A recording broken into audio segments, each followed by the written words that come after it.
Test tower. The fire was burning in the hall. The swords were stuck into the floor. The number of attempts was reported to be 79, and the number of deaths was 315,850. This was all the result that humanity achieved. It was reported that the destruction of humanity would occur in 58 minutes and 33 seconds. In the office of the guy who saw this message, he scattered all the documents and hit the table with his hands. The destruction of humanity was reported to be in 58 minutes and 32 seconds. People on the street were very excited when they saw the message about their destruction. The destruction of humanity was reported to be in 58 minutes and 31 seconds. People looked at their phones in horror as they received a shocking notification. Test tower, 48th floor. The whole hall was on fire. Dead players lay on the floor. There were messages in the chat from Raccoon Man, who wrote that everyone did their best. His message was answered by Claymore123, who wrote, "Just a second." A man, enveloped in a strong blue aura, landed on the burning floor in a hall shrouded in flames. It was reported that a challenger had set foot on the territory of the 48th floor of the Red Dragon Destia. A player under the nickname Claymore wrote that there are still people ready to challenge. In the burning hall stood a guy whose face was covered by system censorship. In his hands was a small blade. In the chat, a player with the nickname Current Writer Josian wrote that this is a challenger in a very bad situation. At the same second, the number of viewers who connected became more and more, breaking the mark of 7,500 players. A huge monster, with a bunch of sharp teeth in its mouth, growled loudly. It was a dragon. He was so huge that the challenger was just a fly in comparison. Fire burned in the dragon's eyes. Bowing his head to the newcomer, the dragon said that people do not know how to give up at all, after which he asked if, having lost such a huge number of their fellow tribesmen, they had really returned again. The challenger immediately said that there was still a lot to be done to prepare the fried lizard, adding that he was still on time. Raising his head proudly, the dragon angrily asked if the newcomer knew that even with such a death the process could be made much more painful. He raised one of his front paws, which began to accumulate enormous magical power. "But what's the point of talking to you?" the dragon suddenly said. At the same second, chains began to envelop the challenger's legs. Below him was a huge magic circle. His legs were quickly wrapped in chains, preventing him from moving. "Your ending will be insignificant," the dragon added. After these words, he directed a strong blow with his paw at the last opponent, who, although he could not move, stood up. A second later, the dragon's paw crushed the challenger, breaking everything within a radius of several meters. Suddenly a voice was heard asking if driving into a corner and immediately attacking was not an obvious pattern. Hearing this, the dragon looked in the direction of the voice in shock. Not far from the point of impact stood the unharmed challenger, saying that just by looking at the movements, it becomes clear what the dragon is going to do. The dragon became enraged and fire poured out of its mouth. He asked himself if his opponent had really dispelled the effect of his skill in an instant. "Not bad, man," the dragon said angrily, after which he added that, however, after that, he majestically raised his head, preparing to spew out flames, and concluded that the challenger had simply chosen the path to a more painful death. After these words, he released a huge stream of fire at the challenger. By moving its head, the dragon controlled a stream of flame across the entire battlefield. The unharmed challenger suddenly rose above the fire. Deftly turning over in the air, he rushed towards his opponent. Suddenly, a huge and ominous force enveloped the blade in his hand. Within a second, he delivered an incredibly powerful blow to the dragon's face. Jumping into the distance, he looked at the dragon, who bowed his head and cursed. The challenger hit the monster right in the eye, from which the player's powerful magic subsequently oozed out. The dragon was angrier and stronger than before. He threw up his head, spread his wings, and shouted that he would never leave the challenger alive. A system window appeared indicating that the Red Dragon Destia was taking advantage of the features of the Brest region. The voice of the challenger was heard, saying that this entire dungeon is located under the lands of Brest, however. He raised his left hand, which was enveloped in strong magic. "There are no reasons for evasion," he added. The aura enveloping the player's hand became increasingly stronger, and particles of the system appeared around it. The message window said that the memories of the world were being read. Suddenly, behind the challenger, the holographic construction of a huge building began.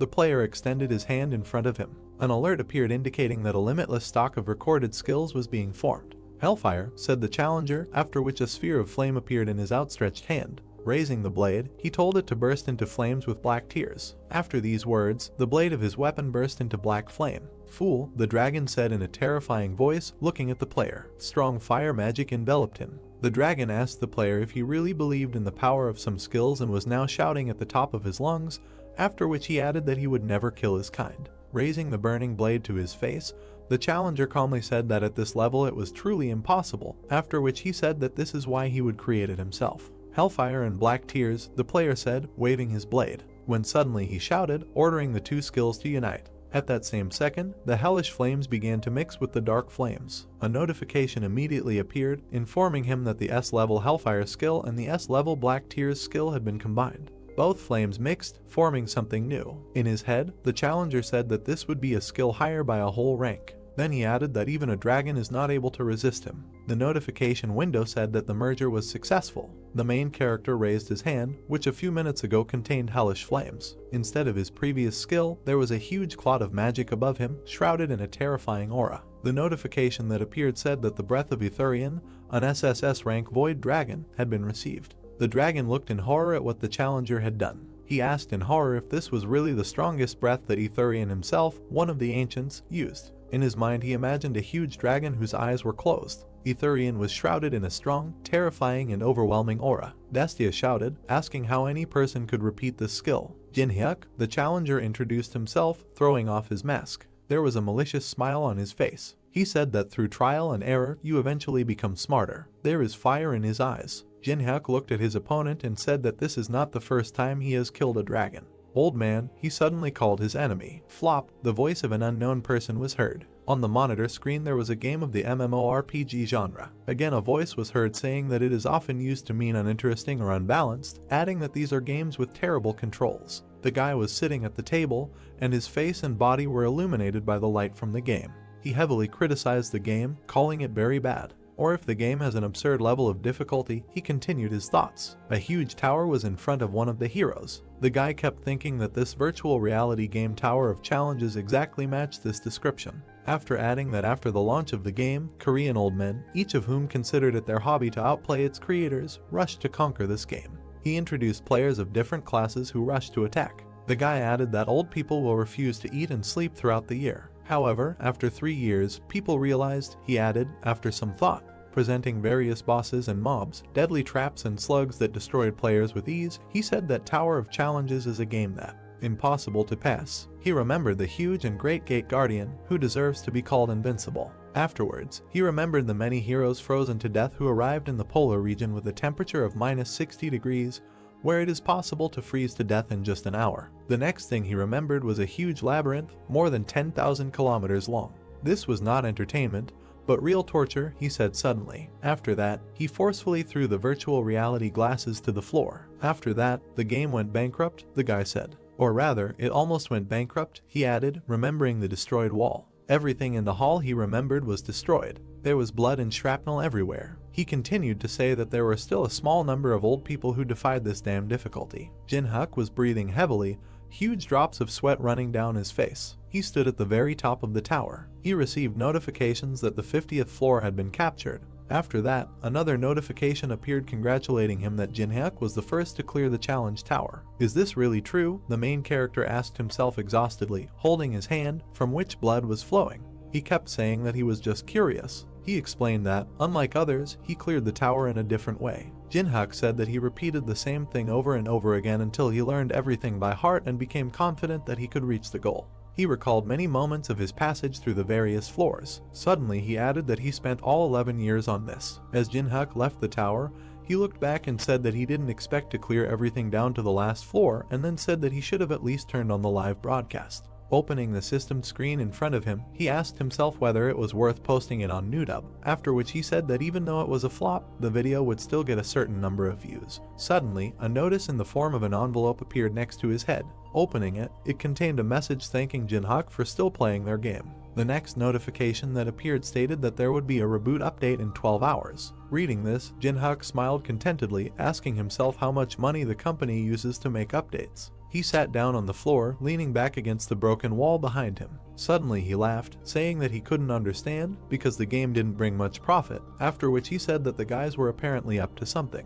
The playing space began to collapse. He said that no matter what reboot update there was, he was no longer going to return to this game. After that, the main character took off his virtual glasses and said that he was going to broadcast the broadcast, which can be considered the source of his income, for the last time. He reported that he had no family to take care of, although he was already 27 years old, after which he said that with all this, he could not live forever on only 500,000 won a month. Jin-hyuk looked at his room, which was littered with bags of trash. There were energy drink cans on the table. "It is necessary to tell the captain that he will not be involved in sports for some time," he added. The main character went to the window and opened it. Afterwards, he looked up at the night sky, dotted with stars, and said that he had once been told that he should aim to become a professional fighter, but now money is definitely more important than sports. It was late at night outside. The moon was already at its peak. Jin-hyuk started a stream, and 20 people joined in 3 minutes. In the chat they asked why he started the stream too early. The main character laughed while reading the chat. His table was filled with various foods and sodas. People in the chat noticed this and laughed and joked. Suddenly the face of the main character changed.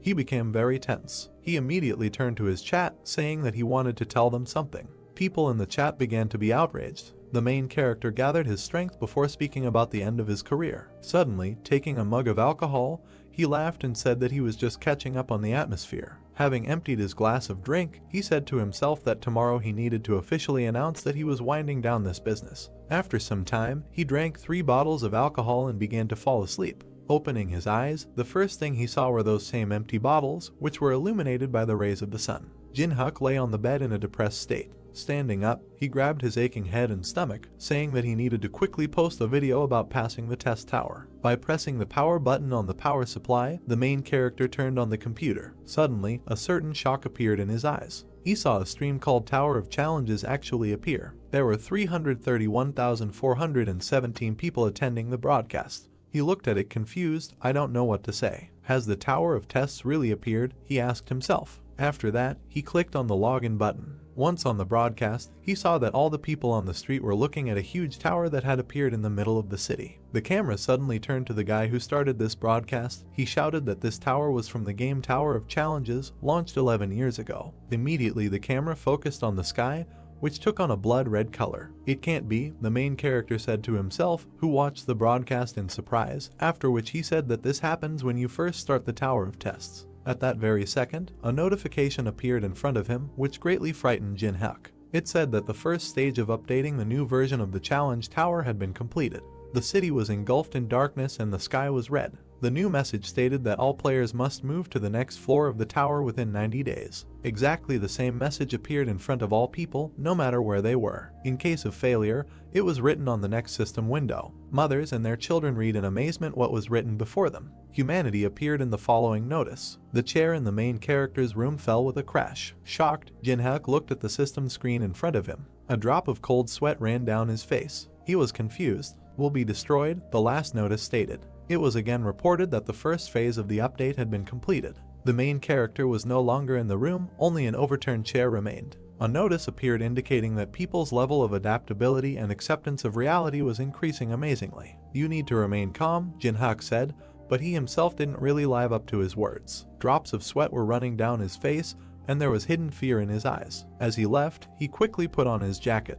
In his head, he said that if the Tower of Testing had actually become a reality, then now was not the time to hesitate. Opening the door, he ran out of the apartment like a bullet, saying to himself that he should hurry to the place where he could get this item. Running out onto the landing, he said that the world might be destroyed. Grabbing the handrail, he began to quickly descend, saying that nothing could be done. In one leap he jumped over all the steps, and there was a malicious smile on his face. Jin-hyuk said that his heart felt like it was going to jump out of his chest. Central City. There is panic on the streets. One of the guys was looking on the internet to find out what time and how quickly he could get to Busan. Another of the townspeople shouted that it was impossible to stay in Korea at all. The guy in the yellow jacket, pointing with his hand, said that you can only survive abroad. Immediately the girl, showing everyone her phone, said that there was no point in going because these towers are everywhere. The main character rushed past all the townspeople. He ran to the subway descent. Stopping, he looked down, thinking to himself that now is not the time to run, but the time to move forward. He began to hastily go down the stairs with the thought that in the north of Korea this place was chosen as one of the territories outside the tower, adding that if you look at the countries, there are only 40 of them,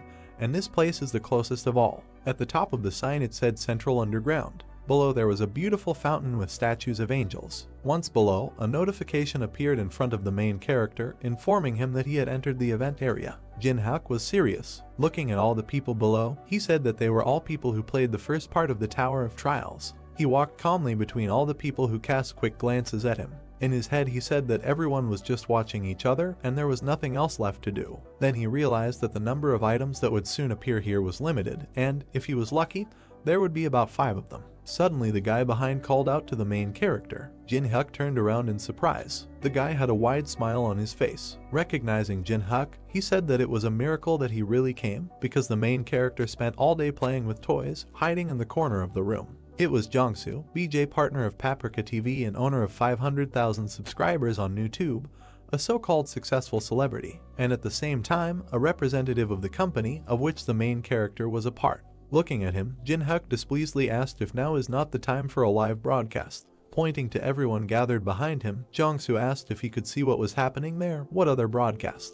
Having slightly pushed the main character, Jongsu, with a smile on his face, asked what floor he had risen to and why hide this from a colleague with whom he works in the same company. Colleagues, the main character asked himself displeasedly in his head, without answering anything to the guy who approached him. Remembering how they did live broadcasts, Jin-hyuk said that in the company created by Jongsu, many BJs were deceived due to an unfair contract, and the more broadcasts BJs did, the deeper they sank into this quagmire, and their protesting voices were mercilessly drowned out by the force of enormous lawlessness. The main character added after a short pause. He remembered one of the BJs crying while doing a live broadcast. He looked at the webcam in the corner of the monitor, when he suddenly grabbed her. Having pulled it out, the guy threw it at the contract. Then Jin-hyuk said that as a result, the colleagues with whom he was so close, all the friends with whom he rose from the very bottom, gradually left the company. Interrupting the main character, Jongsu grabbed him by the shoulder and said that he knew that he was a good player and made delicious mukbang.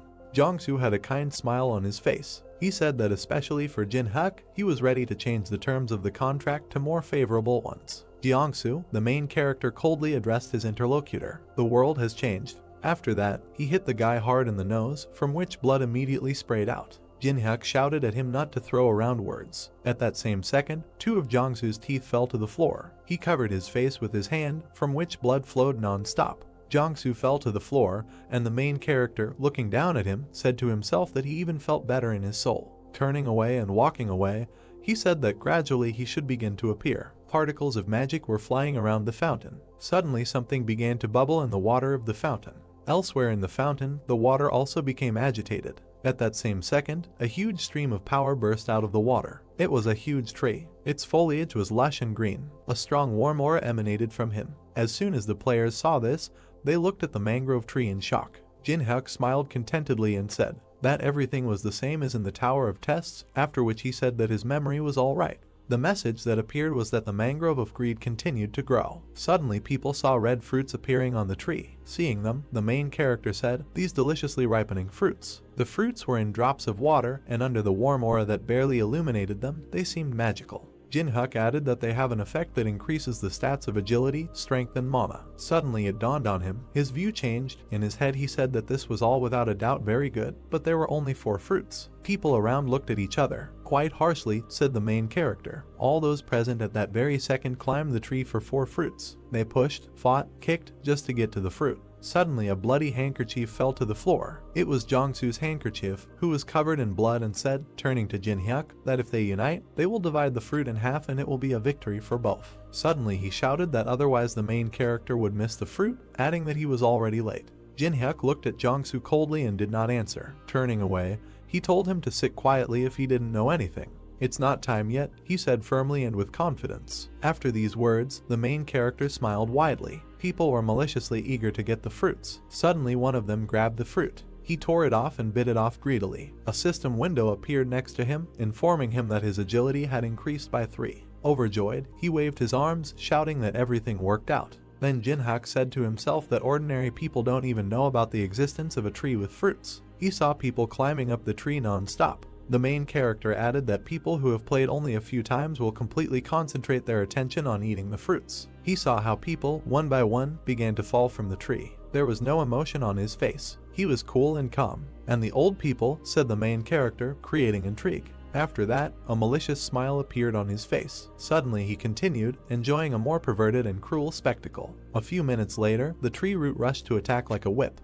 He hit the ground around him with enormous impact force. In horror, people looked at the tree, jumping away. Suddenly one of the guys said that if you eat all the fruits, the tree becomes very dangerous. All those gathered began to leave in horror, passing by the main character, who did not move from his place. He looked at the tree, biding his time. Jiangsu also turned around, preparing to run away. Noticing him, the main character asked if he was really going to give up. Of course, the guy without 2 teeth screamed in horror. Disappointed with the answer, Jinhak said that the real reward of the event can only be obtained when all the fruits are eaten. Jiangsu stopped, turning to the main character. He asked, "Is he really telling the truth?" Looking at his interlocutor, Jinhak asked why he stayed here if it wasn't true. A bead of sweat ran down Jiangsu's face. Looking at the main character incredulously, he said in his head that he thought why he didn't show any interest in people, after which he said, so that was the reason. When suddenly he smiled madly and said in his head that he could definitely smell the sweet smell. Putting his hands in his pocket and spitting to the side, Jiangsu asked what he was going to do. In the eyes of the main character there was only confidence. He did not doubt anything. Jinhyuk replied, "That you need to get inside." Pointing to the raging tree, he said that if they moved close to each other, they would become easy targets, so be sure to approach the tree from both sides. "Are you really suggesting that we should focus our attention?" Jiangsu asked, interested. "Exactly," the main character answered, putting his hands in his pockets. They both prepared to begin the plan. Suddenly Jinhyuk said, looking at his comrade, that if at least one of them begins to hesitate, then that will all end.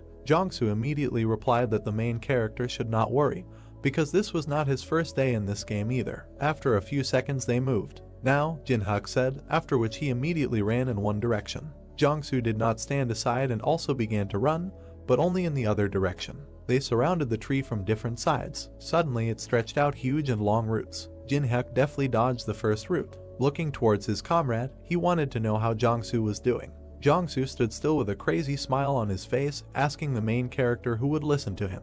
Then he said, without ceasing to smile an ugly smile, for Jinhyuk to go and become bait himself. The main character at this time easily dodged every root aimed at him. "What a relief," he said to himself. Suddenly a satisfied smile appeared on Jinhyuk's face. "That your character has not changed," he added. A sharp and large tree root was approaching the main character at high speed. He immediately dodged it, almost falling under the attack. At that very second, he said in his head that to those who would become bait. The route that Jinhyuk dodged went towards Jiangsu. "It will be you." Standing there, the rather protagonist shouted in his head. At that same second, a sharp root appeared in front of the face of the uncomprehending Jiangsu. He immediately wrapped his legs, immobilizing him. The roots instantly enveloped Jiangsu's entire body. At this time, the main character was getting closer to the tree, not paying attention to the caught one. "Save!" In horror and despair, Jiangsu shouted. "Why do I need this?" the stopped protagonist asked with a malicious smile on his face. Then he said that if he wanted, Jiangsu could report him through that wonderful lawyer. Jiangsu's face became increasingly engulfed by the roots. Tears flowed from his eyes. He shouted that he did not want to die like that.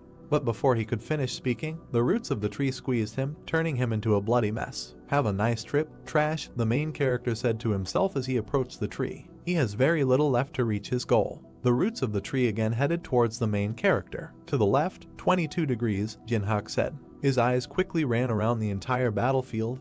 He watched all the roots attacking him. The roots were getting closer. Looking in the other direction, he said, "To the right, 35 degrees. In his head, he immediately said that it would be easy to evade. At that very second, the roots surrounded him. Suddenly they collapsed, but Jinhyuk was no longer between them. Having collapsed, they bounced off each other and hit the trunk itself in the very center, breaking it.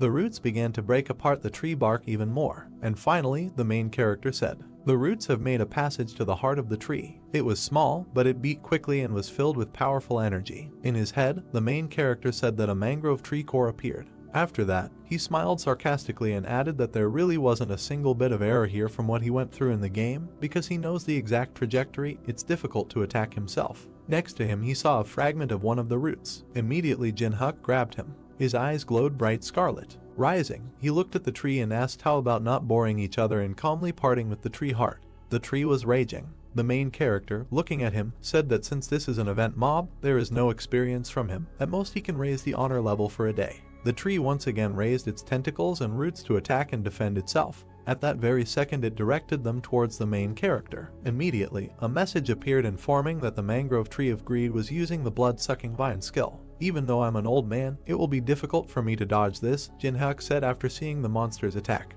The roots of the tree, shrouded in an ominous aura, flew towards the main character. Jinhyuk became very tense and prepared to defend himself. "However," he said. After that, he turned the blade over in his hand. With a deft blow he repelled the attack of one of the roots, but he passed so close that he scratched the protagonist's cheek. The reflected root hit the ground with enormous destructive force. The following roots, Jinhyuk also accurately reflected. In his head he said that he had the power to twist the trajectory and change it to his heart's content. Suddenly, several roots united into one large root and were preparing to rush towards the main character. At the same second, picking up great speed, the huge hero headed towards Jinhyuk. "There's no need to be scared or worried," the main character said right away. His right eye glowed with bright blue fire. He reflected all the roots aimed at him without taking damage. He skillfully redirected all the roots to another place. They fell elsewhere, breaking through the floor. Carefully and deftly, he moved closer and closer to the tree. There was only one scratch on his face, as well as a contented and wide smile. "After all, I've already been through this many times," he said suddenly. The main character, whose face was covered with black hair, waved his hand in the air. His face began to sweat and he thought he was almost there. Behind a tree with a green crown there was a bright light. A blue butterfly was visible. Many of these insects flew out of the leaves of the tree and rushed upward. Jinhyuk frowned when he realized that they were sleep butterflies. He pressed his hand to his face. While dodging the glowing insects, the main character thought that they release sleeping pollen as a defense mechanism, and the sleeping pollen is inhaled instantly,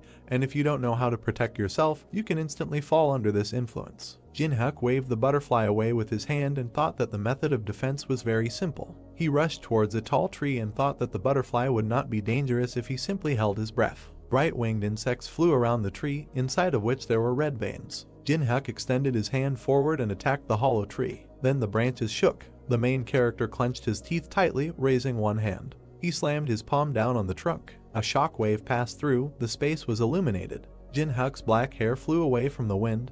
His face became sweaty and bright red sparkles appeared in his eyes. The roots of a tree rushed towards him from below. The burnt leaves smoldered. The system reported that Jinhyuk was the first to bring down the World Tree of Greed. This tree was cut into two halves, it became pale and dry. The main character opened his mouth. He then smiled and thought that he didn't expect that the grip pattern and timing study he had been repeating so diligently and tediously would come in handy like this. Jinhyuk was once again grateful for everything he had been doing all this time. The system reported that within 24 hours the level of honor would be recorded as an achievement of the main character. The system asked for the player's name. The main character frowned in confusion and thought that this was a system that required personal information to raise the level of honor. The word name was visible on the blue screen, and Jinhyuk came to the conclusion that he would remain anonymous. He looked to the side and thought that he was categorically against the dissemination of his personal information, because it would cause widespread interest if it was revealed that he was an old man. The dark screen said that the face would be hidden by a mosaic and the voice would be altered, and Jinhyuk concluded that the system could not achieve complete anonymity, but it still made a compromise and hid his identity. The main character extended his hand to the tree and said that this is important now. He stuck his hand inside the trunk, trying to find something there. Suddenly a satisfied smile appeared on his face. There was a small jade ball in Jinhyuk's palm. He clenched his hand into a fist, grinning contentedly, and the system reported receiving the core of a tree heart. The main character imagined a red fruit with green leaves and thought that if every year the tree fruit raised strength, agility, and mana by 3 points, then the tree heart would provide at least 12 bonus stats. Jinhyuk imagined a glowing green ball and concluded that with the core it would rise by 4 points if you counted 3 as being given for gaining 1 level. The main character brought the core closer to his face, looking at it carefully, and thought that he did not even believe his eyes, because there could not be an item with such a good profitability, and, moreover, even after 50 floors, nothing better could be found. Jinhyuk popped the jade ball into his mouth. Then he closed his lips and clenched his hand into a fist. A blinding flash appeared in his chest. He frowned and hummed thoughtfully. He then pressed his finger on the screen, wanting to see if the core was absorbed well. The system provided information about the main character, as well as his skills and abilities. Jinhyuk had the first level, but had 12 stats available. The main character grinned and thought that this was the strongest first level. An hour later, headlines appeared online about the first victory against the Mangrove of Greed. The system reported that a video related to this event was posted 10 minutes later. People left a lot of comments, their opinions were completely different.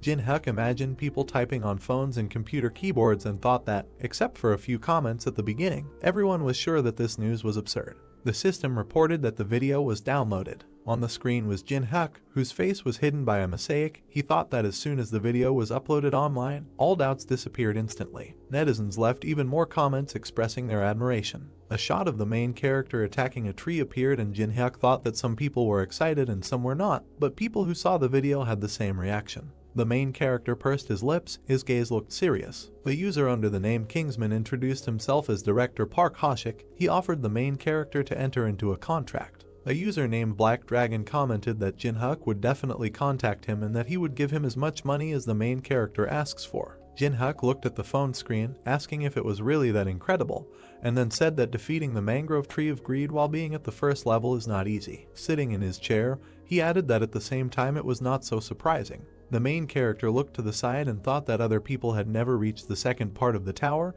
He constantly forgot that he should not judge others by himself. Jinhyuk looked at the computer and thought about the mentioned 1 billion, and then remembered that he lived a hard life during which he could hardly even earn enough to eat. There was a video camera on the windowsill, and the main character thought that he was often late on rent. There was fast food on the table. Jinhyuk thought that there were even times when, saving money for food for mukbang, he could go hungry for several days. Jinhyuk was holding a drink in his hand and eating. He thought that if he had been offered this money a day ago, he would have accepted their offer without hesitation. He remembered standing in front of the destroyed tree and thinking that now he was not going to share the information he had, even for $1 or $10 billion. Jinhyuk clenched his hand into a fist and grinned contentedly. He remembered his fight with the tree and thought that the most important thing now was the monopolization of information. Holding the phone in his hands, the main character thought about the next place he would go. He imagined a tall, dark building and thought that while he was busy playing the game, the mana flowing out of the Tower of Trials had filled all areas of Seoul. And if anything had been changed, it would be the relics that were outside the tower and subsequently became sacred.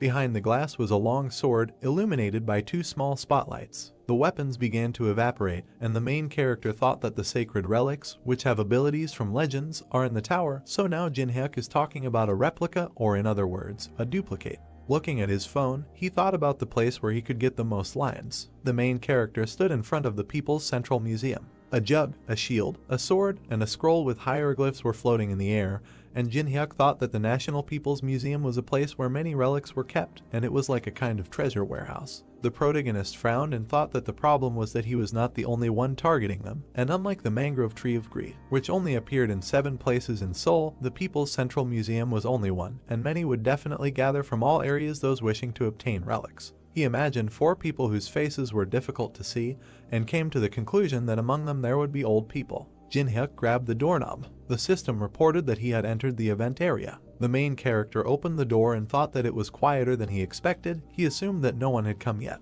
Suddenly Jinhyuk clenched his teeth tensely. Putting his hands in his pockets, he thought that, as expected, someone had managed to come first. Someone's burnt corpse could be seen against the charred wall. The main character put his hands in his pockets and thought that the world had changed, so he assumed that people were also changing after him. But the difference between expectation and reality turned out to be significant, and within a day everyone became too fearless. He looked at the stairs and thought that they were targeting the sacred relics that were kept in the halls of the Middle and Modern Ages. Jinhyuk presented the Didoyanjido map, a relic that everyone wants to get their hands on. The main character thought that they did not want to look at the 8 provinces of the Republic of Korea, and since the ancient map is saturated with mana and stores information about the Tower of Trials, everyone wants to possess it. There were marks on the map, and Jinhyuk thought that it described in detail where to find the labyrinth with ruins, and what objects and monsters there were. The main character imagined many human hands reaching up, and thought that there was no information above the 10th floor, but this was enough to light a fire in people's eyes. He thought that everyone only wants this card, but they don't know that the truly valuable sacred treasures are hidden in the clay. A pitcher fell to the floor as someone screamed furiously. Many people were fighting among themselves. There were shrapnel on the floor and bloodstains were visible. Someone opened his mouth wide, deafeningly ordering everyone to freeze. The young man with black hair, who was holding his opponent by the clothes, turned around. The broad-shouldered man crossed his arms and said that whoever moves from now on is considered dead. The young man in the blue t-shirt frowned and told him not to talk nonsense. The young man with a plaster on his cheek said with a grin that no one here would be afraid of such words. Blood dripped from the hammer, and the man listened with a displeased look as he threatened to crush his skull. Suddenly the man clenched his teeth, his eyes turned red, and he hissed angrily that they really didn't understand the words. He clenched his hands into fists and began to scream loudly, tearing the fabric of his clothes. The girl with short hair asked in shock if this man had a personal ability, and the boy with the bandage on his face said that it was dangerous. The man turned into a gray-skinned monster and declared that the card belonged to him. He clenched his jaw angrily, his eyes emitting a red light. The old man in the blue vest closed his eyes and said with a laugh that he could not agree with these words. The man frowned, asking if he was crazy. Janu walked closer to the man and introduced himself. He frowned and yelled loudly so that the old man would already understand the situation and disappear, and that he could wring John's withered neck like a shaking chicken's head. John said with a slight smile that the man was very rude. Then he snapped his finger. With an angry expression on his face, the old man asked whether the man would quickly break his neck or turn him into a coal. Fire appeared on John's finger. The man frowned in shock, suggesting that it was magic. The old man extended his hand forward and released a fiery attack towards the enemy. The man's eyes reflected the flames approaching him. The fire completely engulfed his body, causing him to turn black and scream in pain. All that was left of the man was smoldering flesh. He opened his mouth wide and thick steam came out. John, who put his hands behind his back, turned away and said that this was a disaster brought on by the man's tongue. The old man smiled as Yuri came up behind him. He asked her to get the items and take care of the rest after that. The girl said with a smile that John could rely on her. She touched the small statue of Anubis and said that he would be enough. Yuri's eyes began to emit a purple light. Bright lines appeared around her, and she said that he would deal with anyone who decided to stop them. The man in the wolf mask held a long spear tightly in his hand. A dark silhouette of a creature with sharp fangs and red eyes could be seen. The figurine darkened against the backdrop of a blinding flash. The gold sparkled. Yellow lines were visible on Anubis's body, creating patterns. Yuri crossed her arms, saying, "Human. Whoever moves from his place will be considered an enemy of Anubis." The black-skinned warrior raised his weapon. The girl smiled and offered to cooperate. The young men looked at her in horror. One of them asked why there were so many awakened old people here. Bloody weapons fell to the floor and they screamed that they were giving up the card or anything else. Yuri clapped her hands happily and thanked them. Suddenly a look of surprise appeared on her face. Someone stepped on the fragments. The main character put his hands in his pants pockets and walked around the room. He tilted his head and pointed at the mess. Jinhyuk walked over to the crumpled scrolls and came to the conclusion that these people didn't even have basic antique etiquette. Shaking off the yellowed paper, he said it was a relief that nothing had been torn. The main character bowed his head and fell silent when he heard his name called. Yuri, her eyes burning with rage, asked if it looked like she was joking with him. Anubis stomped his foot, sending dust into the air. The girl with a crazy smile ordered him to kill Jinhyuk. The monster opened its mouth and rushed towards the main character, holding a spear in its hand. Jinhyuk stood motionless. He frowned as the spear blade came in front of him. The main character waved his hand. The weapon fell to the floor behind him. Yuri opened her mouth in surprise. There was a deep crack on the floor behind Jinhyuk. Those around him couldn't believe what he had just done. Two guys looked at him with their mouths open in surprise and discussed what had happened. They did not notice how the guy dodged. Besides, his hands were fine. The main character smiled and thought that these people did not know how much stat he had. He looked at the dark figure of the ancient Egyptian deity and asked Yuri what she was going to do after losing her only weapon. The schoolgirl bowed her head, opened her backpack and said that no one said that she only owned one figurine. She pulled out dark objects from her school bag. A magical glow surrounded the figurines of ancient Egyptian gods. They hovered in the air. The system notified that a replica of a sacred relic called the Incarnation of Anubis had awakened. The main character's eyes widened in surprise. He watched what was happening with his mouth open. Sweat flowed down the girl's face. Dark streams of energy surrounded her. She asked Jinhyuk what he thought about it. Yuri stood behind a group of dark creatures. She asked the main character if he still felt the urge to laugh. The guy smiled, called her idea a good one and thought that she had a good level if she was able to maintain 5 of these things with such a small amount of mana. The main character imagined an old man with glowing eyes and thought that there were many experienced players like John. He remembered how the fire engulfed the body of the guy who insulted the man. Yuri looked at him displeased, clenched her teeth and quoted his words. Jinhyuk raised his hand to show the approximate level and said that to be precise, he rates it somewhere between good and acceptable. The girl looked at him with displeasure and said that he was trying to act cool and that she didn't like him. The main character squinted, looked displeasedly at the schoolgirl, opened his mouth and said that in this case it would be better to show her himself. He clutched an old piece of paper in his hands and thought that it was impossible to feel the difference if the skills were too different. Jinhyuk threw a piece of paper into the air and thought that a small demonstration would be enough for Yuri to see everything with her own eyes and understand what he was talking about. A tiger was drawn on the sheet, and streams of magical energy emanated from the raised palm of the protagonist. The system window said that he had injected mana into the Pine Tiger Sacred Religion replica. The guy tilted his head forward and smiled. The system notified the appearance of the ruler of the mountain.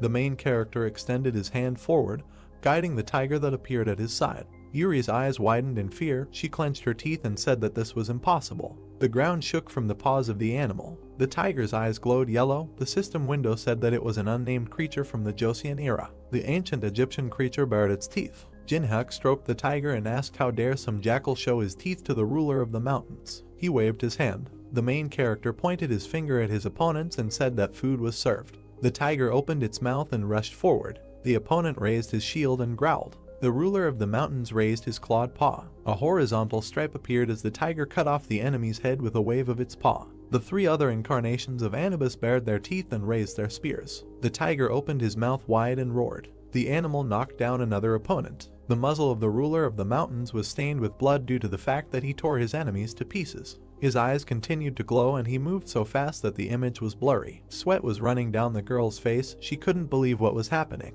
Yuri froze in front of the black figure and thought that she had heard of different ways to use sacred relics, but had never heard of this method.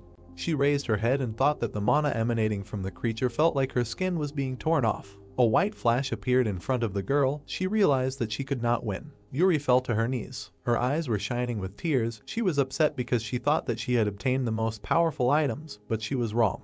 The guy put his hands in his pockets and walked up to her. The girl thought with irritation about who this man was. Jinhyuk stopped in front of Yuri sitting on the floor. She pressed her hand to her chest. The main character smiled and ordered her to give the item. Sweat ran down the girl's face. She opened her mouth and asked what he was talking about. The main character sat down next to her, looked displeasingly at the schoolgirl and demanded that she give up the Tutankhamun mask. Yuri frowned, clenched her teeth and asked where he was going to use this item, since it was useless in Korea. Jinhyuk narrowed his eyes and looked at her intently. He raised his finger and moved it, calling someone to him. A tiger's face appeared in front of Yuri, and she stuttered and said that she would give everything up. An open backpack lay on the ground among the shards of glass. A mask with the face of an ancient Egyptian pharaoh hung in the air. The system reported that a replica of the relic mask of Tutankhamun was received. The main character squeezed the object in his hand and thought that he had easily obtained the second sacred relic. The girl raised one eyebrow and asked if he was targeting Tedunjido's card. Jinhyuk tilted his head and said that it was none of her business,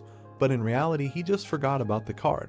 He stroked the tiger and asked the creature to check everything. The animal bared its teeth when the protagonist said that no one should follow him. Yuri pressed her hand to her chest and looked at the tiger in horror. The ruler of the mountain opened his mouth. Dark streams of power emanated from his paws. The main character watched what was happening over his shoulder and thought with satisfaction that all preparations were completed. He looked at the steps leading up and thought that the time had come.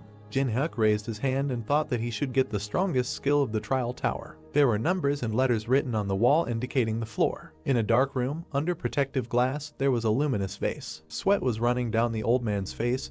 He didn't understand how Yuri allowed this to happen. The elderly man and the main character stood nearby. Jinhyuk clenched his fingers into a fist and thought that it was not so easy for John to get here. Continuing to sweat, the man thought about how this guy was able to get past Yuri. The doorway in front of them glowed blue. The guy pressed his hand to his face and said that it looks like this is a level 1 barrier. John closed his eyes and said that it looks like the guy knows about it. He reached out, touched the barrier and said that this was the first time he had seen something like this. The man shook his hand and said that physical impact and magical attack would be useless. Jinhyuk extended his hand towards the barrier. He closed his eyes and thought that he needed to find a place where the flow of magic diverged. Blue smoke emanated from a white ball, inside of which there was some kind of inscription. The main character opened his eyes and mentally said the word Carpo. Without lifting his hand from the barrier, he turned to John and said that he seemed to know how to destroy the barrier, but he had one condition. The man closed his eyes and asked what he meant by condition. Jinhyuk opened his mouth and said that if John Woo continuously applied his flame magic to the barrier, they would be able to weaken it. The guy pointed at himself and said that this would have to be done until he returned with the necessary relics. John rubbed his chin, smiled and said that it turns out he should stand outside and influence the barrier while the main character is inside. Jinhyuk gritted his teeth, waved his hand, and said that he himself cannot continuously use powerful attack magic that can damage the barrier. Although his proposal sounds dubious, but they have only one way out, because dawn will come soon, so he is ready to give the old man the card and take something else for yourself. John Woo frowned and thought that the worst possible outcome would be that he would receive nothing for his work. The man closed his eyes and asked the main character and he promised that he would give the card to him. The guy smiled and said that he did not want to become an enemy of a person who possesses high-level magic. The main character narrowed his eyes and looked at Jonah in confusion, who sighed and thought that he had no other options but to trust this man. The man hid his hands behind his back and told the guy that he believed him. The young man looked at the barrier and asked to take care of it.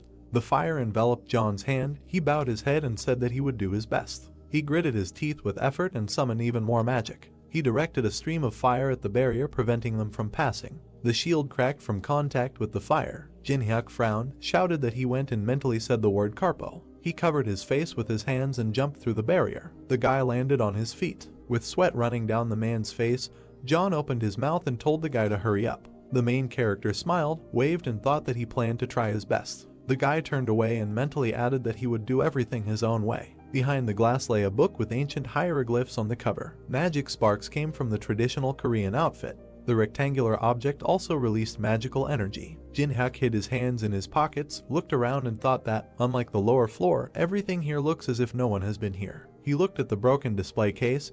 This was the only exception. The system window said that there was a sword engraved with Kyan Long. The main character imagined a man with a sword and thought that this man took what he wanted, put a protective barrier on the room and left. The guy pursed his lips and thought with disapproval that the man didn't want to take risks, so he just took what he came for and left, despite the fighting people. Jin-hyuk walked up to the broken display case and started counting something. The main character smiled and said that he had found what he needed, rejoicing that the player ahead of him did not suspect that he had taken the second most important relic. On the red pillow lay a bunch of gold coins. The system window said that these were coins from the Lai dynasty. Jin-hyuk took the item in his hands and thought that this was the last element needed to create a unique strong skill. The guy narrowed his eyes. He squeezed the right eye of the Tutankhamun mask, and there was a ceremonial Persian casting mold on the table. He watched with a smile as the golden streams of energy surrounded him. Energy emanated from the eye that lay on the ceremonial Persian uniform. The system notified that a reaction had occurred between the two relics. The guy pulled the thread and thought that if he wants to move forward, he needs to pay the appropriate price. He broke the thread on which the coins were strung. Jin-hyuk waved his hand and the coins began to fall down. The main character put his hands in front of him, protecting himself from the golden streams of power. The system reported that a reaction had occurred between the three relics. The system window said that Jin-hyuk had overcome the disgusting probability percentage and succeeded in unification. Without lowering his hands, the guy smiled. The system notified that a new relic of the Eye of Truth of rank SS had been received. A golden glow surrounded the black eye. In the system window, it was said that this relic allows you to open a window of another person's state and distinguish truth from lies 3 times a day. The main character looked at the object hovering above his palm and thought that the Eye of Truth was the best among the 5 eyes existing in the world, but he did not come to the museum that night for this. The system sent a notification that Jin-hyuk completed a hidden quest by combining 3 replicas below Class B to create an SS class item. Blue streams of energy surrounded his legs. The system window said that he had fulfilled the necessary conditions. The guy closed his eyes. The main character imagined white squares and thought that he would copy and collect the abilities that exist in this world, and then use these skills to create stronger ones. Jin-hyuk imagined a flash of light and thought that this would be his weapon to become the strongest in the trial tower. His body was surrounded by blue streams of energy. The system reported that he had received the personal ability of unification and that the memories of the world were in the process of being created. The system window contained information about the protagonist's personal ability. The level of the fusion skill was impossible to measure. It allowed them to copy other players' personal abilities, store them in the world's memories, and then combine them to create top-level abilities. Jin-hyuk's eyes glowed blue. The system advised that the conditions may be changed if difficulties arise that prevent the skill from being copied. Janu continued to attack the barrier with fire and called out to the protagonist. Sweat was flowing down the man's face and body. He asked the guy to hurry up because he was not sure that he could hold out longer. Jin-hyuk turned his head, pursed his lips, and thought about what he had to do to copy the old man's abilities. His eyes glowed yellow. The man released another stream of fire. The conditions for copying the ability appeared in the system window. It said that since John always hides his feelings, in order to get his abilities, the main character must force him to show true emotions. The guy smiled. He looked contentedly at the system window hanging in front of him and thought that he just needed to anger the old man. Using fire magic, Janu asked his ally to hurry up. With his back to him, the protagonist stated that the old man might not use this skill anymore. The man knitted his eyebrows in confusion, never ceasing to release fire from his hands. Looking around, Jin-hyuk arrogantly added that there was no particular need to use magic. The fire cleared. Janu lowered his hands and asked what this meant and why his ally asked him to do this. The barrier blocking the passage began to disappear. The guy cast the Carpo spell, which was a destruction spell in Latin, with the help of which the barrier was broken through more easily. The player narrowed his eyes as he mentally cast the spell. Covering his face with his hands, he crossed the barrier and the wall of fire. In fact, the old man did not contribute in any way to the destruction of the barrier. The man stretched his hands forward, watching the barrier crumble into small particles. The youth thought that the man's mana was almost completely depleted due to the fact that he believed that his endless attack on the barrier would do no good, although it was impossible to break through it.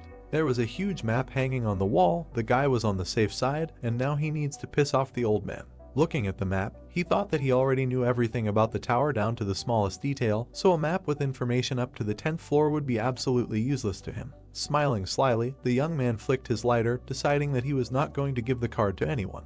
Jianwu screamed out of breath, not understanding what his ally wanted to do. With his eyes flashing, the main character recalled what he had said just recently. Taking the lighter to the card, he stated that he did not need it. The fire broke out and engulfed the poster hanging on the wall. With this map, anyone could find out all the information up to the 10th floor, so there were fears that the player's advantage might disappear. The man opened his mouth in shock. The flames completely engulfed the wall. The surest way to maintain an advantage was to avoid the chance of losing it. Raising his tense hands up, the old man shouted angrily, promising to kill and grind into powder the man who burned the map. The protagonist's eyes lit up. The notification announced the fulfillment of the condition. A blue book appeared above the guy's head. A notification informed about the successful copying of the Fire Element B skill. A save button appeared in front of the book. The new notification said that the copied skill was saved in the memories of the world and that it allows you to control fire and increases affinity with the fire element. Looking at the notifications, Jinhyuk thought that the fire element was a good stat for the first copy. Summoning a fiery clod in his hand, Jianwu declared that the boy would regret what he had done and would pay for it. Smirking, the player asked if the old man knew why he burned the map. The alert announced the activation of the first level fire element.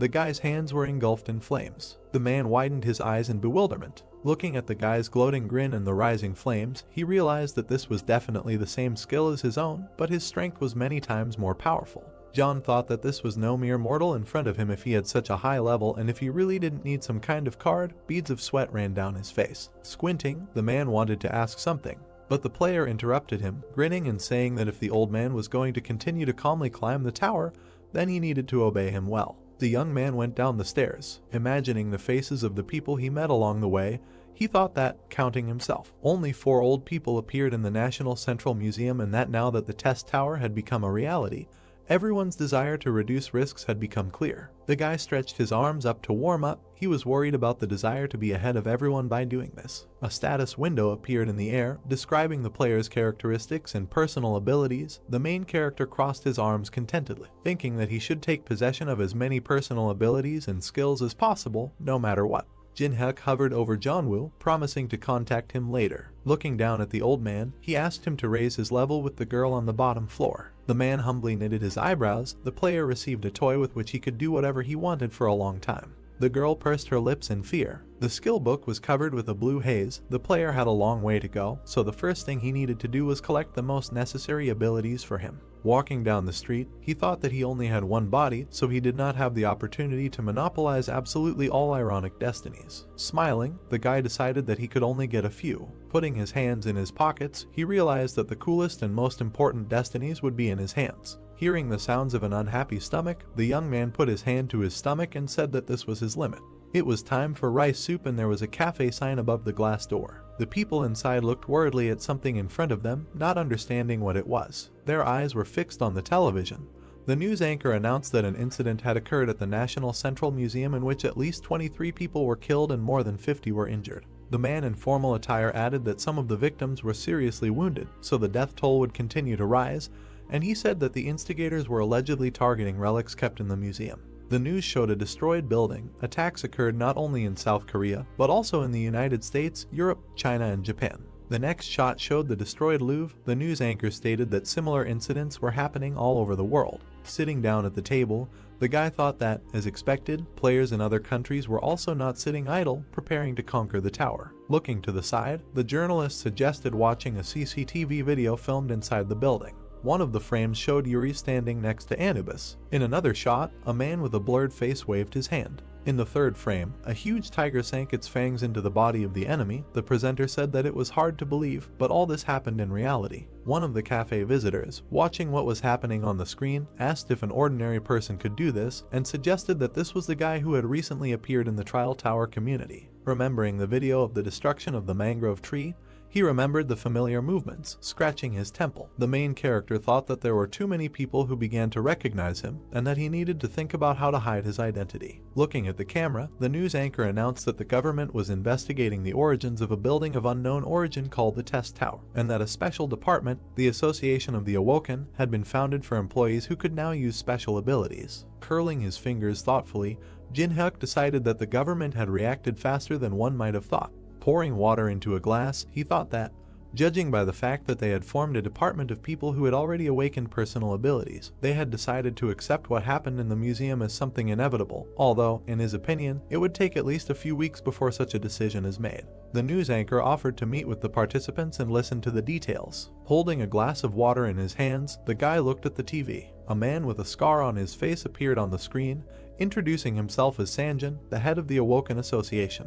The player frowned when he saw him. The man knitted his eyebrows sternly, saying that the reason he was here was to recruit awakened ones, and that everything would depend on the level of the players. But the government promised that the pay would be that of a 7th grade civil servant, and the minimum annual salary would be 60 million won. Hearing that the people who appeared on the broadcast would be an exception, the guy looked at the TV from under his brows. Maintaining a confident look, Sanjin said that he was ready to put the name of the head of the association on the line. Raising his eyebrows, he promised that if these people joined the association, all their needs would be financed by the government, no matter what they wished for. One of the cafe visitors said that he envied these people, no matter who they were. The girl called the sharp turn in their lives incredible. Smirking, the young man thought that, in the end, he was their target, since they said about the people who appeared on the broadcast. The government considered him a serious threat. Hiding his smile with his hand, the main character thought that he was not going to belong to anyone, no matter what price they offered him. Imagining the head of the association with his hands clasped, he thought that one experienced person had much more value than 100 similar players. And since Sanjin also understood this, the man tried to lure such a person to his side by luring him with a bank check. Looking at the TV screen, the player wondered if the fact that Changjin was entrusted with the position of head of the association meant that he had a pretty good ability. Putting his hand to his chin, Jinhak wondered if the man was invited to this position because of his experience in the test tower, but hoped that he did have a good ability. Smiling, he concluded that he would certainly feel the beauty of copying. The guy looked at the wall clock. The time showed exactly 7 in the evening. The hands on the clock showed different times. When the hour hand points to the new time, the tower of tests will open, stars twinkling above the tower that rushes into the sky. The notification announced that the challenge tower had been opened. Players found themselves in front of a river with floating islands floating above it. The main character stood among them. People urged not to crowd. Someone said that this was completely the same as what they had done before. Smiling, the guy thought that everyone looked so much like newcomers. A bag of coins appeared in the air. A notification said that in honor of entering the tower, 100 coins were given out that could be used inside the tower. Gold coins fell from the sky. Notifications explained that players must film their achievements and upload them publicly to receive 100 coins for every 10,000 views.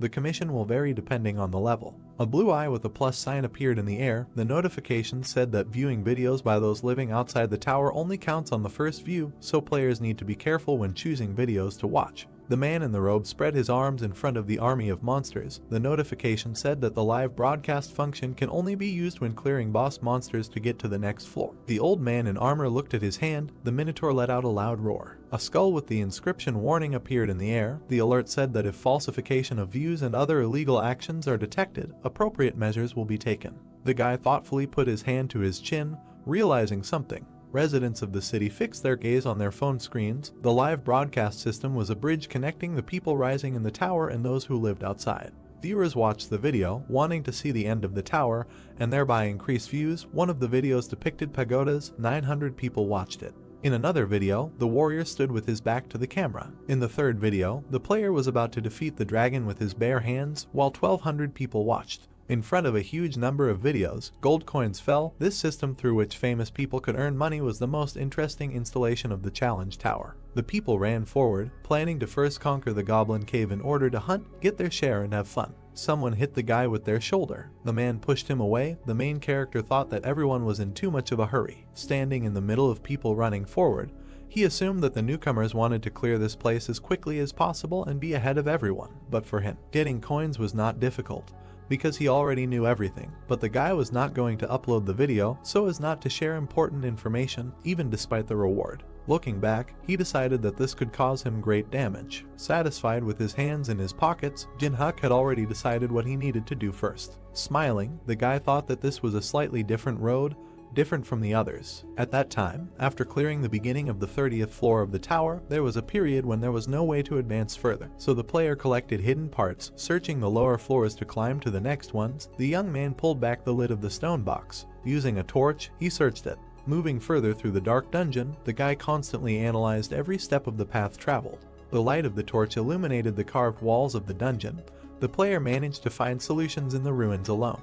His expression suddenly became very tense. Dropping the torch, he realized that his character was worthless from the very beginning. His hand, clenched into a fist, shook with anger. The result of searching all the lower floors was the realization that the character whom the player had been leveling up, having spent several years in suffering, was himself pathetic. A notification popped up asking you to confirm deleting the character. The guy clenched his teeth in disappointment, thinking that he had devoted himself entirely to such absurdity. Time spent on doubt was an unaffordable luxury for him, so he decided to go all the way from the very beginning and confirm the deletion of the character. Blue particles sparkled around his body. With his eyes flashing, the main character decided to definitely reach the end next time. Looking up at the sky, he thought it was 6 years ago. In front of him stood a huge gate strewn with human skulls and bones. A notification said that inside was the level B Labyrinth of Crete, the feature of which was incredible intricacy, and the presence of traps of various types. Crossing his arms over his chest, Jin-hyuk thought that the foundation for a breakthrough above the 30th floor would be the accumulation of the base, and the key to the essence of the cleanup was in the Labyrinth's labyrinth. Gritting his teeth, the guy thought that he didn't expect to have to do this again.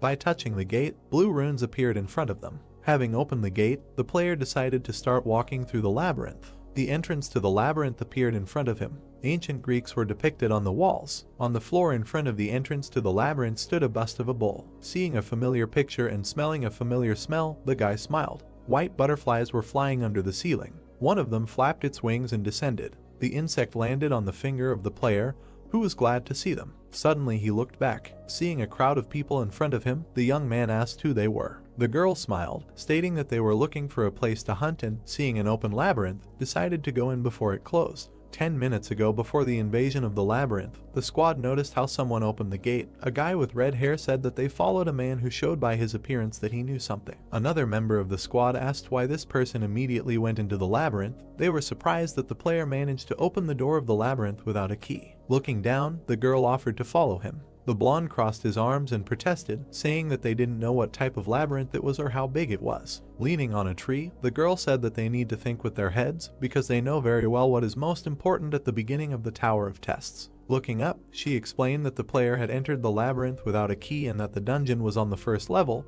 which meant that its degree of difficulty was not that high. Looking after the man entering the labyrinth, the squad member concluded that this was possible because the labyrinth was located on the first floor. Blowing a bubblegum bubble, another girl asked if this person would obediently share objects with them. Smirking, her ally replied in the negative. Looking at the labyrinth with burning eyes, she declared that the squad would force this player to remain in the dungeon forever. Smiling sweetly, the girl said that her squad saw an open labyrinth and decided to go into it. The other team members stood behind her. The girl stated that it would be better if they entered the maze altogether, because the more people sharing the burden of danger, the better. The main character thought that these guys were confident in their numerical superiority and were trying to outwit him. His eye lit up. A notification announced the activation of the Eye of Truth. Pointing at herself with her hand, the girl said her name and said that she was 22 years old and that earlier she had reached the second floor of the test tower. In the status window that appeared, it was said that Pakana had the skills Contact, Quick Step and Weak Healing. Seeing the inscription Skill Contact, the guy thought that this was a rather interesting ability, allowing one to get closer to an object encountered for the first time in a natural way. The notifications that popped up also suggested that a feature of this skill was the ability to get rid of the feeling of awkwardness, and the condition for copying was being alone with the owner of the ability and for 240 hours. Remembering the woman with demonic wings, the main character thought that Contact would help control her. A guy with red hair standing behind the leader of the squad introduced himself as Kulsik and said that he curled up in the process of passing the first floor. The girl in the lilac sweatshirt introduced herself as Hemin and added that she also only went to the first floor. Blowing up a bubblegum ball, the girl named Jangmina said that she went to the third floor. The blonde introduced himself as Minguk and stated that he had never played the Tower of Challenges. The guy with glasses scratched the back of his head, introducing himself to Quan and saying that this was also his first trip to the tower. The main character smiled and said his name. Turning away, he thought that the squad could hit him in the back of the head at any moment, so there was no need to remember their names. Pakhana hugged his hand and called him by name. Looking into his eyes, the girl asked which floor in the test tower he had reached. Pressing close to him, the squad leader activated the first level Contact skill. The girl smiled sweetly. Red flowers appeared around them. Turning her back to him and replying that he had risen as far as he could, Jin-hyuk understood how this skill worked and thought that if he did not know about the existence of such an ability, then it would have worked. Raising her eyebrows in surprise, Pakhana asked herself what went wrong, because the effect of Contact should have already manifested itself. Hiding her hands behind her back, she asked her new ally to tell her what types of monsters there were in the labyrinth and what abilities they had.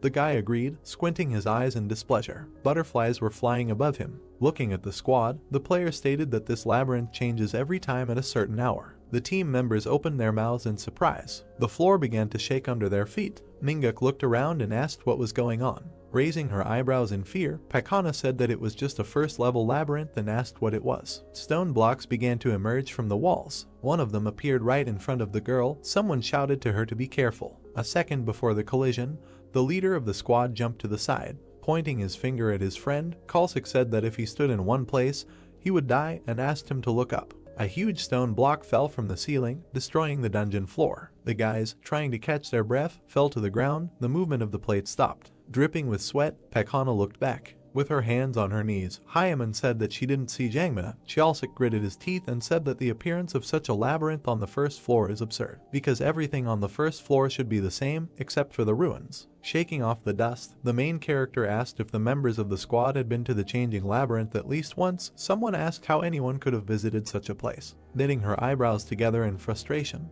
the squad leader said that this was too dangerous for the first level and that they needed to get out of here now. Looking at Hyaman, the girl asked her to find a way out using her ability. Hyaman replied that during the change in the labyrinth, her ability was deactivated, and tears appeared in her eyes. Having widened her eyes in fear, Panhaka realized that they were locked here, not even having the opportunity to find an emergency exit. As Jinhak watched the girls talk, he realized that the group, full of confidence, had only entered the labyrinth because of their ability to navigate, because they thought that knowing about the labyrinth would turn their foray into a trip to the neighborhood supermarket.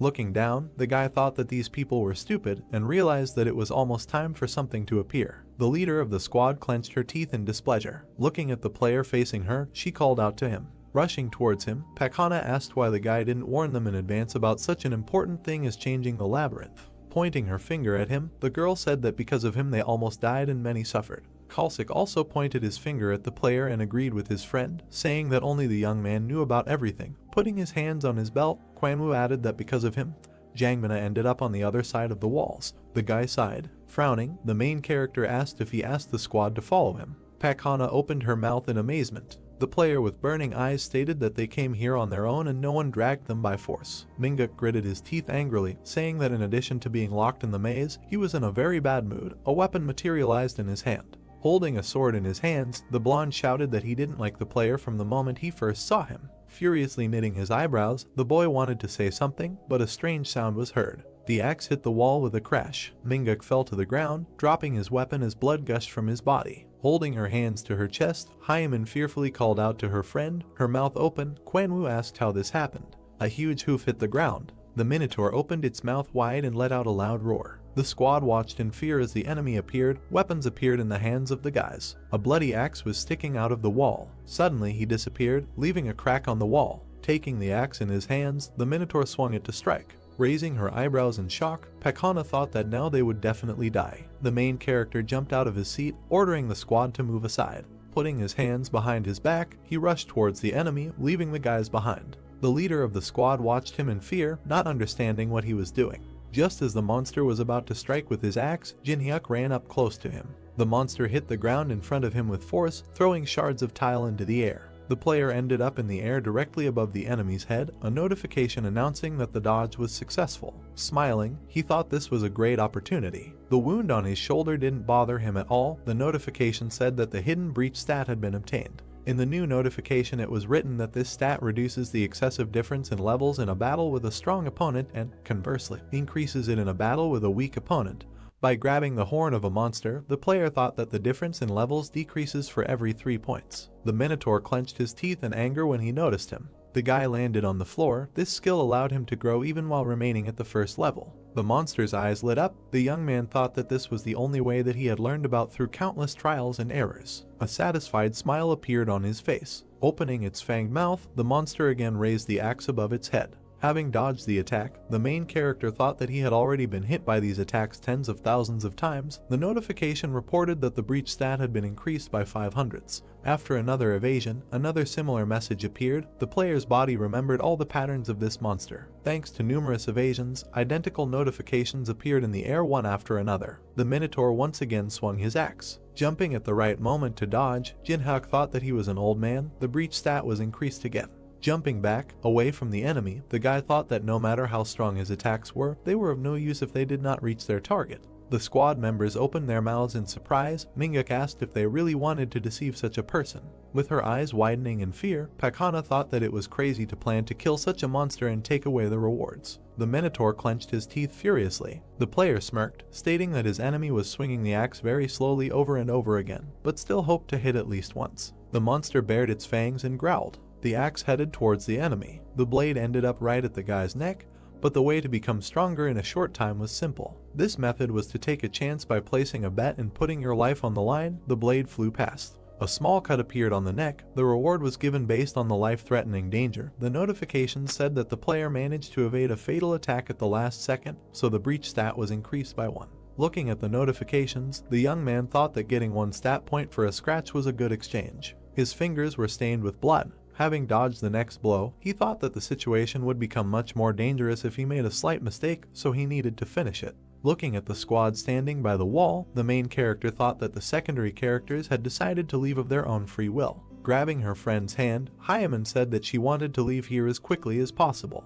Pakhana asked her to walk, leaning on the wall, because then there would definitely be a way out. Approaching her from behind, the player asked where they were going. The girl looked at him in fear, trying to say something. She opened her mouth in shock when she saw something in front of her. Pointing to the Minotaur, Jinhyuk said that the squad should join the battle if they also want to get stats, because they will be given a hidden stat if the guys dodge attacks. He added that rewards should be shared. The monster swung his huge axe for another blow. Pakhana jumped back. Hyaman put her hand forward in fear. The leader of the squad began to cry, her mouth open in horror. A powerful blow rolled across the entire room, destroying everything in its path. Kalsik ended up on the ground in front of a pool of blood. Tears flowed from the girl's eyes. Smiling, the player stated that they could not stand like a pillar and that they needed to dodge and keep their distance. Looking at the Minotaur, he asked him if it was true. Some noise made the monster stop a meter away from his enemy. A stone block next to him appeared from the wall. The labyrinth began to move again. The stone slabs began to be rebuilt. One of the walls that appeared separated the opponents. Waving his hand, the guy promised to see the monster later. The wall closed the passage, leaving the Minotaur alone.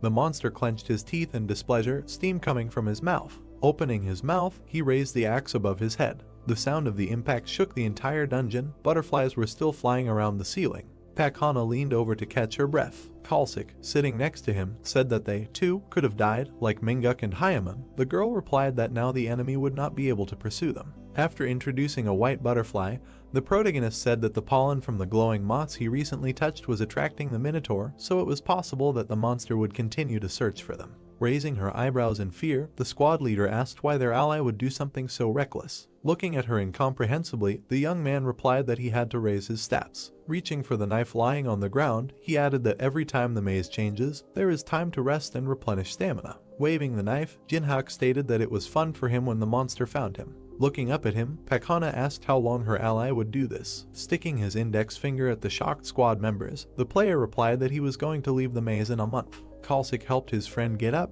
The girl, thinking that this hell could not last a whole month, said that they would go separately. She decided that if they went on their own, the monster would not chase them. The guy thoughtfully put his hand to his chin, saying that, most likely, this would be the case. Smiling, he asked which direction the survivors were going to go. The guys walked forward along the corridor, but moving without a landmark is many times more dangerous. Kalsik pursed his lips tightly. Someone asked if their ally knew where the exit was. Touching the tip of the knife, the player replied that he knew more about this labyrinth than anyone else, and accordingly he knew the location of the exit. Frowning with displeasure, Pakhana thought that they had no other choice. Closing her eyes, the girl said that there was nothing more to do, but the guy interrupted her. Waving his finger, he said that in this world you cannot get something for free, because even for the bus fare you have to pay. The knife was a centimeter from the face of the squad leader. Holding a sparkling knife in his hands, the young man ordered to give him all the available coins. The man, holding a shield in his hands, rushed forward with a sword. The goblins jumped back in fear. A powerful blow from the shield threw them aside. The guy with the bandage on his forehead struck with a sword. The video of his battle was paused, and there were a lot of rave reviews underneath it.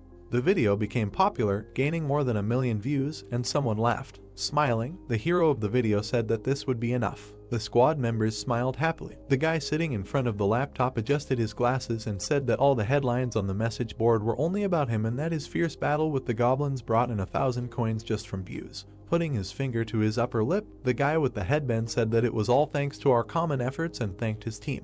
Another member of the squad, summoning blue arrows pointing upward in his hands, said that the audience probably thought that his friend did everything solo. Because they edited the video very well, the guy with glasses said that no one noticed that the swordsman added buffs. Suddenly the guy in the blindfold raised an eyebrow questioningly. Seeing that a user under the nickname Bald Guy left a negative comment, the person at the computer said that he was ruining everything.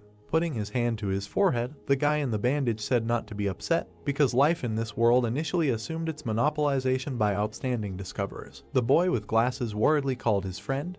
The notification said that a new video had been uploaded to the Walk of Fame. Because of the new video, the squad's video ratings immediately dropped. Approaching the screen, the guy in the blindfold asked why this happened. The preview video, titled "For the First Time in the World, Succeeded in Strengthening an Object Tenfold," showed a shining knife. Looking at the many positive reviews, the young man called it absurd. The number of views exceeded 1 million. 10 minutes ago, the main character crossed his arms over his chest and asked everyone to mind their own business. Waving his hand, he asked the squad to pick moss and prepare a sleeping place, as well as find logs to start a fire. Kalsik agreed and walked away. Gritting his teeth in dissatisfaction, he looked back at his maliciously smiling ally. Looking to the side, Jinhyuk called up the status window and opened the exchange. The message that popped up in front of him said "Welcome to the exchange." Moving his hand over the notification, the guy thought about what he needed to buy. Enchanted tarot cards worth 70 coins appeared in the air. Then a fragment of an old worn bronze key appeared, worth 80 coins. Behind him appeared a piece of a wooden cartwheel worth 300 coins. Then a scroll appeared, a lotto booster worth 10 coins. The player smiled contentedly. These items were no different from garbage that no one would buy. His finger pointed at the purchase confirmation button. The notification thanked for the purchase. The most important thing was the knowledge of how to use these items. Holding his hand over the wave of blue energy, the guy decided to combine the key, tarot cards, and a piece of the wheel. Blue energy surged through his body, a notification announcing that the merger was successful. A wheel of fortune appeared in the air with a picture of fortune in the center. The notice said that this artifact could raise luck to its highest value for 10 minutes, but since it was not completed, the scope of use was limited. The wheel of fortune shone in the air above the young man. Summoning a knife in his hand, he thought that if you do not know the limit of its use, then, to the best of your ability, the luck you receive can be what pushes a person from heaven to earth. Grasping the wheel with his hand, the main character thought that its limit was known to him because his life remembered everything. The wheel spun in the air. A notification announced that the highest luck value had been reached. Sealed scrolls rained down from the sky. The value of the number of scrolls in the inventory was 10.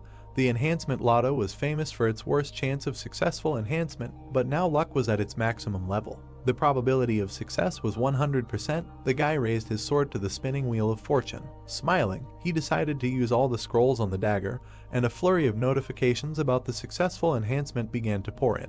The tip of the dagger began to sparkle. It flashed in the owner's hands, a notification announcing that an old level 10 dagger had been received. The new notification said that the player became the first on the Korean server to succeed in creating a level 10 item, for which he was awarded 5,000 coins. The corresponding achievement appeared on the pedestal. The notification stated that starting tomorrow it will be placed on the Walk of Fame for the whole day. The main character swung his new weapon several times. Placing it on his shoulder, he thought that finally a truly worthwhile thing had fallen into his hands. The 10th day of life in hell, Kalsik and Pakana sat on the floor, hugging their knees. There was a fire made from collected branches on the floor. A moss bed lay nearby. There was no food in the dungeon except mushrooms and moss. The girl watched with disgust as her friend ate fly agaric. She looked away. Jinhyuk was lying on a bed next to the fire. A memory surfaced in her head of how they were attacked by a minotaur who regularly came at a certain time. Pakana remembered how she barely managed to slip under a falling stone block.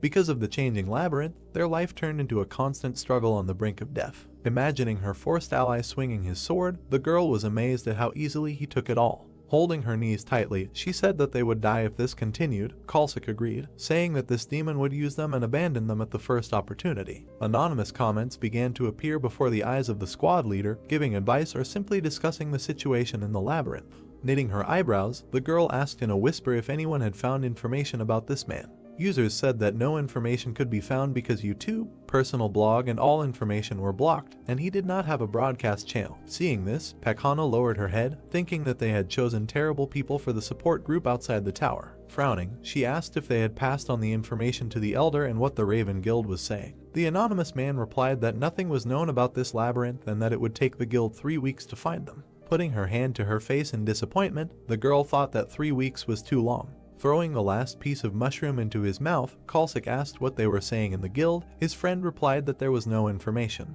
Looking at her ally sleeping on the floor, she decided to share her thoughts with her friend. The guy was lying on his side with his back to the fire.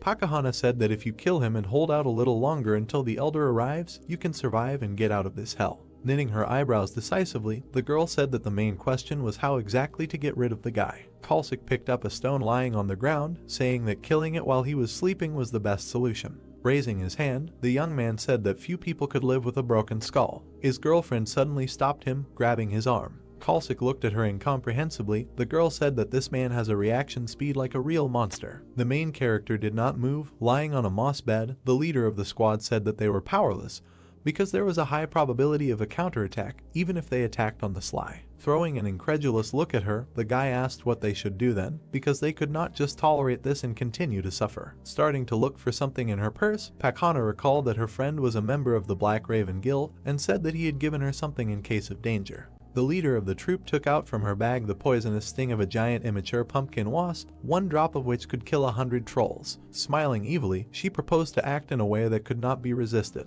The main character lowered his eyes in displeasure. In his hands was a wooden board with fried moss and mushrooms. It felt like they were making a survival movie. Taking the mushroom with improvised sticks made from mouse bones, the girl said that she needed to catch a mouse or a moth, then there would be something edible besides mushrooms. Jinhyuk, sitting farthest from the fire, asked to give him some more mushrooms and water. The guys immediately fulfilled his request. Putting more mushrooms on the plate, Kalsik noticed that they still had plenty of this nasty stuff. Throwing a disapproving glance at him, the girl mentally called him weak-willed. The main character put a piece of mushroom in his mouth. Anonymous comments were glad that he swallowed the poison. Pakana smiled contentedly. Kalsik watched him, chewing his portion. The plate of mushrooms fell to the floor. Black liquid gushed out of Kalsik's mouth. The guy grabbed his throat. The veins on his body swelled. Jumping up from her seat, the leader of the squad was frightened to see her friend squirming in unbearable pain. Looking at the player, the girl asked if he knew about the poison. The guy asked the counter whether they really thought that he would mindlessly accept food from their hands. Kalsik's body turned black. The player explained that he changed the plates as soon as they were distracted.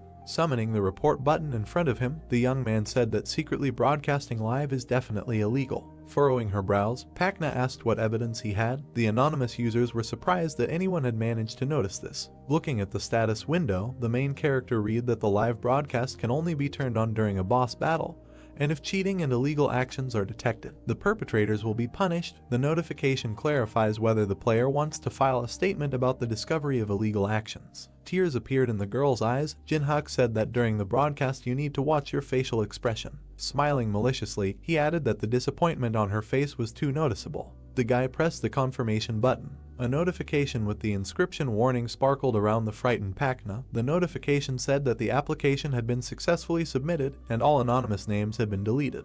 The girl pressed her hands to her chest. The live broadcast screen behind her began to disappear. She turned around to look at the screen. The users did not understand what was happening. One by one they were disconnected from the server until there was not a single connected viewer left. Notifications said that these people would not be able to watch the video for a month, and if they violate it again they will be deleted permanently. Seeing that the number of spectators was 0, the girl asked how this happened. A new notice announced that the player's fine had been replaced by a merciless fate.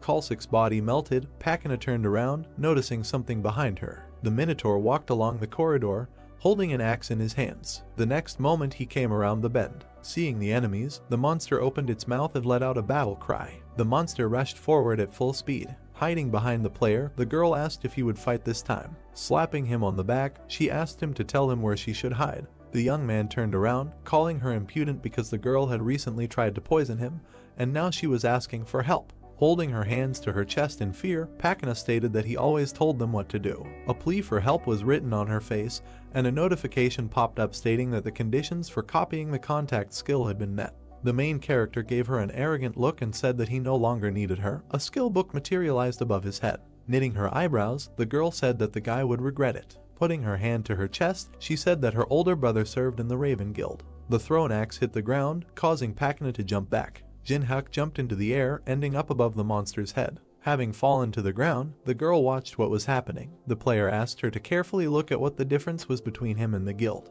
He swung the sparkling knife. Making a jerk down, the guy hit the minotaur right in the back of the head. There was a shallow cut on the monster's head. Swinging its fist, the monster hit the wall, causing its enemy to jump back. The player landed on a stone tile, thinking that he was able to deal damage thanks to his breach skill. The powerful tug caused the rocks under his feet to crumble. Rushing forward, the guy concluded that he couldn't just kill the monster. Noticing something, he glanced to the side. The axe flew over him, forcing the player to slide along the ground. To win, it was enough to create the same situation as last time. Looking at the enemy, the young man clenched his teeth. The notification said that the first level fire element was activated. The flames rushed towards the minotaur, who put his hands in front of him for protection. Breaking through the flames, the monster screamed furiously. Having rushed past, the main character was able to strike at the monster's legs. The minotaur fell to one knee. The player was behind him and asked the monster not to rage so much. Grasping the knife tighter, he thought that as muscle builds, the meat becomes tougher. A satisfied smile appeared on his face. The minotaur lowered his head, steam coming from his mouth. The moment had almost arrived for the monster to use his last card.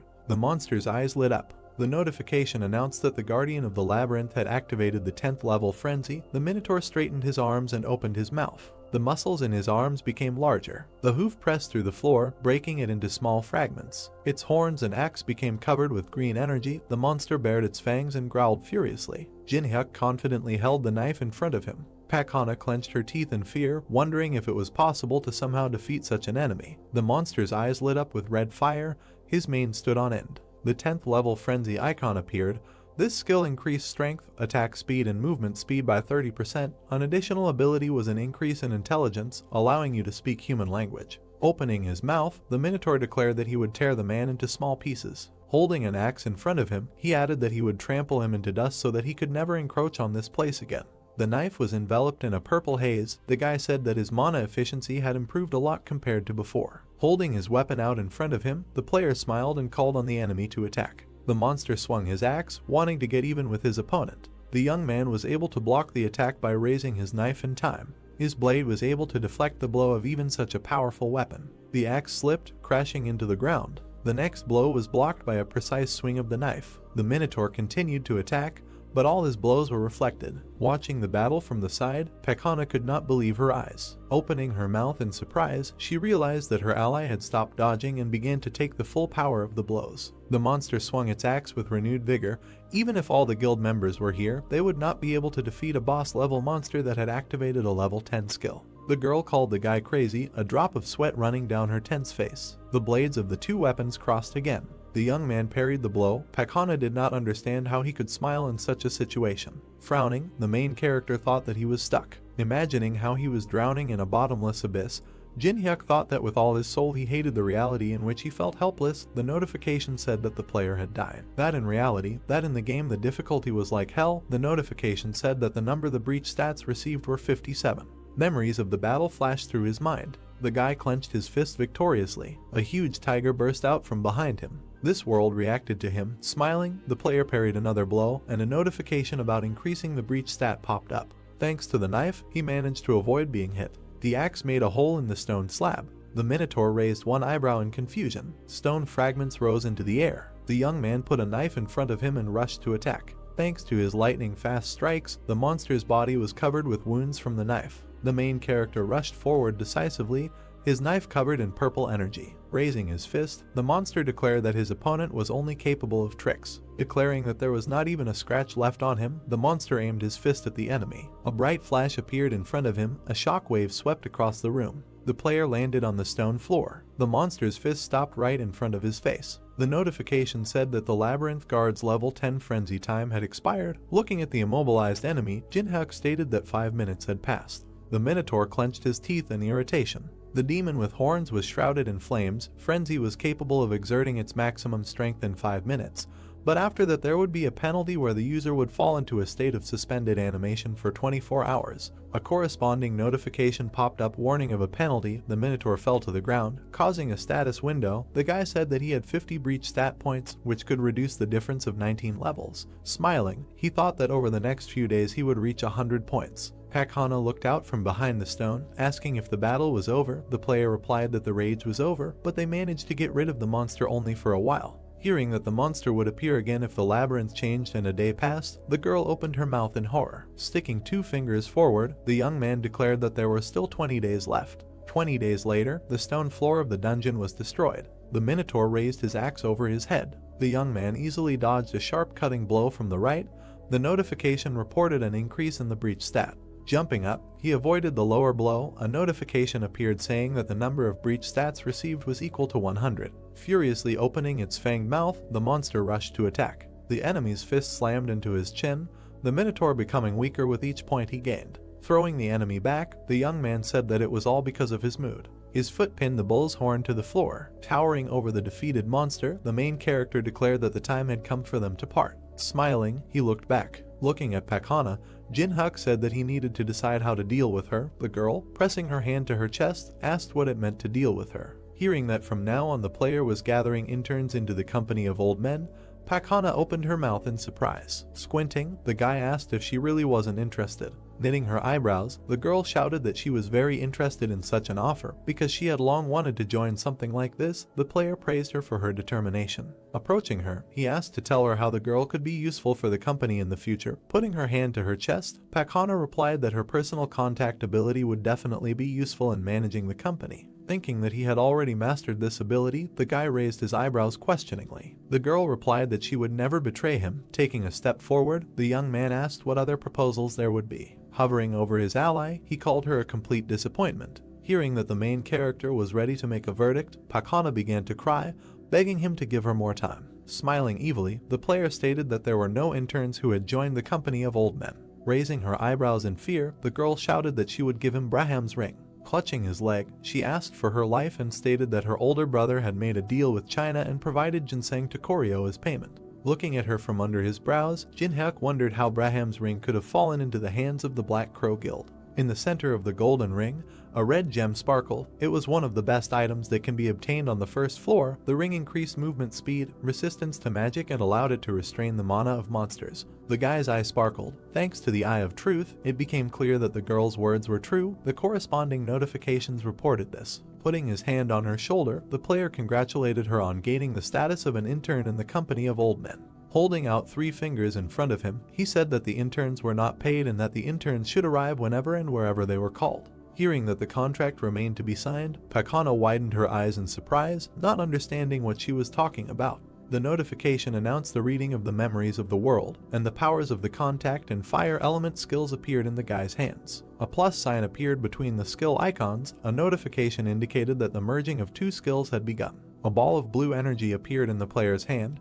He stated that it would be a little hot. The notification said that the soul brand skill had been obtained. The young man put his hand on the girl's shoulder. She asked in fear if this was really a contract. Raising his hand over her, shrouded in energy, the protagonist asked if Pakana really thought that she would just need to put a stamp on a piece of paper. Tears appeared in the girl's eyes. The player congratulated her on joining the Black Enterprise. The notice stated that the soul brand was carved on the intern's face, and a woman's scream was heard in the depths of the labyrinth. An icon for the soul brand skill appeared. The description said that the object on which the mark was placed was obliged to obey the orders of the owner of the skill. If the rules were violated, the object's body would ignite.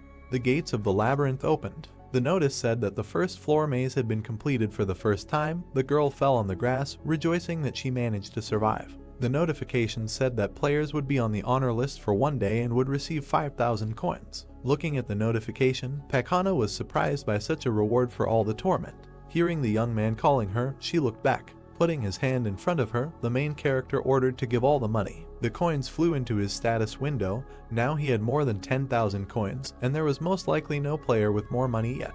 Pointing his finger at the intern, Jinhuk ordered Braham's ring to be brought within 3 days. The girl objected, saying that 3 days was too little. Gathering blue energy in his hand, the guy stated that the time had been reduced to 2 days. A burn in the shape of a human palm appeared on Pakana's face, and she promised to bring the ring. The news was broadcast on a huge screen on the roof of the building. A man in an official suit announced that in a week, the strongest guild in Korea, Tangun, plans to defeat the boss of the third floor. Emblems of different guilds appeared. The Tangun Guild was the leading guild of the country, raising its stakes in the international competition to conquer the tower. The characters walked down the street past the screen.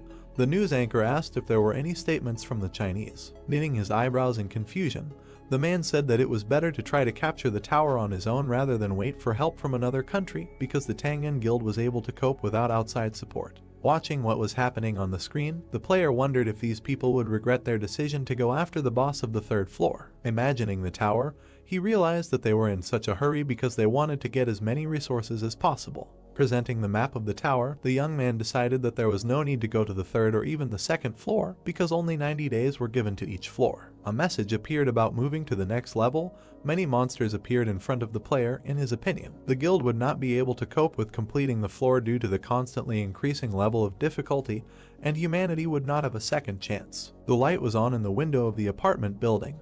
The main character decided to begin by collecting all the information about the events of the last month. There were bags of garbage in front of the front door. Holding the phone in his hands, Jin-hyuk wanted to turn to informants whose information could be trusted in order to find reliable information among the gossip.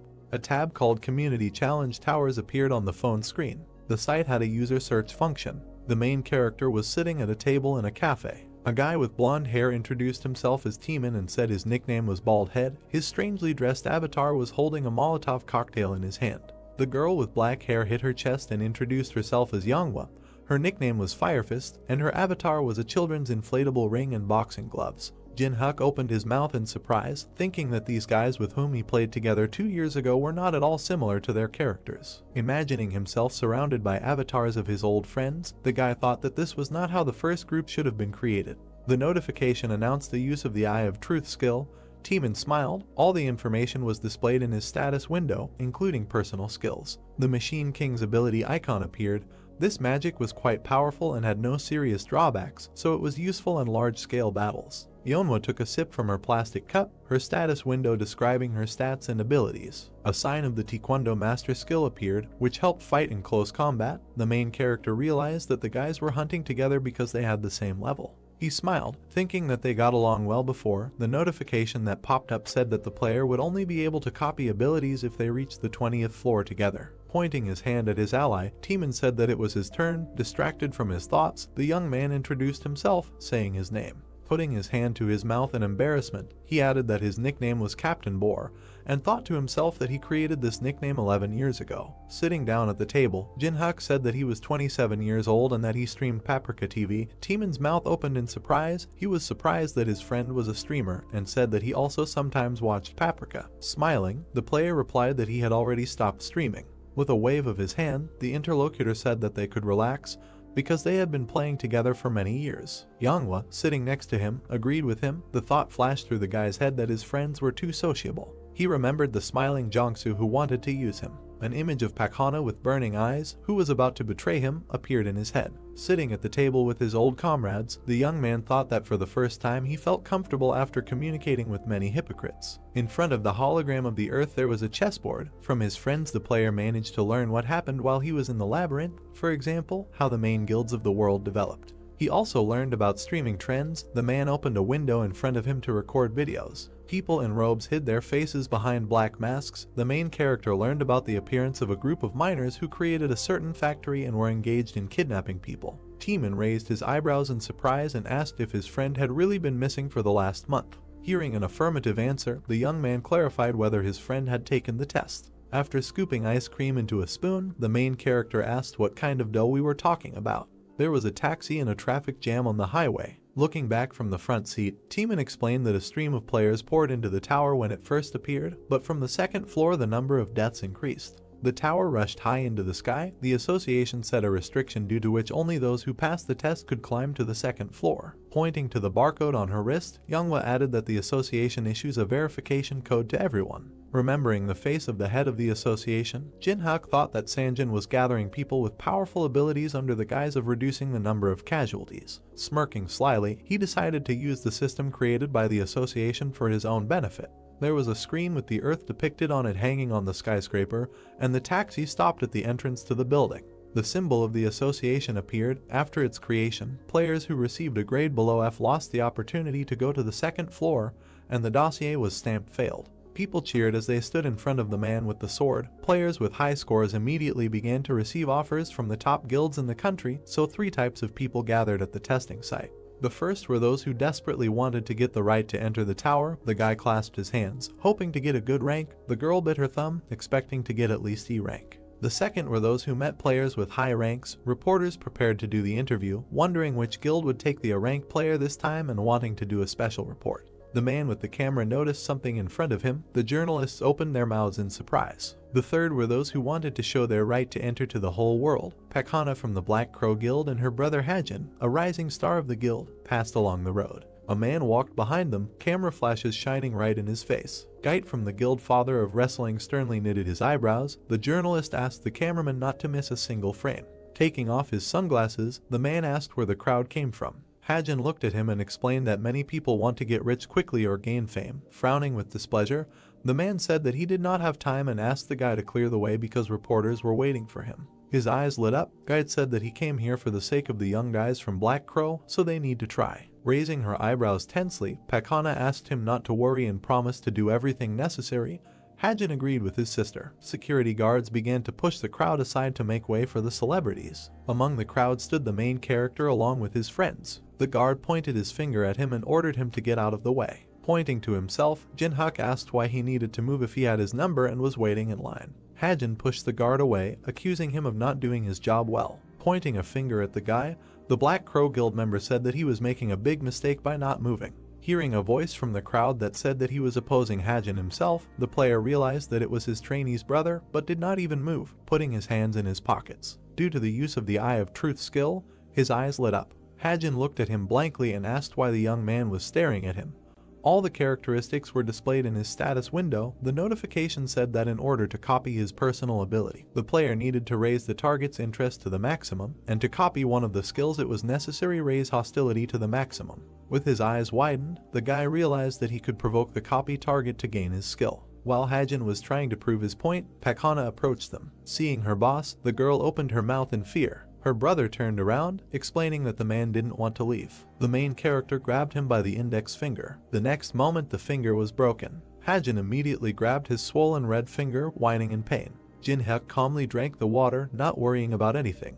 Hajin's eyes lit up and he removed his hand, which was immediately enveloped in strong magic. All the people around were in shock. They called for everyone to run to the scene of the clash and look at what was happening. Janek, noticing something was wrong, looked at his opponent in surprise. At that same second, he grabbed the open bottle of water tighter. Hajin was already heading towards the main character when suddenly water got into his face and eyes. He threw a strong slash, but Jinhyuk was no longer there. All that was left was the bottle, which flew towards the attacker, when suddenly he received a strong blow to his leg, causing his stance to buckle. Within a second, Hajin fell to the floor with a loud cry, holding his knee. Not far from him, with his back turned, stood the main character. Everyone around was in shock. No one understood what happened. Among the uncomprehending crowd was Hana. She looked at Jinhyuk in horror. Drops of sweat were running down her face, and there was fear in her eyes. She asked herself why the main character was here. Quite suddenly it was heard from the crowd. It was Geit, who was holding his hands on his chest with displeasure. Jinhyuk looked at Geit emotionlessly. He immediately tried to use the level 1 Eye of Truth skill. At the same second, an error appeared with the inscription, Failure. Immediately another error appeared, informing that the use of the skill was impossible due to the difference in levels. There was rage on Geit's face. Gritting his teeth in anger, he advanced on the main character. His eyes burned with a bright, warm flame. This guy's level was reported to be above 20. As soon as Geit approached the main character, he looked up at him and said that he didn't know that Hajin had a nanny. Then Geit calmly replied that this requires an eye and an eye, but nothing, Kajin is quite a useful fellow. Immediately Jinhyuk tensed. Frowning his brows, he asked if what Hajin supplied to China was ginseng from the Goryeo dynasty. Hearing this, Geit became furious, gritting his teeth and asking how he knew. All the people and reporters around heard this and did not understand what they were talking about. With his arms outstretched, Jinhyuk nonchalantly replied, "Does it matter how he found out?" and then asked if Geit would ask the right question. A malicious smile appeared on his face, and there was a certain idea in his eyes. For example, how to get rid of side effects, Jinhyuk suggested the question. Gait said rather sharply. A message immediately appeared informing that Gait was using the 3rd level dungeon skill. Walls began to appear around Jinhyuk and the enraged Giddy. Hyun, Teeman shouted, throwing himself into the closing walls. Veins appeared on Gait's forehead with anger, and fire burned in his eyes. It exuded strong magical energy. Jinhyuk, Yonghwa immediately shouted when she saw that the dungeon had closed. Is this really a protective wall? The main character asked in surprise, touching the impenetrable wall. Gait did not answer the question, but simply asked if Jinhyuk was really asking for 10 dungeons, after which he asked if then the main character could prove that he was not lying. Then Jinhyuk began to explain that the edible item needed to restore stamina and mana was ginseng from the Goryeo dynasty, after which he, imagining the exhausted magician, said that if you simply eat ginseng, a side effect will occur, magical poisoning. After that, he raised 3 fingers and said that the guys were probably suffering about this right now, but 3 objects could help with this. These were Carasian juice, moonstone, and most importantly, mandrake root, after which he said that he thought that the guys were now looking for the mandrake root. After thinking a little and throwing out his hand, he said that he would tell him where he was, after which he asked if Gait now believed him. Drops of sweat were running down Gait's face, and it was clear from his face that he was very excited. He said to himself that everything he said coincided with the words of the scouts and researchers. Well, I agree, the main character asked with a malicious smile on his face. After thinking a little, Gait replied that he would believe Jinhyuk. But, he suddenly said, sharply holding out the knife that appeared in his hand. I'm warning you, no tricks, Gait said in an angry and threatening voice, adding that otherwise it wouldn't seem like much. He clenched his teeth in anger and said to himself that the main character had asked for as many as 10 of the most valuable dungeons and this was an excessively high fee. He held the blade shrouded in strong magic in front of Jinhyuk's face and said in his head that he needed to end everything here. Suddenly fear and shock appeared in his eyes. Jinhyuk smiled madly, his eyes glowing with a bright purple flame. Looking at his opponent, he said that it seemed that Gait had not yet understood. Both our deal and your life, the main character continued to say. In my hands, he added, raising the blade, which was shrouded in strong, terrifying magic. And at this time one of the guards broke through the floor. Jinhyuk's comrades were surrounded, but they successfully defended themselves. Get away, Yenba shouted furiously, adding that unless, of course, they want to die. There was a raging fire in her eyes. Suddenly a notification appeared saying that the level 3 dungeon skill had been cancelled. The magic has dissipated. The guys went in different directions. The main character, with a smile on his face, shouted to Inui to calm down the girl. Are you okay? The guy's voice was immediately heard. They immediately ran up to him, shouting that he had been kidnapped just like that, and they would kill everyone, he said. Waving his hands, the main character said that everything was fine. Pointing to the departing Gait, Jinhyuk told them not to worry because he and Gait had found a common language. At that same second, Hajin rushed to the enraged Gait in a rage and asked if he would really just let the main character go. Bowing, Hajin, with a drop of sweat on his face, said that if he gave him a chance, he would come up with a good plan. At that same second, he received a strong blow to the neck from Gait. Raising him with one hand high above the ground, he told him to understand that Jinhyuk is stronger than everyone, after which he said that if Hajin does something like this again, he will greatly regret it. The guy was already out of breath, veins stood out on his neck, and saliva was flowing from his mouth. I understand, Hajin said in a trembling voice and out of breath. Throwing the guy on the floor, Gait and his guys left. Hajin asked himself in horror what happened in that dungeon. A fire immediately lit up in his eyes, he was angrier than before. In his head he screamed that no one could humiliate him, which means he would kill him. It was immediately reported that by raising hostility to the maximum, you can copy one of the skills. A notification immediately appeared that the conditions were met, which means Jinhyuk copied the stealth skill. It was reported that stealth is a passive ability, difficulty in obtaining, description, breathing, and pulse can be controlled. The next message states that the copied skill is saved in the memories of the world. Jinhyuk, with a malicious and at the same time satisfied smile on his face, looked at the enraged Hajin. After that, he began to walk away while the people around him admired him. In the table rating, Hana was in first place with scores of 1,755. The main character said in surprise, folding his arms over his chest, did the trainee really drink mountain ginseng? Suddenly a voice was heard inviting the next person into the office. With a blade in his hands, he entered the office and saw a crystal with a man standing next to it. He said that the test is simple, you need to hit the magic stone, objects, skills, you can use everything. The hidden power of the stone is revealed during the attack. The guy saw the blade in the hands of the main character and asked if he would really only use it. Jinhyuk immediately extended his hand with the blade in front of him and said that this would be enough. Okay, the guy said, putting his hand to his chin and looking at something on the tablet, after which he added that the main character would start as soon as he was ready. Suddenly the guy noticed that the main character approached a stone larger than the one he was supposed to hit. He immediately turned to Jinhyuk, after which he said that the stone he approached was a mid-level stone, and pointed to the stone that was needed and told him to go to the entry-level stone. A flame flashed in the eyes of the main character. The guy was enveloped in the strong aura of the protagonist. He looked at Jinhyuk in horror and shock and said that ordinary players could not even activate a mid-level stone. The stone fell with a crash onto the floor, divided into two halves. The guy added that it was impossible to break the middle stone in half. The result of the main character immediately appeared on his tablet, showing that Jinhyuk's rank was as shocked by such results. The guy shouted that he needed to report this to his superiors. Jinhyuk suddenly said not so quickly. Taking the guy's tablet, he told him to report back in a week. Immediately the guy asked in confusion whether he was really asking to postpone the report. There was a terrifying power in Jinhyuk's eyes. He said that this was for personal reasons, and in a week the guy can report wherever he wants. But, the guy mumbled, not knowing what to say. Then the main character straightened up, took out a blade and, playing with it, said that he knew several worldly wisdoms.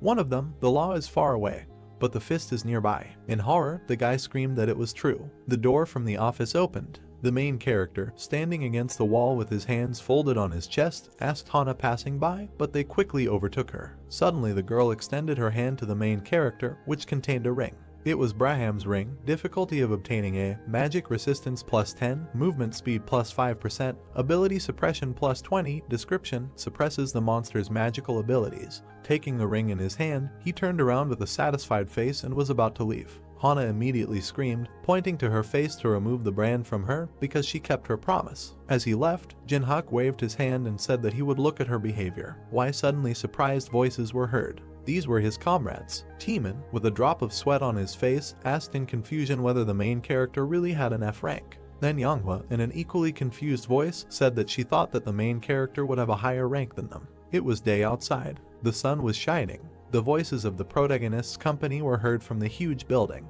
Jinhyuk replied that this was just a temporary result, after which he said that he needed to take a repeat test in a week. They left the building. A taxi immediately pulled up to the guys. Manhwa, walking to the car, said that the second test was in the dungeon, after which she asked the main character how it would pass. Jinhyuk, getting into the car, said that he needed information, after which he added that there was no need to worry about him because he would write later, and let the guys go to the tower. After sitting in the car and buckling down, the main character folded his arms across his chest and said to himself that the first test determines the rank based on magical power, and the one who passes this test moves on to the second. He introduced the huge monsters and orcs located in the dungeon, after which he said that the task was simple. He needed to go through one of the dungeons of the tower. There were no restrictions on difficulty. You could choose any opponents, even goblins or orcs. At the same moment, he imagined a completely different place. In the hall that he presented, a beautiful girl with beautiful wings was sitting. Jinhyuk said that the place where he would go is the ancient ruins on the first floor, after which he added that neither in the 11 years that they played the tower, nor now that it appeared in reality, no one was able to pass this forbidden zone. When was the last time I was here? He asked himself, finding himself in a new dungeon. He had a satisfied smile on his face and a huge backpack behind his back. They came to the abodes of the fallen, when suddenly his thoughts were interrupted by a can of soda hitting him in the head. They immediately shouted at him to tell Jinhyuk to drag his suitcases. Mountain ruins, first floor of the Tower of Challenges. Warkug was very beautiful. Waterfalls flowed and rocks flew in the air. In his head, Jinhyuk said that with an F rank, he couldn't go there alone because the guild guarding these ruins wouldn't let him through. They marched forward in a huge expedition. He added that the best option was to go as a porter. Suddenly, one of the team turned to Jinhyuk and asked how he got here. The main character looked coldly at the questioner. He smiled and said that he needed a lot of money to survive. To this the stranger smiled back and said that everyone needs money. Suddenly, he showed a picture of his family on his phone and said that he was here to feed his wife and children. Jinhyuk's face changed at that very second. He immediately realized that this man was one of the suicide players. They moved further and further. The traveler said that both of them with rank F should be extremely careful. Where they point, that's where we go, because the equipment doesn't work inside and the ambulance won't come. Don't worry, the main character said with a confident and warm smile on his face, after which he added that those who are here will at least return home unharmed. Yes, the stranger asked, a little confused, turning to the main character. Cold sweat broke out on his face. The sky was blue. The sun illuminated the mountains and the earth. The stranger suddenly laughed and thanked Jinhyuk for his kind words, after which he praised him for being braver than the others. It was reported that the quest for the raid group was beginning. A scroll appeared indicating a raid. It was reported that this is a raid on the capture of ruins.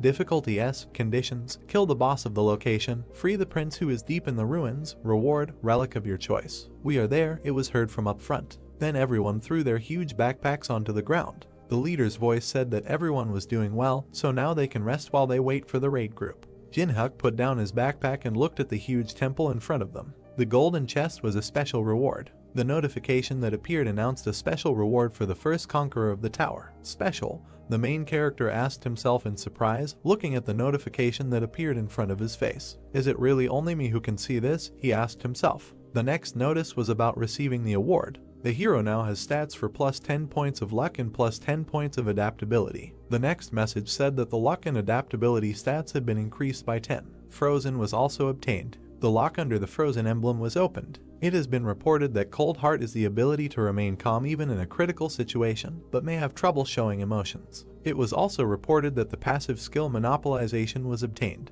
The lock under the Monopolization emblem was opened. It was reported that if Jinhyuk completed the quest alone, the reward for completing it would be the highest possible. This, the main character said in confusion. Suddenly a crazy smile appeared on his face, and madness was also visible in his eyes. He asked himself how cool this was. He put his hand to his mouth and thought. Jinhyuk presented several chests behind him with various rewards. He said to himself that even though there were an incredible number of awards in the tower, to receive at least one was great luck. With such passiveness, I don't even need luck, he joyfully said to himself. While he was thinking, a bright light suddenly shone in the center of the temple. It illuminated everything around. After a few seconds, barely visible figures appeared in it. It was a raiding party. One of the guys was loudly indignant, saying that he couldn't get used to teleportation, after which he asked what the others were doing.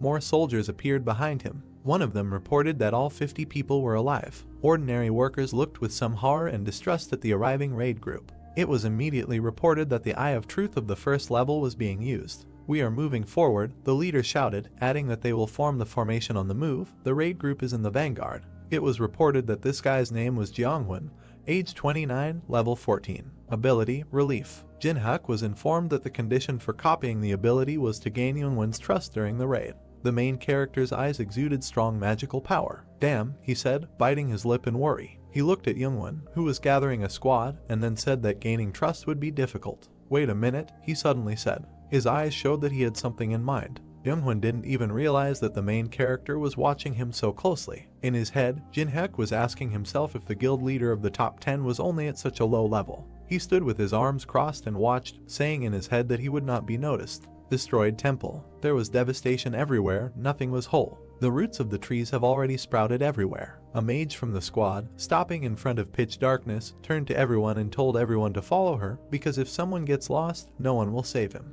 It was reported that the lamp skill of the first level is activated. The staff in the woman's hand glowed bright red. Strong magic was released from the staff, lighting up part of the corridor. The corpses and bones of other raiders and monsters appeared in it. Ordinary workers, going inside, were very frightened. Looking around, they asked if these were ruins. The guys walked past monsters that had long been killed by the raid group. Well, there was a massacre here, said a passing worker. They walked further and further. Looking around, they said that the atmosphere here was very scary. Suddenly Jeonghwan and his troops discovered what they had come for, after which he called all the workers to come to them. There was no positive emotion on Jinhyuk's face. He looked at the squad leader with contempt. It's strange, the main character said in his head, asking afterwards if there really were any losses, although they endured so many monsters. Remembering how Jeonghwan had just recently shouted about formation on the move, he said that that guy's strategy seemed rather strange. Suddenly, the main character's thoughts were interrupted by a strong blow on the shoulder from another porter, who angrily told Jinhyuk to go and distribute water. Then the main character remembered that he was just a porter. He smiled evilly, and veins stood out on his face. The man who hit him on the shoulder pointed his finger in the other direction, saying that here they could handle it themselves, telling the main character to help the foreigners. Foreigners, the main character asked himself in surprise in his head, looking at the guys in gold-colored armor, when suddenly he saw a strange sign on the shoulder of one of them. After thinking a little, he remembered that these were warriors of the Sion Guild. Suddenly he saw one of the soldiers in white robes and armor, which was unlike the others. Jinhyuk smiled mockingly, saying in his head that they were such fragile creatures, and then asked himself if it was worth making friends with someone. After a while, he handed over a mug of cold water. The knight in white robes looked at the main character in surprise. Jinhyuk said that the knight did a good job. The warrior thanked him. It was reported that level 1 communication was being activated. Jin-hyuk smiled contentedly when he learned about this. It was immediately reported that there was little interest in him. Suddenly the knight began to take off his helmet. Taking it off completely, it was a beautiful girl with brown hair. What Jin-hyuk saw shocked him. He understood everything immediately. She was the youngest daughter of the Laurentia family of aristocrats from Europe. She is a versatile player associated with divine power, with offensive, defensive, and healing skills. The girl looked incredibly heroic. She held the sword confidently in her hands. Jin-hyuk continued talking in his head. She, the hero who saved Amsterdam from chaos, is one of the most famous players in Europe. She is the Saint of Amsterdam, Teresa de Laurentia. Looking at how Teresa greedily drank all the water from the glass, he said in his head that it was now clear why there were no losses, adding that Teresa showed herself best in battles with the undead and other evil spirits. But, he suddenly said, after which his eyes glowed with a bright flame. He added that many want to go higher, and Teresa is here, although there is now a raid on the boss of the 3rd floor. It was reported that the level 1 Eye of Truth was being used. The girl, holding an empty mug in her hand, blushed because she was refreshed. Suddenly an error appeared saying that using the skill was impossible due to the difference in levels. Is she really higher than the 20th level? The main character asked himself in surprise. Suddenly, another message appeared on top of the error, informing that the luck and adaptability stats compensated for the difference in levels. The Eye of Truth of the 2nd level was immediately used. Cool, Jin-hyuk shouted joyfully in his head. It was reported that the main character can view the status of the target. Looking at the system screen in front of him, he said with a satisfied smile on his face that now he could appreciate everything. After looking at the girl's stats, he saw that her age was 22, level 29, and her special ability was the protection of heaven. Teresa was incredibly beautiful. There was no anger or greed in her blue eyes, only love and kindness. The conditions for copying were that Teresa is one of the top 100 players in the world, and if the main character rescues her from a dangerous situation, he will be able to copy one of the abilities or skills. Well, numbers, Jin-hyuk said in shock, looking at her characteristics on the system screen, after which he added that now it's clear why everyone admires Teresa. Suddenly, at one of the points, he noticed a quest to choose a profession. It was then that he understood why the girl went to these ruins. At that same second, Teresa, with a wide and kind smile on her face, handed the empty mug to the main character and, thanking him, said that she had quenched her thirst. Taking the empty mug, Jin-hyuk smiled kindly and said to himself that it was he who needed to thank her. Ability, which is highly valued by warriors, Jin-hyuk continued to say to himself. He understood that now he had a chance to receive the patronage of heaven.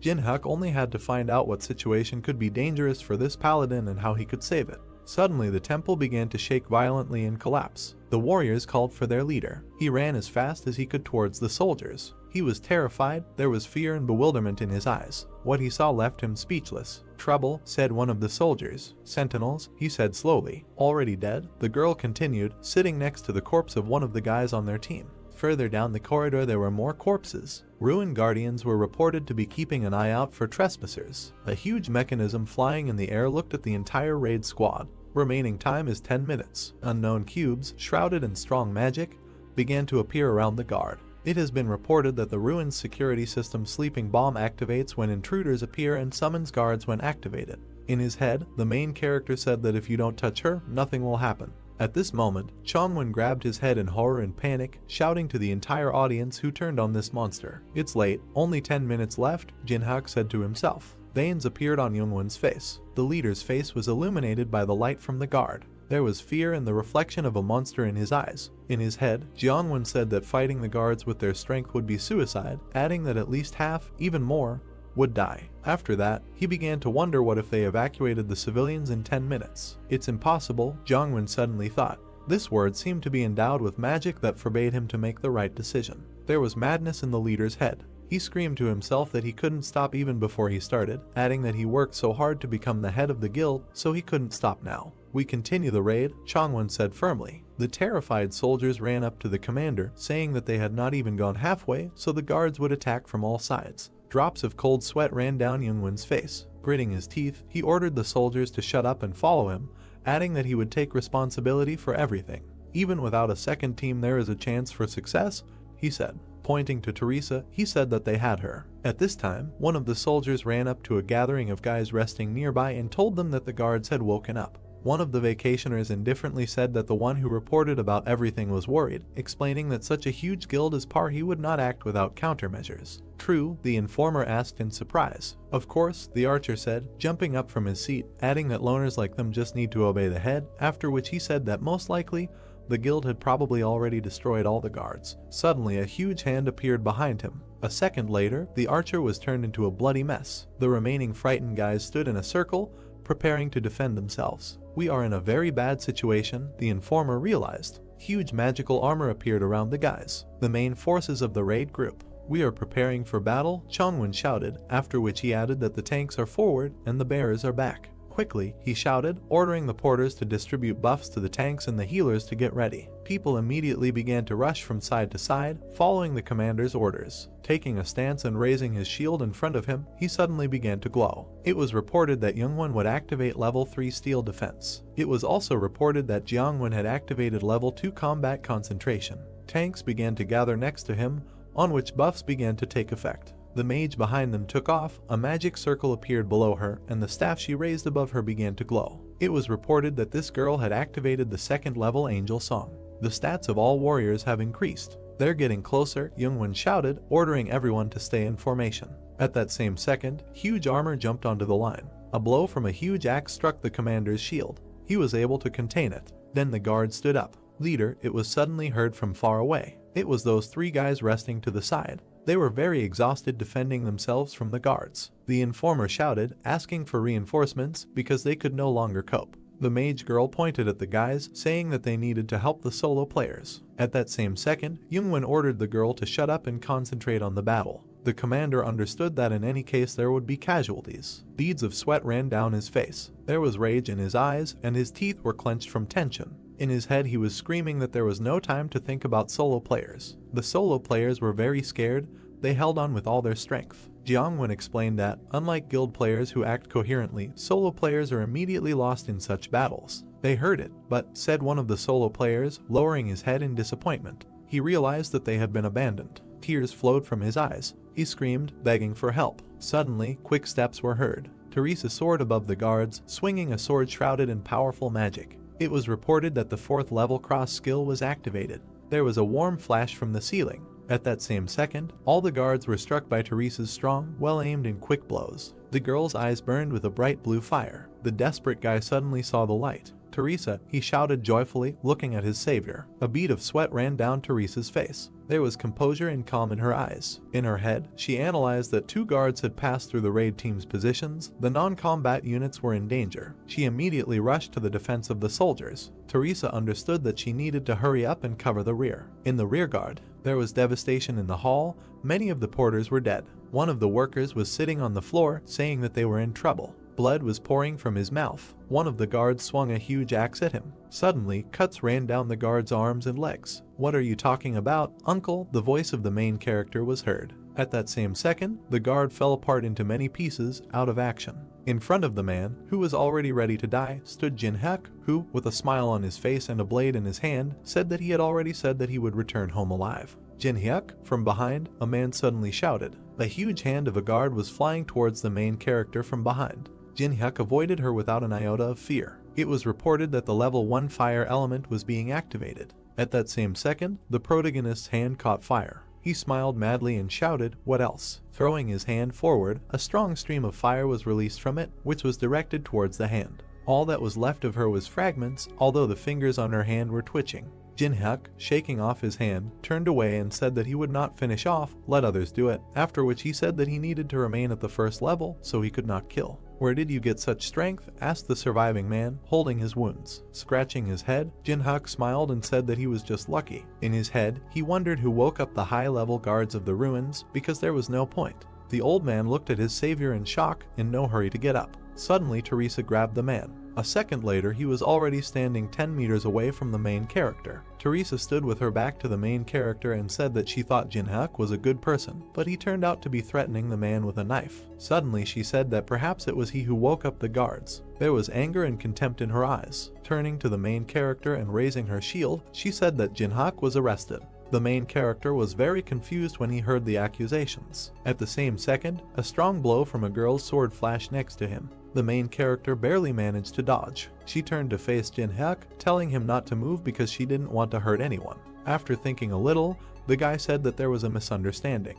The girl again struck a strong blow, but missed. She shouted that she would listen to him later. In his head, the main character said that it seemed that Teresa was too angry and was not listening to him at all. He understood that he no longer had a choice. Teresa swung her shield at the protagonist again, wanting to deal a strong blow. She threw a strong punch, but missed again, so Jin-hyuk pushed with force. Teresa flew into the floor with enormous force, breaking a crater. There were stones on her face. She lay exhausted in the hole, holding back the pain. Jin-hyuk put a blade to the girl's face, saying that he would not be a guard. Teresa looked in horror at the main character, whose eyes glowed with a bright blue light, and there was calmness and composure on his face. Jin-hyuk said that if he had to, he would kill with his own hands. Mrs. Teresa, Mr. Jin-hyuk, the rescued man suddenly started screaming. With his arms outstretched, he ran up to the enemies and shouted that Jin-hyuk had saved him. Hearing this, Teresa was speechless. After a while, the man left, and non-stop apologies were heard in the hall. The girl bowed to the main character, apologizing.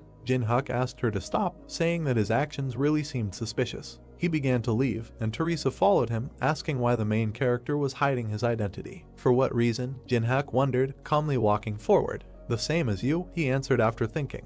After that, he said that Teresa invited the Sion Guild as a cover, after which he added that the girl wanted to secretly obtain the contract of St. Peter for the quest to choose a profession. After thinking a little, he admitted that he also needed one item, the receipt of which no one should know. Teresa was shocked by what she just heard. Drops of cold sweat ran down her face. She asked herself in her head how the main character knew about everything. Jin-hyuk smiled and said that he knows all the strategies for passing these ruins, so Teresa will help him with her skills, and the items they need are in one place. Turning to the girl, he asked with warmth in his voice if she would join forces with him. Teresa looked at the main character in confusion, wondering what to answer. The guards were defeated. In the crowd of vacationers, the commander shouted, saying that it was impossible. Throwing his arms forward, he furiously shouted that they should move forward in coordination, and then asked if they really wanted to go alone. Teresa, standing in front of him with her hand to her chest, explained that according to their map there were only 20 kilometers left. The strategy was known to everyone. Nothing would change if it didn't exist, after which she said that, in addition, according to the agreement before the battle with Boss, all squad leaders have the same rights. Hearing this, Youngwon broke out in a cold sweat and didn't know what to answer. Teresa stood silently opposite him, waiting for an answer. Exhaling heavily, he hit himself on the forehead and allowed the girl to separate from the group, after which he said that she should return before they reached the boss's room. Joyful Teresa, clasping her hands, said that she would join them before the battle began. Remembering something, she asked to take one porter with her. Then Youngwon began to walk away, waving the girl away, telling her to do whatever she wanted. Hearing this, happiness and joy appeared in Teresa's eyes. "This is a one-way ticket," the voice of the workers was heard. The porters stood in a huge crowd, praying that they would not be chosen to march with Teresa. Suddenly the main character raised his hand. Coming out of the crowd, he said with a serious face that he was ready to go. Immediately all the workers threw themselves on his shoulders, begging the guy not to follow the lead of youth and to stay with everyone. In his head, Jin-hyuk said that no matter what he said, the workers still wouldn't understand. "Uncle," he said suddenly. The main character stopped. A strong, terrifying aura emanated from him. In his head, he asked if it had ever happened to him that when he was young, he was struck by an idea. The porters immediately released the guy, not understanding what he was talking about. At that very second, Jin-hyuk turned to the workers and, clutching his heart, shouted that love was burning inside him now, even if he lost his life because of his weakness. Hearing this, everyone present was shocked. Jin-hyuk and Teresa started to leave. The porters looked at the guy, saying that he was such a romantic. Exhaling heavily, the main character said that he was tired. Next to him walked Teresa, looking at the main character. After a while they came out into a hall full of monsters. They walked to the edge of the platform and looked down. Teresa pointed to the crypt, surrounded by a magical barrier, and said that the Treaty of St. Peter was in that sarcophagus. "Yes, I noticed that too," Jin-hyuk answered immediately. Looking at the girl, he calmly asked her if she understood that she needed to remove the protection. "Yes, I know," she answered immediately. Suddenly a warning flashed in front of them. Teresa looked in shock at the system window in front of her, in which it was written that the master of the abode of the fallen was watching them. Reading the same thing on his screen, Jin-hyuk was calm, rubbing his chin. In his head he said that this was definitely about the boss, after which he thoughtfully said that the boss had never been interested in the players, and now he decided to show himself. Drops of cold sweat appeared on the girl's face. Pointing to the warning, she stammered and asked if the main character saw the same thing, after which she said that it was definitely from the boss, but what did these words mean? Did he really see us as enemies? Teresa asked in confusion and fear, to which Jinhyuk immediately replied that this was not so. Pointing his finger at himself, he said that the boss was a sign of him. The girl looked at her friend in shock and asked herself in her head where such confidence came from. Turning to Jinhyuk, Teresa decided to ask if he really knew the way through. Putting his hands in his pockets, the main character replied that he had known him for a long time. Then, the girl said slowly and shyly. Jinhyuk was unhappy waiting for his companion's question. Then what should I do? She asked, putting her hand to her chest. There was fear in her eyes, but she was still ready to do anything. There were many dangerous monsters walking below, protecting the grave. Suddenly, Teresa jumped from the balcony. She landed among the monsters. The monsters immediately paid attention to her. Teresa was reported to be activating a level 5 battle song. For 10 minutes, all stats increased threefold. There was a powerful and terrifying aura around the girl. Her eyes glowed with a bright blue light. She was ready for a fight. What happened a few minutes ago was that the main character said with a smile on his face that her task was simple, saying that Teresa must attract the attention of the undead. The monsters quickly rushed towards Teresa, who was already preparing to defend herself. She recalled the words of the main character, who said that if the girl released her divine energy. Raising her hand with the sword, Teresa began to gather all her strength. Then all the attention will be only on you, the main character said in her memoirs. Suddenly she opened her eyes. They were filled with enormous power. The sword in her hands was shrouded in a strong aura. It was reported that the power of a level 5 saint was being activated. A few seconds later, a huge light was heard, illuminating everything around. Its source was Teresa herself. At that same second, all the monsters rushed at the girl. A glowing blade immediately appeared in front of the face of one of the monsters. She immediately cut it down and started working on the others. She handled everyone without much effort. An endless crowd of monsters ran towards Teresa, ready to kill everyone. Immediately, the main character's foot stepped on the head of one of the monsters. Jinhyuk jumped from head to head, realizing that all the undead were now directed at Teresa. He jumped further and further, moving towards the sarcophagus. In his head, he said that thanks to the control from his companion, he would not enter and increase his level. Suddenly, he felt incredibly strong and ominous magic. The huge sarcophagus exploded at that very second. A huge skeleton emerged from it, shrouded in strong and terrifying magic. It was reported that elite undead had appeared and special dead had risen. The floor was on fire, and the main character was covered with debris. A few seconds later, Jinhyuk stood up from the rubble. There was a satisfied smile on his face. In his head he said happily the mini-boss had finally appeared. At that same second, a huge guard sword appeared from behind a column of smoke. Noticing him in time, the main character deftly dodged without receiving damage. As he dodged the sword, he said in his head that Durahan shouldn't have been here or the conditions had changed because of Teresa. He immediately began to run away from the guards who surrounded him. A few seconds later, he jumped on the guard, starting to attack him, and at this time the lick used strong magic, destroying everything around him. The main character understood that it would be easy to deal with him. Then he added that you need to be careful with flying monsters. At that same second, the lick raised the staff in his hand above himself and began to accumulate enormous power in the weapon.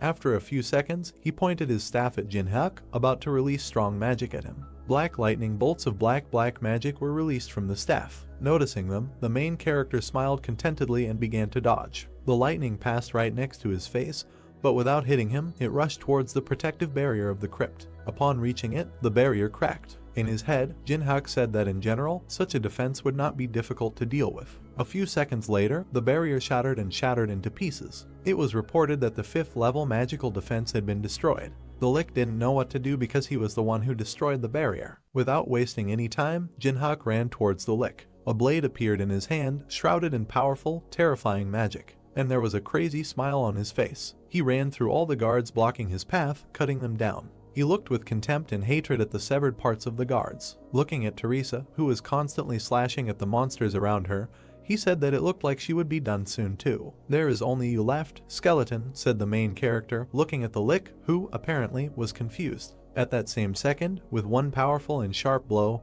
he was cut into 2 parts. Surprised, Jinhyuk looked at what happened to the lick. "I finally found you," came the stranger's voice. A foot stepped on the monster's crushed skull. At that very second he was crushed with force. The one who reads all the movements of monsters like an open book was suddenly said by a stranger. It was a small guy with a sword in his hand. He said that he was sure that the main character would come here. "Long time no see," he said, extending his hand with the blade towards Jinhyuk. This guy's eyes glowed bright blue. "You," the main character answered in confusion. looking at the guy. Not recognizing the stranger, Jinhyuk shouted, asking who he was, to which the guy with the sword replied that the main character should remember him. When suddenly veins appeared on his face from anger, he angrily asked if he really didn't recognize him. "You don't recognize me?" the stranger shouted again, pointing his sword at the main character. The Eye of Truth has been reported to be used. Lightning oozed from the main character. It has been reported that stat effects compensate for the difference in levels. The player's status opens. The guy did not lower his sword, aimed at the main character. This guy's name was Yusung, age 28, level 29, ability Sword Song. It was reported that the copying conditions are such that Yusung believes that he is the best swordsman, so Jinhyuk needs to defeat him in a sword fight, breaking the guy's self-confidence. Looking at Yusung's sword, he recognized that the iron sword was from the Qianlong dynasty, when suddenly he remembered that this was the same item that had disappeared from the museum. He imagined Yusung stealing that sword and then said in his head, what if it was that guy? Afterwards, he remembered the times when Challenge Tower was a virtual game. That's when Yusung lost to him. It was after this defeat. The next moment when Yusung came to him was on a completely different floor where Jinhyuk defeated the next boss. Wherever he was, the main character said, Yusung challenged him again and again. This warrior is eager to fight. Pointing his finger at Yusung, the main character recognized him as that same stalker. The guy himself was very angry. Gritting his teeth, he angrily said that Jinhyuk didn't recognize him because the game became a reality, after which he asked if the main character really underestimated him that much. Putting his hand to his face, Jinhyuk tiredly asked if it was Yusung again, adding that he constantly challenges him to fight just to play. This time it will be different, Yusung said, holding the sword in front of him. He was very angry and said that they are both at the very beginning of their journey, so Jinhyuk has no advantage now. The main character turned away and coldly said, what if Yusung wants to fight, then he won't stop him, when he suddenly asked if he could handle it. At this time, his partner ran up to him from behind. Pointing his finger at her, Jinhyuk said that she wouldn't just stand by and watch. Teresa ran at all speeds to her comrade. Exhaling angrily, with hatred in his eyes, Yusung said that his opponent had an interesting partner, when suddenly he shouted that he would not allow anyone to interfere with them. Suddenly it was reported that Yusung was using the level 5 battlefield selection skill. Yusung's blade was shrouded in strong magical power. The guy pointed his blade at the floor. Hitting the floor with force, a huge blast wave was heard. The main character stood next to a broken grave with things. In the very corner there was a small glow, from which strong magic emanated. The space began to change. Teresa called out to her comrade, who was reaching into the grave for light. Jinhyuk took out a small ball from the sarcophagus. With a satisfied smile on his face, he looked at Teresa and said that they would meet again. Within a second, he and Yusung disappeared. They both found themselves in some kind of space. Raising his blade and taking a stance, Yusung shouted that now nothing would hinder them anymore, after which he challenged the main character to a fight. It was reported that Yusung would activate the 5th level duel. All of Yusung's stats increased by 10%. The main character just stood there, waiting for the fight to start. It was reported that all of his stats were reduced by 10%. Yusung advanced towards Jinhyuk. The main character himself looked at the approaching opponent and said to himself that Yusung's special skills, choosing the battlefield and the duel, had significantly weakened him. That is why the situation has become extremely unfavorable. It has also been reported that special conditions for the synthesis skill are activated. In the message that appeared, it was written that when the situation for copying is unfavorable, the conditions are adjusted in accordance with the changing situation. Copying conditions can be met after obtaining the skill. Stretching his hand out in front of him, he pointed his finger at his opponent. The main character was shrouded in strong magic. Suddenly he said that he was copying Yusung's unique ability. It has been reported that the unique ability Sword Song is being copied. Right there in the notification it was written, Song of the Sword, Jinhyuk's skills as a swordsman are enhanced by 200%. The body itself uses sword fighting techniques and also significantly enhances the player's perception. Behind Jinhyuk, the protagonist's strong skill began to be used. There was a smile on his face. It has been reported that the copied ability is retained in the memories of the world. You're ignoring me again, Yusung shouted furiously. He immediately ran towards his opponent, shouting at him not to relax. A blade appeared in Jinhan's hand. At that same second, a fierce battle began. Every blow was repelled. The main character struck. An enraged Yusung, parrying his opponent's blows, shouted, asking what he was counting on, adding why he was fighting at medium range, using only a dagger. Jinhyun had a sly smile on his face. Inflicting and repelling blows, Oo replied that it seemed to him that this was enough, because fighting with swords was also interesting. Hearing this, Yusung's rage awakened. He pulled his sword behind his back and shouted that Jinhyun was still underestimating him. After that, he pointed his sword at the main character. It was reported that Yusung would activate the 6th level Sword Soul skill. At that same second, waving his sword, which was filled with enormous strong magic, he sent a shockwave towards the enemy. Easily dodging, the main character asked if he was trying too hard, adding that Yusung was just using the highest techniques in a fight with a newcomer. Hearing this, Yusung sent his opponent away and shouted that Jinhan was no longer a beginner. It's a pity that the main character once said to himself, after which he rushed towards his opponent. He understood that if the enemy continued to parry the attacks, the dagger would come to an end. "So it's time," he said. After these words, he took out the sphere that he had previously taken from the grave. For a skill that can withstand a sword, he added to the previous sentence. Immediately after this, he placed the ball on the blade of his blade. After that, he said that he was combining the sword song and the demon soul. Suddenly the ball disappeared, being absorbed into the blade. Synthesis was reported to be taking place. In the next window that appeared, it was written that the ability sword song and the item demon soul were combined. The light that appeared from the synthesis blinded everything around. Because of this, Yusung had to close his eyes. There was a fire in the eyes of the main character. The notification that appeared stated that Jinhan had received the unique ability Sword Graveyard. In the window that appeared, a description of the skill was written. All the owner's skills are enhanced by 500%, the body uses only the most effective sword techniques, perception is at maximum, one of the abilities required to obtain the title Demonic Swordsman. The glow faded, and then the main character extended his hand with the blade to the side. There was not an iota of fear on his face. It has been reported that the unique ability Sword Graveyard will be activated. It was immediately reported that the skill Knight of the Dark Moon of the first level was activated. A huge force spread through the protagonist's hand. In his head, he said that the ability so far produces barely a tenth of its total power. He understood that he did not have enough mana to control this power, so he needed to increase its supply as soon as possible. Yusung stopped. He didn't understand what was happening. A huge strong magical wave flew next to him. Cold beads of sweat ran down his face. He didn't dare move. In his head, Yusung only asked himself what kind of incredible power this was, after which he added that this is the most convenient battlefield for him. He tries not to fight at the distance familiar to his opponent in order to maximize favorable conditions. Yusung was furious, causing him to bite his lip and veins to appear on his forehead and cheek. He screamed to himself why he couldn't win. He remembered how many times he died in the game. And out of the game, he said. Yusung recalled how he collected many articles and photographs in the room in order to reach the main character. Because of his anger, he broke his virtual reality glasses. He kept saying that he did everything to defeat Jinhak. Throwing his head up and spreading his arms, he shouted, asking why he could not surpass the main character. "I will not put up with this," he shouted again, after which he sent many strong blows towards his opponent. Noticing them, Jinhak stood up. His eyes burned with a bright violet flame. Yusung's punches were right in front of his face. At that very second, he repelled them, cutting them with his blade. Did he really parry these attacks too? Yusung shouted in shock, looking at his opponent's results. Suddenly the main character appeared behind Yusung. With a malicious smile on his face, Jinhyuk said that he had already fought with someone who was much stronger and faster than Yusung, but now he was tired of it. Immediately after these words, he raised his blade, shrouded in terrifying magic, above his head. And within a second he struck a strong blow at Yusung, who managed to block it with his sword. Due to such strong pressure, he lost his balance and began to fall. His sword began to crack due to the enormous strength of the protagonist's blade. With a deft movement, Yusung's sword was knocked out of his owner's hands. Jinhyuk had a crazy smile on his face. The sword landed 10 meters from its owner and stuck into the floor. After lowering the blade, the main character said that it seemed like he had won again, after which he added that he didn't even remember how many times he had won against Yusung. "This is the 138th time," Yusung answered, standing on one knee and bowing his head.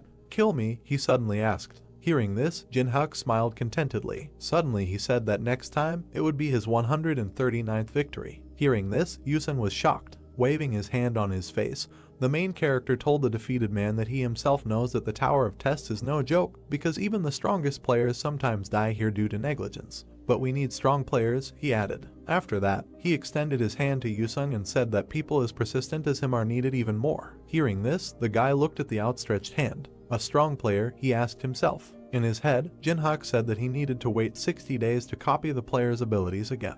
In reality, he smiled, looking at his opponent, but in his heart he laughed insidiously, saying that there was no need to waste energy on searching if there was an excellent target to copy. Yusung took the main character's hand, rising from his knees. It was reported that the first level communication ability is activated. Standing up, Yusung immediately turned around and began to leave, saying that he accepted defeat, after which he added that next time the outcome would be different. Hearing this, Jinhyuk laughed. He said that he would wait. It has been reported that the effect of the battlefield selection skill has been cancelled. The space began to break down. Before everything finally breaks down, Yusung said that he still doesn't know the main character's name. "Why do you need to know my name?" Jin-hyuk immediately asked. Pulling the sword out of the stone, he said that then he would call the main character as before. As before, the main character asked himself in surprise. Suddenly he understood. Beads of sweat appeared on his face. Throwing the sword over his shoulder, Yusung turned around and called the main character by his in-game name. Not only he heard this, but also Teresa, who was a little confused by this. A scream was heard in the dark room. Someone called out to Jiangwen.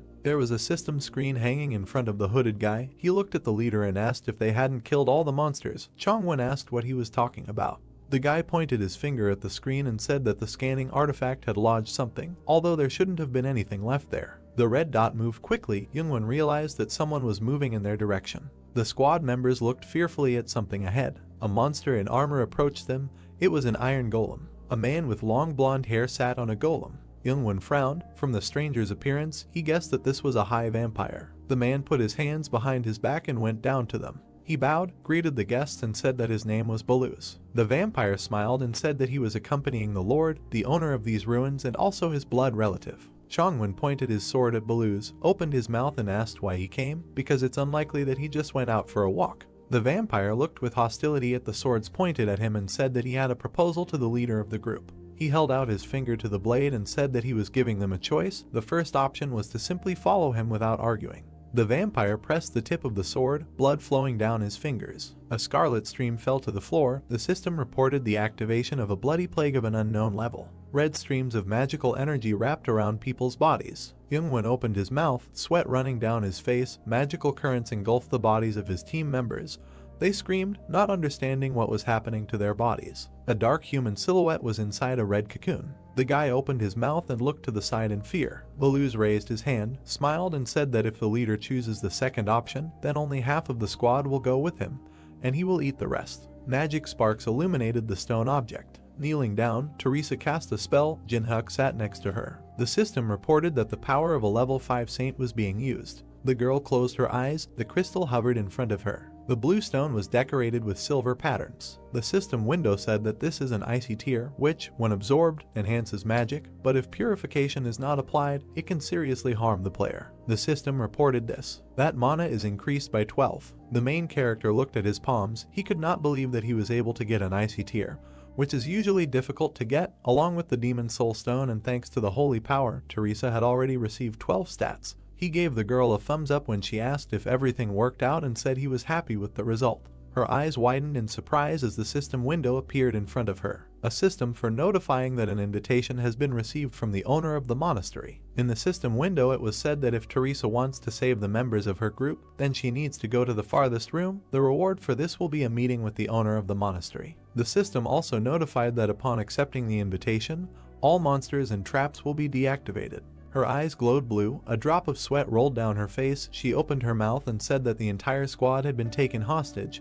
The girl could not believe that someone could kidnap an entire group. Jin-hyuk pursed his lips as he watched Teresa lower her head and say that she needed to act quickly to save anyone. She clenched her hand into a fist. Something was bothering her. Teresa imagined a woman with black wings and wondered if he could defeat the Lord. The girl imagined a dark figure with red eyes opposite her and thought that they might fall into a trap prepared for them. Teresa opened her mouth and said that without a raid group they could not defeat the Lord, and thought about whether the outcome could have been different if she had stayed with the squad.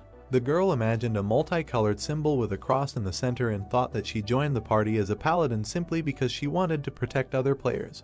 But perhaps she made the wrong choice. Yusun closed his eyes and sighed heavily. The guy leaned forward and said he would go because it had nothing to do with him. As he passed the girl, he said that he thought she was having a hard time making a decision, so he would like to give her some advice. Yusun looked displeased at the guy standing with his back to them and said that Jin-hyuk doesn't have a drop of honor. He's simply selfish and in general he hates him. The young man frowned, clenched his teeth, and said that he could only guarantee one thing. The main character smiled and crossed his arms over his chest. Yusun said that if anyone could defeat the Lord, it was only him. Teresa pursed her lips and looked ahead in confusion.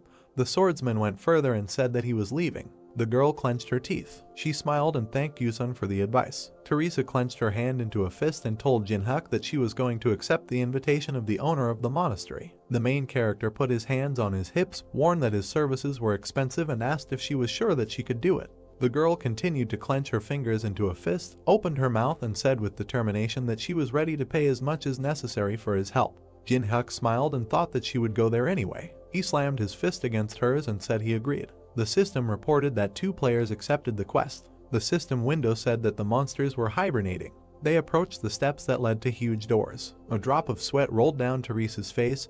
He thought that there were some unreal volumes of mana here. She opened her mouth and looked fearfully at the main character, who said that she did not need to be afraid because now they had an idea of the enemy's strength. Jin-hyuk put his hand in his pants pocket and said that in battle the strongest does not always win. Teresa assumed that he had a plan.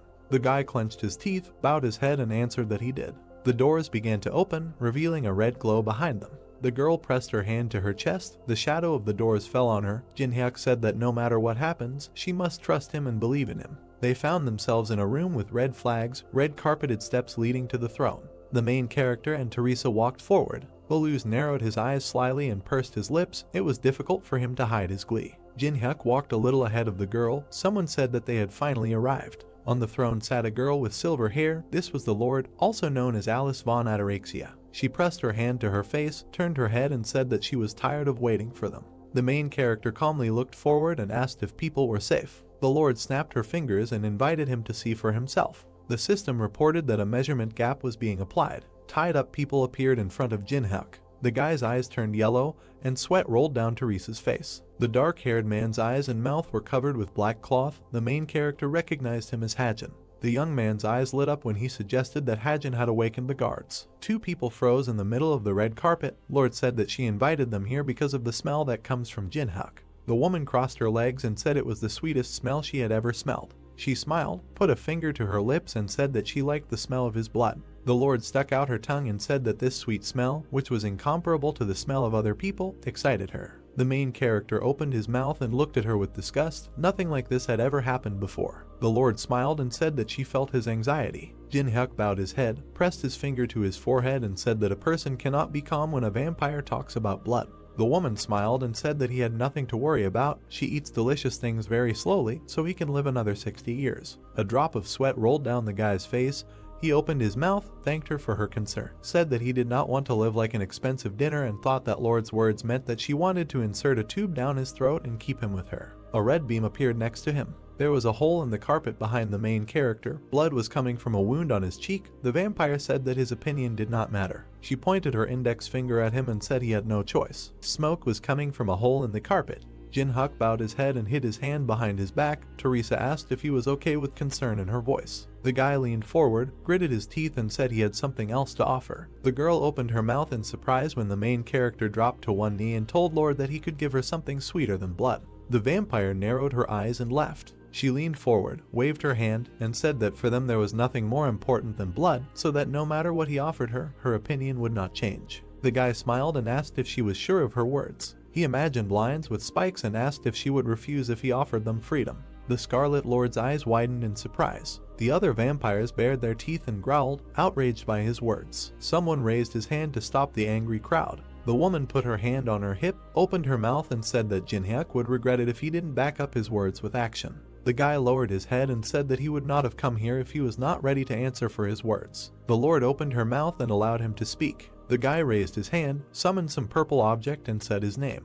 He brought the object to his face and said that he was the representative of the mains in the tower. The main character put on a mask with a purple symbol and vowed to free the Lord. 2 pairs of red eyes glowed on the red mask. Main were those who, because of money, revenge, or personal beliefs, renounced humanity. Jin-hyuk imagined a man next to the tower and thought that the mains were preventing the players from climbing the tower. The half-naked man threw his sword over his shoulder. The mains helped the monsters located in the labyrinths and ruins. The Lord pressed her finger to her chin, pursed her lips, and said that she had heard of the Mana, but she doubted that the guy was one of them. The main character in a black mask raised his head and said that he had established a connection with the temple on the 27th floor. He imagined a low building among the mountains and a red dome with a strange symbol and said that there they told him how to deceive the barrier that covered the ruins. Teresa looked at the guy's back in confusion, thinking about what it all meant and why he said that he was Main. The vampires in black hoods were heatedly discussing something. The girl did not understand why everyone was excited when they found out about the temple. The main character bowed when the Lord said that since he knew about the temple, it was not a bluff, but she was not ready to believe him. Red splashes of blood rose at her feet. She said that she didn't care whether he was main or not, but the vampires had been locked in this place for centuries, so it was all just idle chatter. Scarlet streams similar to blood changed shape. Lord said that she did not like talkers. A lot of weapons appeared behind the vampire. She said that she did not believe the talkers. The system reported that the bloody sphere was activating. The woman narrowed her eyes and said that she was sorry that everything had turned out this way because his blood smelled so delicious. The Lord waved her hand and the weapon flew forward. She wished Jinhyuk death. Red sharp objects were approaching the guy. Teresa covered him with herself and her shield. A hexagon appeared, in the center of which there was a cross. The system notified that the power of the saint was activated. The huge cross shone brightly, surrounded by smaller crosses. The weapon collided with the golden protective dome. The cloak behind Teresa developed. She told Jinhyuk not to go out. Sweat ran down the girl's face. She clenched her teeth and said that she hoped that divine power would cope with this attack. The system notified that the connected shield was activated.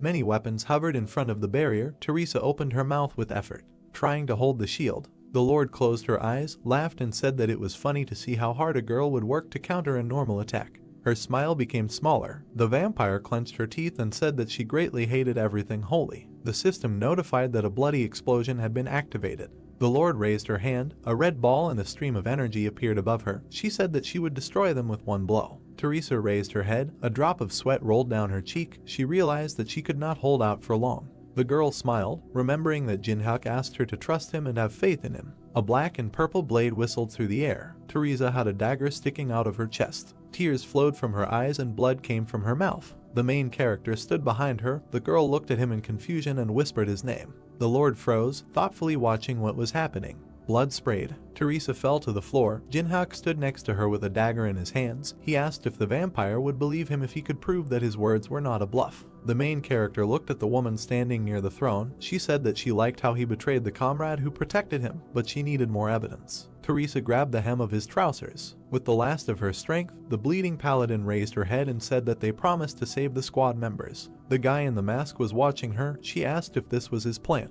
He raised his hand with the dagger and swung it. Blood spattered the shield. Jinhyuk tilted his head slightly. The Lord smiled contentedly. She opened her mouth wide, laughed, said that she was convinced that he was on her side and said that she would give him the opportunity to explain himself. The main character bowed. Something red flashed in his hand. He said that he had prepared a special spell that would allow her to overcome the barrier. A ring was clamped between his hands. The system window said that this was a Braham ring. Jinhyuk said that if you put the Lord's soul in the ring for a while, you can deceive the barrier. The woman in the black dress said that this was the first time she had heard of soul sealing. The main character continued to stand with his head bowed. He imagined his eyes glowing red and thought about the reason why he was giving up all the experience points. The guy imagined how many system windows appeared around him and thought that for the same reason he remained on the first level. He imagined how he jumped over a crowd of fighting monsters.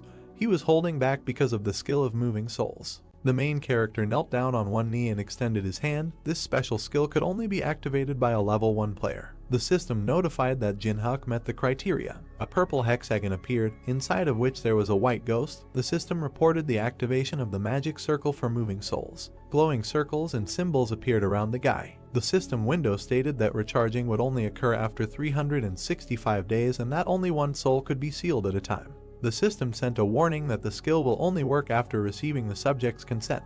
Jinhyuk spread his hands to the sides and told the Lord that in a minute this magic circle will disappear forever, but if she gives her consent, the spell will work. The blonde woman froze in indecision. The main character was waiting for her decision. The other vampires watched with their mouths open. They were surprised that this circle was using it in such a way. A blue beam touched Beluse's forehead. The Lord turned to him. The woman pursed her lips and, using a mental connection, said that it was difficult for her to trust this person and asked to kill him and destroy the circle if Jinhyuk did anything suspicious. Beluse closed his eyes, indicating that he understood the order. The Lord began to walk down the steps, thinking that although it was difficult for her to trust her life to this guy, she had been imprisoned for several thousand years, so if she didn't try now, she might never be able to get out of the dungeon. She stepped to the edge of the circle. The leader of the vampires pointed her finger at the main character and said that she was asking for the last time whether she could trust him.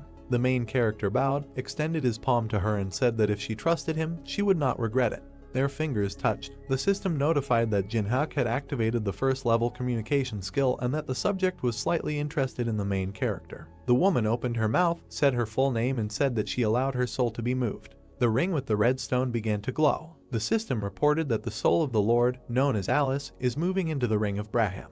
Blue smoke enveloped the woman's body. Blue smoke rose above the ring with the red stone. The woman said it was quite cozy here. The main character picked up the ring from the floor and said that he was glad. He looked at the item in his hands and told Lord that this was now her new home. The system notified that the ability to protect heaven was activated. Teresa moved her hand. The armored paladin stood up, standing behind Jin-hyuk. His mask began to disappear. He turned his head and congratulated the girl on her return.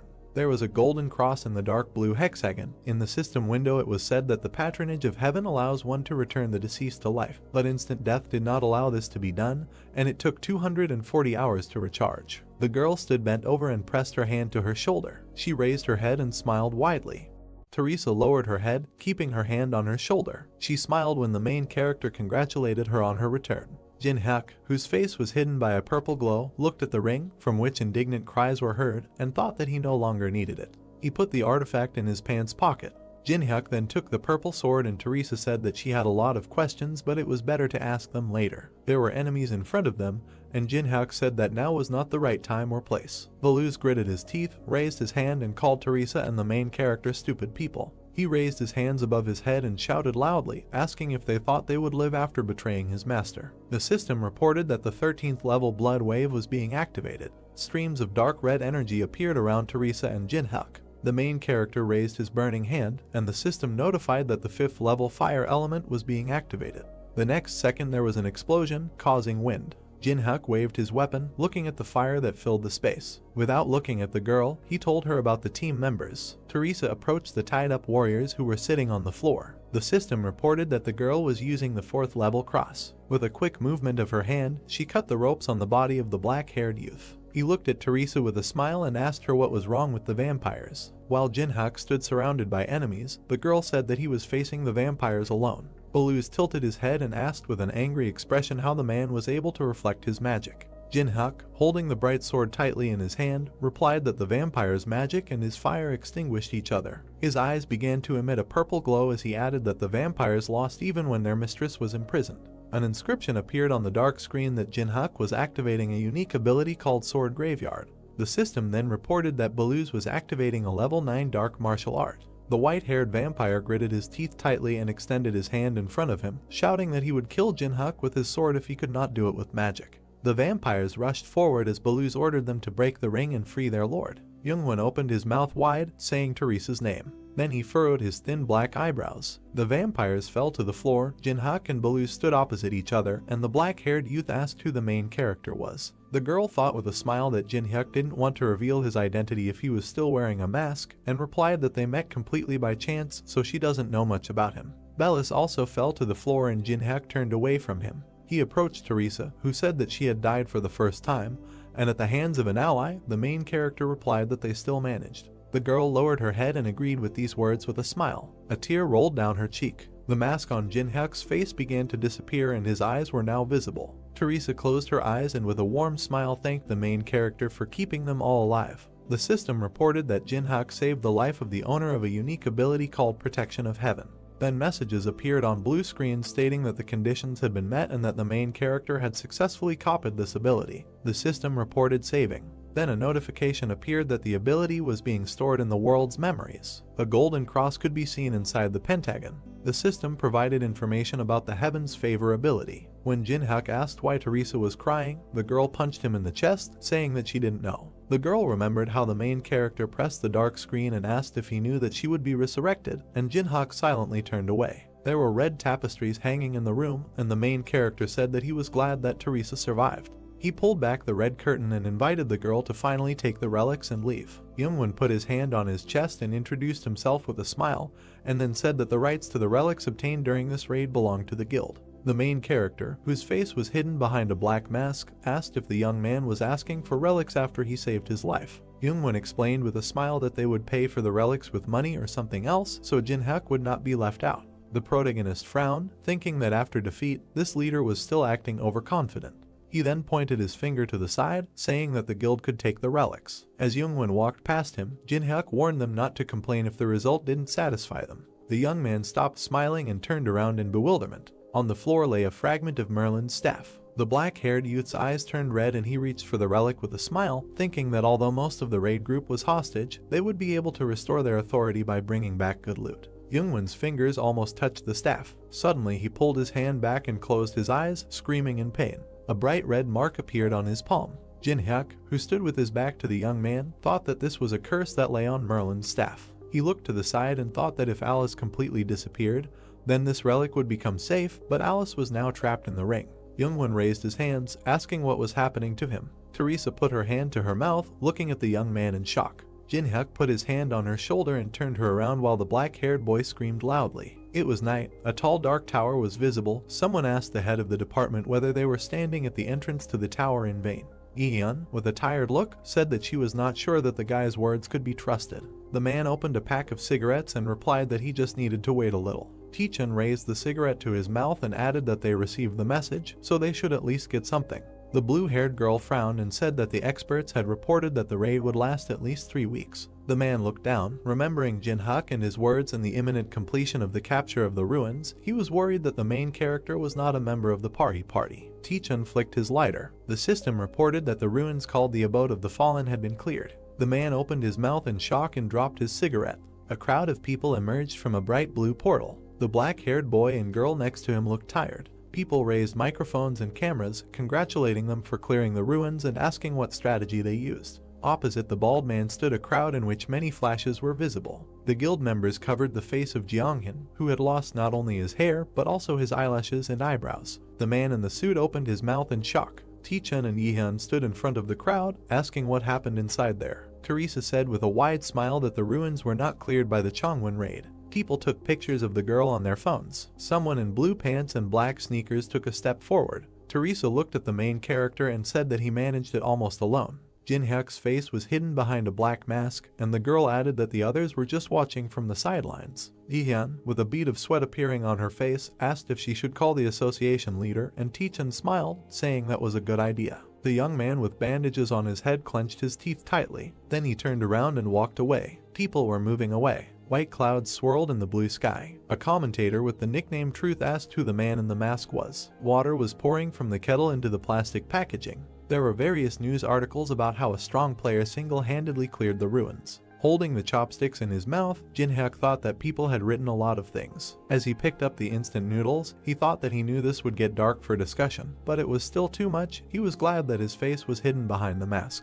While chewing his food, the main character remembered Teresa and thought that she had promised to keep everything a secret, so he didn't have to worry. There were chopsticks and instant noodles on the table. Jin-hyuk looked at the ring with a smile and thought it was time to talk to the locked vampire. The main character narrowed his eyes when Alice asked how he dared to put it in a dark and smelly pocket. The girl frowned angrily, asking if Jin-hyuk didn't know who she was. With a malicious smile, the main character shook the ring, and Alice asked what kind of earthquake it was. The main character began to wave his hand, and the vampire screamed that she was dizzy. Jin-hyuk looked at the ring with a smile and asked if Alice had come to her senses. The girl lay on her back, saying that vampires never forget an insult. The main character narrowed his eyes suspiciously, and Alice ordered him to stop. He waved his hand and said that she still hadn't realized anything, so he would have to explain. The girl opened her red eyes wide and screamed that she was going to throw up. With a crazy smile and burning eyes, Jin-hyuk began to rotate his hand in the air. Alice screamed loudly as her white hair flew around. A red light was visible. 3 hours later, the ring was on the table and Alice was begging it to stop. The main character raised his hand to the artifact, which began to emit a red glow, and ordered the vampire to leave. The system reported that Jin-hyuk was releasing the power from the Braham ring. Alice sat on the floor, resting her hands on it. She then smiled widely and said that it was finally time for revenge. Suddenly the vampire looked at Jin-hyuk, who was several times larger than her. She looked at herself in horror, asking what it was, and the main character explained that he had pulled out and materialized only a part of Alice. The girl looked at him in bewilderment, and he added that now she can still be called a mini version of Alice because she can use barely 1% of her powers. Jin-hyuk smiled and thought that she was still stronger than an ordinary vampire, even though he imposed a limitation. Alice fell to the floor and covered her face with her hands. The main character looked at her and informed her that what he said in the ruins was not a lie. The vampire, with tears streaming from her eyes, told him to shut up because she did not want such freedom. Jin-hyuk grinned and said that he would give Alice the true freedom she craves. The vampire opened her red eyes. She looked at the main character and asked what this meant. He crossed his arms and said that he would destroy everyone who betrayed Alice if she helped him and return her place as head of the Anorexia clan. The system reported that a new video was uploaded to the honor roll. Alice stood half-turned. Jinhyuk held his sword out in front of him as someone said that during a raid that was supposed to fail, a masked player turned the tables. Netizens wrote comments saying they were nervous while watching the video. Jinhyuk raised his burning hand. Commentators wrote that his actions did not look like a newcomer. There was an explosion. Someone wrote that the main character's magic and technique were at an incredible level. Jinhyuk's sword blade shone as did his eyes. Belso suggested that this is the same guy from the video about the tree. Other commentators wrote that everyone should recognize the main character. Jinhyuk stood with a lot of camera flashes around him, and another viewer wrote that he is the country's new hero. A user with the nickname All the Girls in the Country asked if all the guilds wanted to get the main character. These comments were visible on the screen. Jinhyuk raised his head and said that many guilds have absolutely no money. Standing in front of a tall building, he concluded that this seemed to be true. The main character looked at the mask in his hand with a grin and thought that he was not going to get involved in the affairs of the guilds or the showdowns between them. He didn't care about them. There was a huge explosion and Jinhyuk thought that they wanted to kill him. He kicked the fragment and decided that he was not going to forgive it. In front of the main character stood a huge crowd of men in black suits. He raised his hand, creating a fireball. When his palm became covered in fire, he thought he would tear them to shreds. On the top floor of the building, a man sat with his hand on his face. The young man rested his head on the floor, gritting his teeth, while Gongsu said that Jinhyuk should have died in these runes. The man slammed his fist on the table, shouting that his subordinate had woken up the guards and had achieved nothing in the end.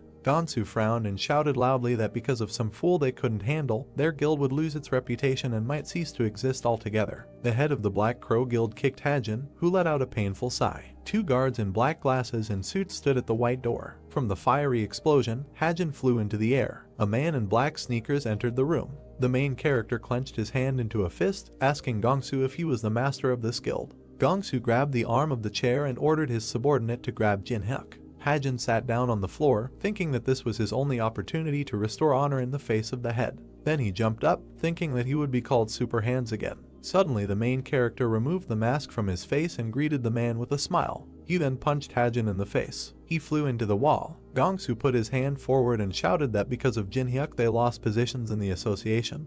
He asked if the main character thought that he could just walk around here. Jinhyuk sat down in the chair and said that this is not what Gongsu should worry about. The man frowned. His hand reached for the sword, which lay on the stand. The system reported that Gongsu was activating a level 5 flash sword. He jumped onto the table, stretching his arms out to the sides and looking at Jinhyuk. Gongsu frowned in confusion, thinking about the main character being so relaxed even though a sharp sword would pierce him right away. He brought the blade to Jinhyuk's head, deciding that he should die. The man opened his mouth in shock when something hit his sword. He frowned and broke out in sweat, looking at the fragment of the sword, and realized that it was a saber. The main character grinned contentedly. He reached into the bag of checkers and said that they were convenient to throw. Jinhyuk put his feet on the table. With a smile, he invited Gons to start a conversation. A huge level 25 scarab suddenly jumped out at them. Alice screamed in horror that the monster was very nasty. "Alice, stand behind me," the main character said, waving his hand. A moment later, Jinhyuk was surrounded by a crowd of scarabs. Without thinking twice, he extended his hand forward. It was reported that the unique ability Heaven's Favor was activated. A giant flash illuminated everything around. Suddenly there was a deafening explosion. A very bright light came down from the ceiling to the ground. It illuminated every monster around the main character. The monster's physical defense decreased by 30%. Immediately, Jinhyuk turned to Alice, who was hovering next to him, and told her to show her strength. The angry girl raised her fist and asked why a noble vampire should fight such nasty monsters. A crazy smile appeared on the main character's face at that very second. He began to twirl his finger, around which magic began to accumulate. What, he asked, looking at the vampire, who was very scared. At that same second, she put her hands in front of her, in front of which a magic circle immediately appeared and strong magic was released. It was reported that Alice was activating bloodbinds of an unknown level. Blood began to envelop the scarabs. By completely enveloping the scarabs, they created huge drops of blood containing the monsters. "Great," said the main character, smiling and preparing to attack. It has been reported that the power surge stat is applied. 100 stats, the difference is reduced by 33 levels. In 1 second, Jinho cut through all the huge drops of blood, destroying all the monsters. Notifications immediately started pouring in that the main character had raised his level by several points. Stopping, he lowered the blade, which was covered in the black blood of monsters, and said that it was very difficult for him to hold back, adding that while he remained at the first level, he had accumulated so much stress. At the same second, a new crowd of scarab monsters surrounded Jinho. The unique ability Sword Graveyard is activated. The main character stood up again. A powerful and terrifying aura appeared around him. He smiled madly, and incredible power oozed from his eyes. He shouted that he was very happy about the appearance of monsters. Clear day. The sun illuminated everything around. Olympus Guild. There were members of the guild in the meeting room. Folding his hand, the head of the Titan Guild, exhaling heavily, said that it seems that almost everyone is assembled, so it's time to start. Looking at everyone present, Frederick said that everyone already knew that the 8th raid on the 4th floor ended in failure. He stretched his fingers first on one hand, then on the other, saying that out of 100 people, divided into 15 detachments, only 9 returned alive. He remembered the powerful boss of the 3rd floor, and then said that although the boss is very ordinary, he summons thousands of statues, so he needs a way to defeat them. Damn, one of those present hit the table with a loud scream. It was Tenwei, the head of the China Guild. Sticking his hand in front of him and gritting his teeth in anger, he said that they could not cope even with the use of a divine artifact, after which he asked how Frederick would order to get rid of these statues. Immediately Maria, the head of the Olympus Guild, calmly replied that the 2nd and 3rd floors were completed too quickly and good players had too little time to level up. Teresa stood behind her. A dissatisfied Jinho sat next to her with his arms crossed over his chest. Maria continued to say if only there were more players above level 15. That's right, Jinho, the head of the 3rd squad of the Tangan Guild, immediately answered. Suddenly, with a frown, he decided to ask if it was because they were having problems because guilds like China were monopolizing dungeons for control of magic crystals. Tenwei immediately reacted with displeasure to this and indignantly asked if he was really challenging him.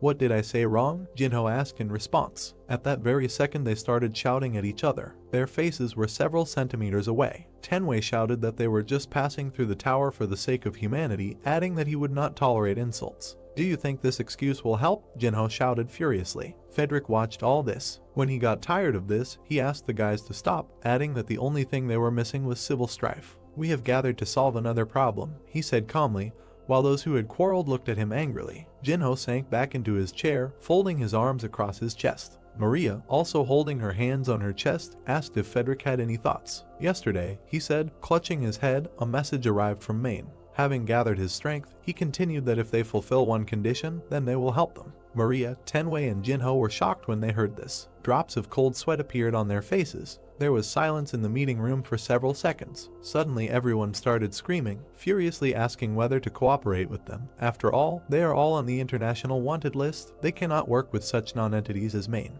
Teresa, standing behind Maria, simply listened to all this without interfering. A bead of sweat ran down her cheek. She herself said in her head that everyone present is afraid to interact with Maine, adding that this is not surprising because the influence of the guilds is already higher than the influence of the government. At one point she calmed down and simply listened to the indignant screams of the heads. She continued to reflect that the greater the influence, the more important moral character becomes, adding that they must act with this in mind. The source of light in this room was a bright chandelier from above. Suddenly the aura in the hall changed to a more sinister one, and the light from the chandelier began to fade. Non-entities, a voice was heard. It's somehow unpleasant to hear this, the stranger said. All the light from the room was absorbed by the fireplace from which this voice came. Everyone looked in that direction in horror. Suddenly the fire in the fireplace flared up even more. He was unusual. The normal flames were mixed with black fire. Pride is a good thing, said the voice. At that same second, a man wearing a dark cape appeared in the hall, from behind which only his thick gray beard was visible.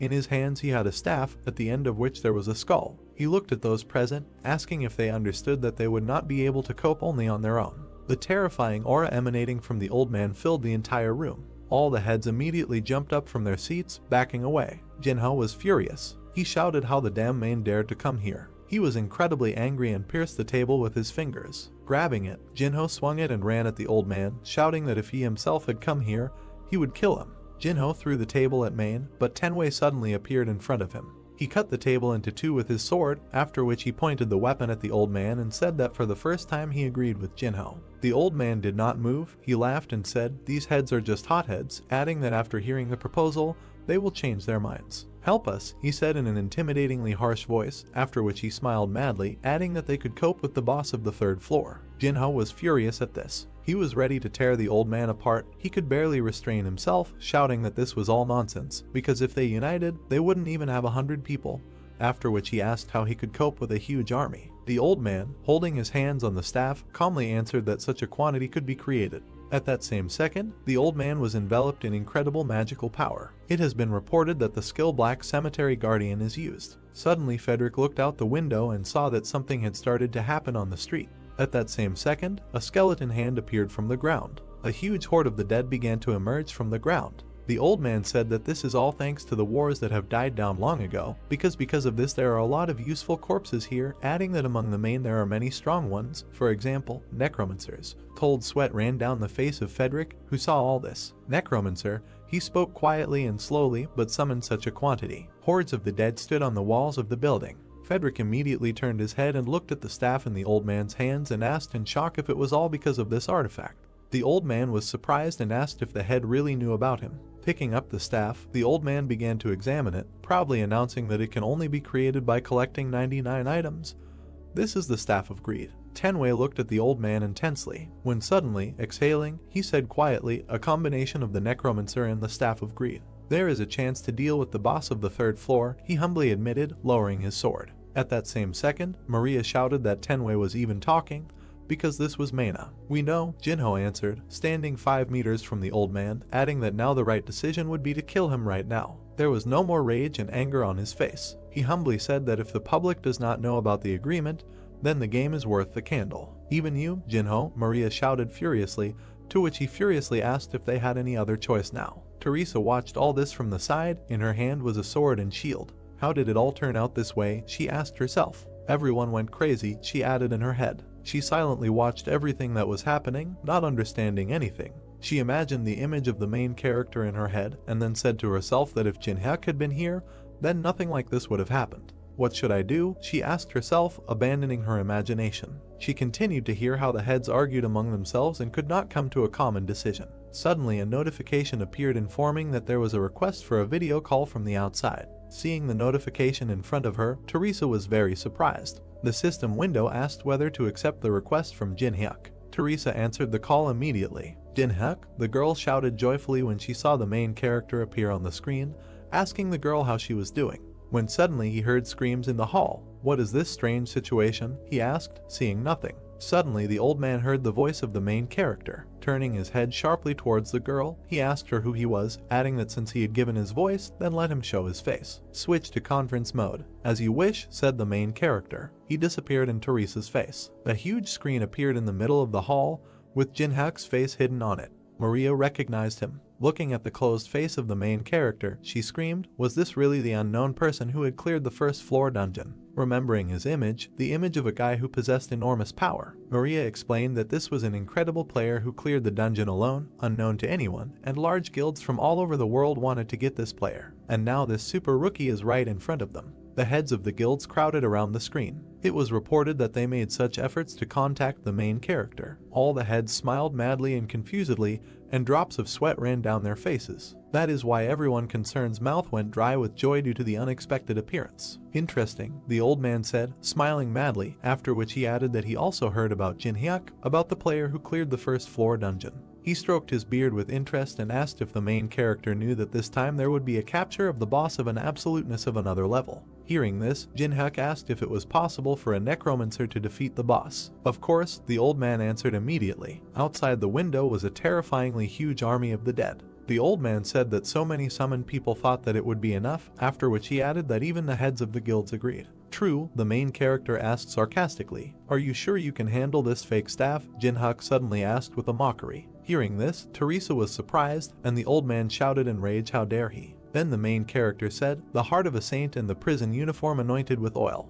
It was without these two items that the old man created the staff. Listening to this, everyone gathered in the hall was shocked. Suddenly Frederick asked, looking at the closed face of the main character, if he had evidence. After thinking for a while, Jinhyuk replied by pointing to the staff, that the real Staff of Greed has a red stone under its skull, and the open floors do not have some of the materials needed to create a real staff. After that, he pointed to the summoned dead, who were missing an arm or leg somewhere. Jin-hyuk said that the dead were too weak and such soldiers could not even last a quarter of a day in the boss's room. I think that if there is danger, the old man will simply abandon you, running away with the loot like a typical swindler. After these words, all the guild heads were opposed to the old man. The necromancer himself did not know what to say. Suddenly, through clenched teeth, he said that the main character was impudent. At that same second, power enveloped the old man. He immediately waved his staff, dissolving and shouting at the end that they would still regret that they did not accept his offer, after which he added that they would not be as calm the next time they met. I will keep an eye on you, he said finally. After these words, he disappeared, leaving behind only smoke, and the dead collapsed from loss of strength.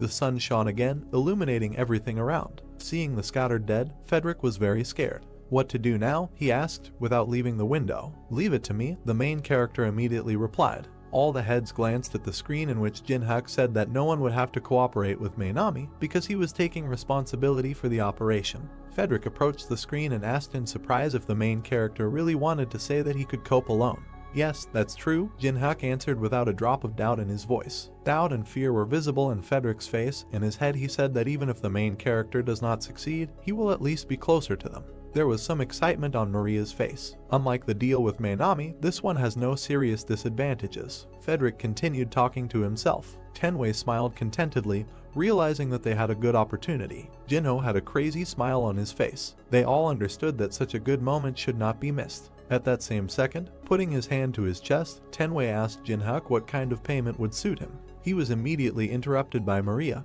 who with a malicious smile on her face said that Olympus would fully finance the main character. Friedrich interrupted her, calmly saying that Titan would provide financial support. Behind him stood Jinho, who raised his fist and said that the main character may not want money, which is why he is ready to provide everything necessary. I don't need anything, Jin-hyuk interrupted the guild leaders. He calmly added, in addition, that the heads would restrict the entry of other players so that he could go through alone. I don't need a reward, he said firmly. Confused, Maria thoughtfully asked why Jin-hyuk needed all this. This makes one doubtful, Tenwei added, looking at the screen with some disbelief, after which he asked what the reason was. The reason, the main character said thoughtfully, scratching his cheek. After thinking, he replied that he was simply doing what was necessary, when he suddenly added that this was also for the sake of his dear colleague. Hearing this, Teresa blushed with embarrassment. Behind the screen, the main character pinched his leg to restrain himself. He didn't like so much senseless pathos. Teresa smiled warmly with a slight blush on her cheeks from Jin-hyuk's pleasant words. I'm delighted, Jinho shouted loudly,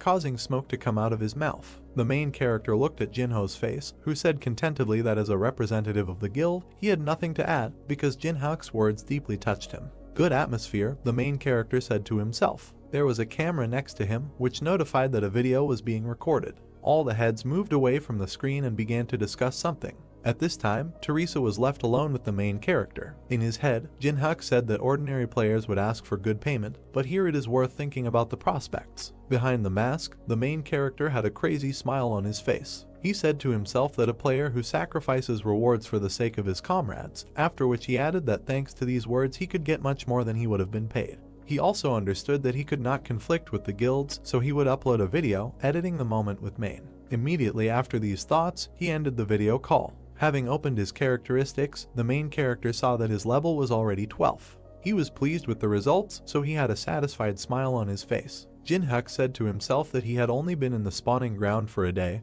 and was already level 12th, adding that everything was going even better than he expected. When suddenly he was called from behind. He immediately turned his head in the direction of the scream. Evil Alice shouted at him, saying that he couldn't leave everything to her. At this time, mountains of scarab corpses lay behind her. Then Jin-hyuk, turning to her, said that since she has the strength to argue, she will not die. Do you really think this is the norm? She shouted. When tears suddenly appeared in her eyes, Alice immediately began to wipe them away with a handkerchief, saying that they did not have equal cooperation, but slavery. Dissatisfied, Jin-hyuk put his hands on his hips and said that this was an unfounded accusation. A few seconds later, he opened a store in front of him and, choosing an order, said that he just wanted to buy the girl mana replenishment. I'm sorry, but that's not enough, the vampire replied. Not enough? The main character asked in surprise, turning to the girl. Alice looked at the floor and said emotionlessly that this alone would not restore her strength, adding that if the mana ran out, how then would she help the main character? When suddenly she raised her head. There was a crazy smile on her face. Saliva was flowing from his mouth, and there was bloodlust in his eyes. She extended her hands towards Jin-hyuk, saying that she should restore her mana the traditional way. The frightened protagonist, waving his hand, told Alice to calm down. In a second she was next to Jinhyuk's beckoning neck. Cold sweat appeared all over his face. There was a bite. "Yummy," shouted a joyful and happy Alice, wiping her mouth with a handkerchief. Jinhyuk, holding his neck with displeasure, asked himself how much the vampire drank of his blood. Satisfied Alice behind him said that she had replenished her mana, and then asked him what they would do now. The main character again approached the screen with the store and said that first he needed to stock up. The main character's basket contained a strengthening pill, an incomprehensible cube, an ability counter, a sticky glue, a forest web, and a two-headed ogre's snot. Having purchased all this, a notification appeared thanking you for your purchase. Alice immediately flew up to the main character and said that he had bought some strange rubbish. Jinhyuk immediately told her with a kind smile on his face that although it may seem so, even trash is sometimes useful. Alice, the main character, suddenly turned to his companion. They stood in front of a huge hole in the ground. Jinhyuk said that from now on they will have a lot to do. Alice sat on his shoulder. The main character looked at the girl with a smile on his face and said that they must clear the minus floor in a day. "Hang in there," he added. After these words, he jumped headfirst into the hole. He flew down with a calm smile on his face, and Alice, holding on to Jinhyuk's jacket, screamed that he didn't even know the depth. How could he even jump like that? "Do I know the depth?" the main character asked himself in his head. Opening his eyes, he looked at his approach to the ground and said that he had already jumped here more than 100 times, so he knew everything for sure. "Alice, now," Jinhyuk said with a satisfied smile on his face and purposefulness in his eyes. Alice didn't understand at all what he was talking about. It was reported that reverse gravity of an unknown level was being activated. It was Alice's ability to soften her fall. The main character carefully stood on the ground, and Alice, falling on all fours, breathed heavily and said that Jinhyuk was too reckless. Suddenly he felt something. At the same second, the 4th level fire element skill was activated. The main character lit a torch in the destroyed hall. "It's okay," he said. Huge worms with sharp teeth began to appear from everywhere. "We came to the right place," Jinhyuk said. Huge beetles and cockroaches crawled out of all corners. Insects were descending from the sky. Looking at them, the main character said that such weak insects could not defeat him, and then asked if you could come out yourself. He asked this from a huge monster sitting on a throne in front of him in the form of a huge statue. "So you know about me?" Suddenly an ominous voice was heard. "Of course I know," Jinhyuk answered with a satisfied smile on his face. The statue's eyes lit up, the monster's face distorted into a mad grin. It was the hound that roamed the desert, Anubis. The statue tilted its head towards the main character and said that Jinhyuk was the first person to come down here, so he wanted to have fun first, but the main character brought his death closer. There was not an ounce of fear on Jinhyuk's face. With his hands in his pockets, he said that he didn't come here to chat. "And you are ridiculous," said Anubis. Immediately after that, he laughed, asking if he really thought that the Magnificent he would personally fight Jinhyuk. Alice immediately covered the body of her comrade with hers, saying that Anubis is very dangerous, so she will try to deal with him and let the main character himself leave. Jinhyuk smiled contentedly. In his head he said that Alice seemed to care about him. "Don't worry and just watch," he said as he walked past her, heading towards Anubis. Confused and frightened, Alice stretched out her hands, asking him to moderate his ardor. Then Jinhyuk told the girl that he would show which person she entered into an agreement with. He was heading towards a huge evil monster. "Interesting," Anubis replied, holding out his hand with a weapon. It has been reported that Anubis activates the personal ability Judgment of Anubis. He screamed loudly, and his staff in his hand was shrouded in strong magic. Anubis asked whether Jinhyuk learned about him from this vampire or not. The first question has been asked. A girl from magic appeared behind the main character, in front of whom there were scales. Jinhyuk said in his head that Anubis always uses this ability on the enemy, and when he answers all the boss's questions, the absolute judgment of Anubis's judgment is activated. A notice immediately appeared in which it was written that the copying conditions were such that it was necessary to destroy the embodiment of Anubis, the container of his consciousness, by driving him crazy. Having learned about the conditions, the main character said to himself that if he pisses off Anubis, he will receive the power thanks to which he will be able to ask questions, so there is no need to answer the questions precisely, a short answer is enough. After that, Jinhyuk smiled and answered Anubis's first question, right? Otherwise how would he have known about this place? The subject answered the question. Of course, Anubis answered with a terrifying grin, after which he asked if he had come here for the hive. Second question asked. Of course, the main character answered, showing a hand sign, without thinking, adding that on the black market they would give a lot of money for him. The subject answered the question. A heart appeared above one of the magical scales. It slowly dropped onto the scales. "Then I'll ask the last question," Anubis said, after which he asked if the main character had come to his territory and thought that he could stay alive. After asking this question, he leaned over Jinhyuk. The third question has been asked. Showing a dislike with his hand, the main character with a confident smile on his face said that if he couldn't win, all he could do was throw away all his things and die. The subject answered the question. At that same second, sharp stakes imbued with strong magic appeared around him. All conditions are met. The Court of Anubis is activated. A huge magical crocodile swallowed the main character and reduced all his stats by 50%. It was also reported that all abilities and skills are sealed for 1 minute. Then Anubis, raising his staff, summoned a huge mantis and with a crazy smile on his face said that he would now need to present it for sentencing. It was reported that Anubis chooses the representative. It was an unusual mantis. It was also imbued with strong magic, which is why its appearance changed. I present him to you, Anubis said solemnly. Alice looked at this in horror because she couldn't stand bugs. There was no emotion on the protagonist's face. A huge black mantis with enormous power appeared in front of them. His name was Zayant. He was many times larger than the main character. Anubis said that it would be Zayant who would pass judgment on him. How do you like my representative? Anubis asked Jinhyuk. The huge monster crackled and buzzed. Impressive, the main character answered, and at this time a weapon began to appear in his hand. A record player appeared in his hand, which he immediately put on the floor, saying that it would still be enough for him. It was a mini gramophone. It plays the selected music once and also cannot be turned off until the music ends. Anubis was confused. Looking at the gramophone, he asked the main character if this was human music, and then asked if he wanted to darken the mind of the representative. Reason, asked the main character, taking the blade in his hand and closing his eyes. Music, he said quietly. At that very second, Zayant ran towards Jinhyuk. She needs to give herself entirely, the main character added.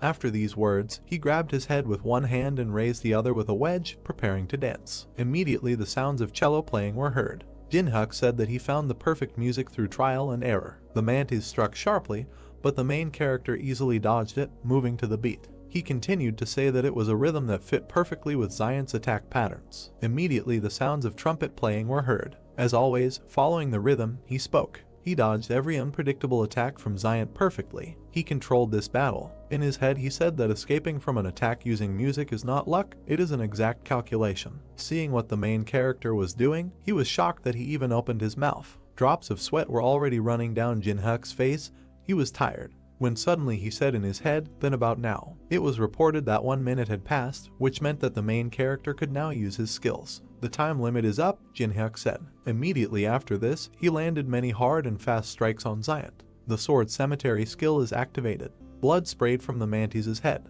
A second later, green blood also sprayed from the mantis's paws. Anubis shouted in shock, asking if the protagonist really thought he could defeat his representative. He was very angry, which is why he said through clenched teeth that Zayant recovers in seconds, and if Jinhyuk spends all his strength, then the end will come. Yes, the main character answered the words of Anubis, after which he added that right now he cannot kill this praying mantis. After these words, he turned to the boss, raised his blade, and with a satisfied smile on his face said that he could make him no longer want to live. At that same second, the representative's paws began to be cut off one after another. The mantis screamed in pain, coughing up blood. Alice looked in surprise at what the main character was doing and said in her head that she knew, of course, that he was so strong, but not so much. Suddenly a crazy smile appeared on her face, and she said to herself that it was possible if it was him. She raised her head, her cheeks flushed and her eyes filled with hope. Then he will help me take revenge, she continued joyfully. The bloody mantis fell to the floor. His paws were scattered all over the hall. An enraged Anubis shouted at the main character to fight and not run away.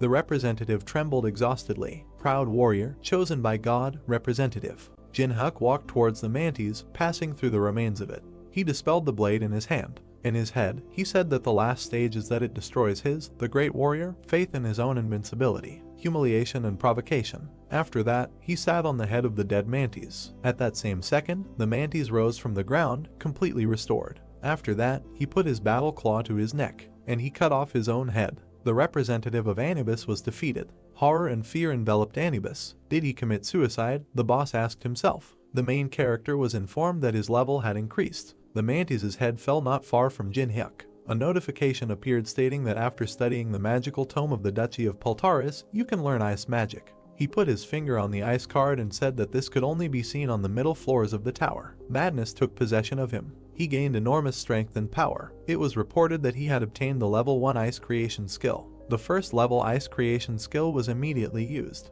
The main character closed the ice book in his hands. Immediately, many pieces of ice appeared around him. Anubis was very angry. He said in full tension that he recognized that Jinhyuk was not an ordinary person, after which he asked if he really thought of winning him by betting this ice. "What are you talking about?" asked the main character, who was enveloped in strong and powerful magic, after which he continued that Anubis cannot even attack directly, because he himself is holed up on the 42nd floor. Suddenly Anubis humbly lowered his head and asked if Jinhyuk understood that he was incarnating before, then why was he challenging him? "Reason," said the main character slowly. "Well," cheerfully, throwing out his hands, he continued mockingly. "You say merrily, you say merrily," Anubis shouted furiously. Fury and enormous power enveloped the boss. "Am I really nothing more than some kind of entertainment for you?" he shouted furiously. "Disrespect, disrespect," Anubis did not calm down. At the same second, a huge hive of bees appeared. The hive skill is a huge beehive in which countless insects live. It was reported that Anubis was liberating the hive. "Kill this impudent man," Anubis furiously ordered the monsters. At that same second, all the monsters that were aimed at the main character were killed by ice balls.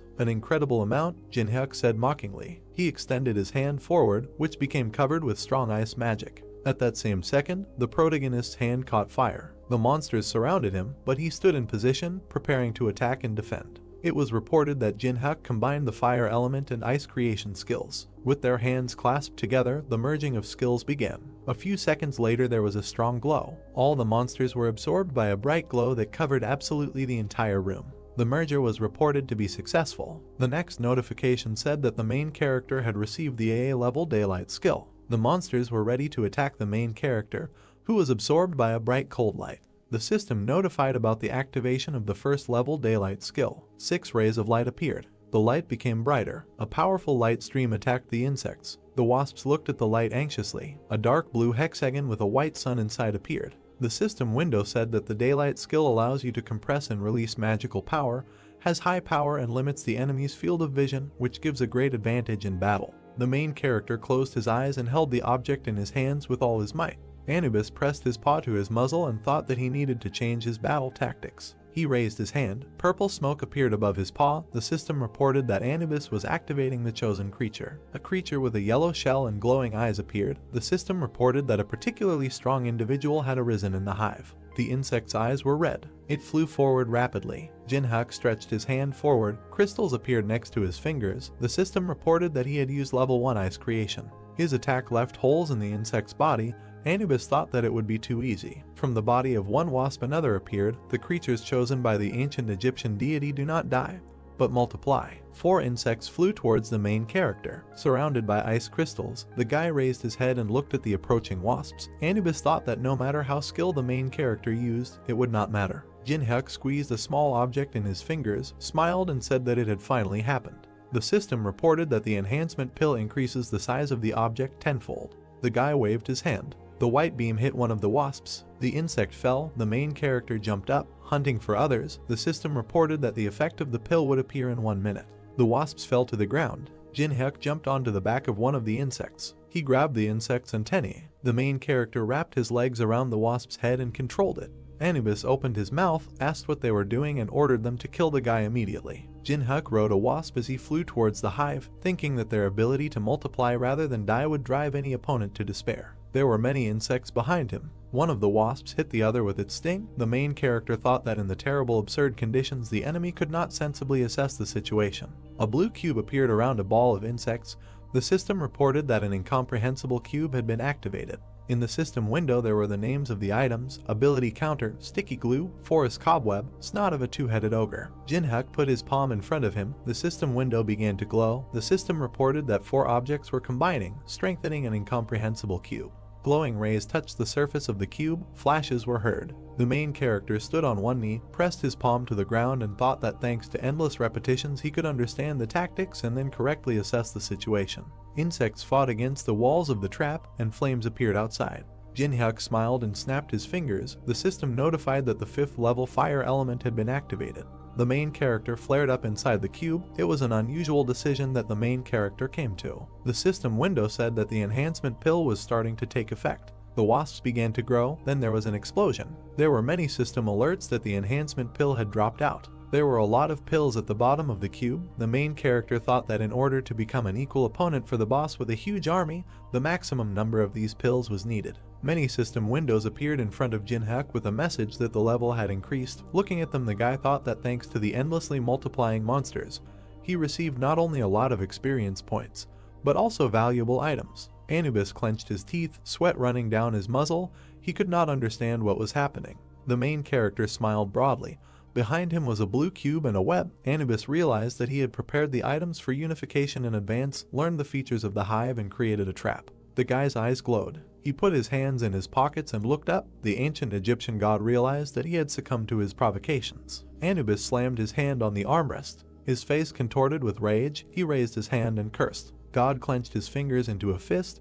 The system reported that Anubis had destroyed the hive. The fragments scattered in different directions. The main character clenched his teeth and, looking at the fragments, said that he was just getting the hang of it. Anubis frowned in irritation and asked how the man dared treat him with disrespect. God leaned forward and began kicking the floor, repeating the word disrespect. Anubis pointed his staff at the guy and said that he must survive and rise to him. Jinhak smiled and said that there was no need to shout like that, because he himself planned to do so. God smiled bloodthirstily and said that she would punish him for his disrespect. His eyes went dark. The system reported that the Anubis container had been destroyed. The system window said that the conditions were met. The main character smiled, and a square with the inscription saved appeared behind him.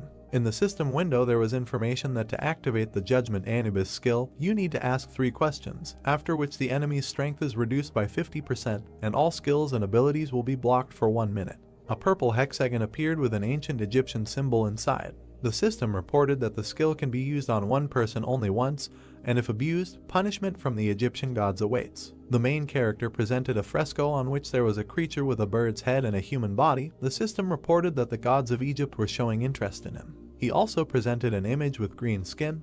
The system reported that some gods were experiencing hostility. Jinhak squinted, sighed heavily, and said that the local gods are quite picky. Lord's eyes were widened in surprise and she asked what happened here. The main character stood with his back to her and said that Anubis was tired. The characteristics of the player Jinhak were written in the system window. The Lord sat on his shoulder, studying the information. The guy thought that for the first time he was able to rise to so many levels in this place. 3 system windows appeared with a message that strength, agility, and endurance had been increased. The main character thought that he would pump up all his skills since he did not know what awaited him in the future. His eyes widened in surprise when the request for a video call came through. The guy in the dark shirt looked at the main character with displeasure when he asked why Yusung was calling him. Jinhak raised his hand when Yusung began to ask about where he was and why this place was not familiar to him. The protagonist said that it was none of his business and repeated the question about the reason for the call. A bead of sweat ran down his face when the guy on the screen said he had a proposition for him.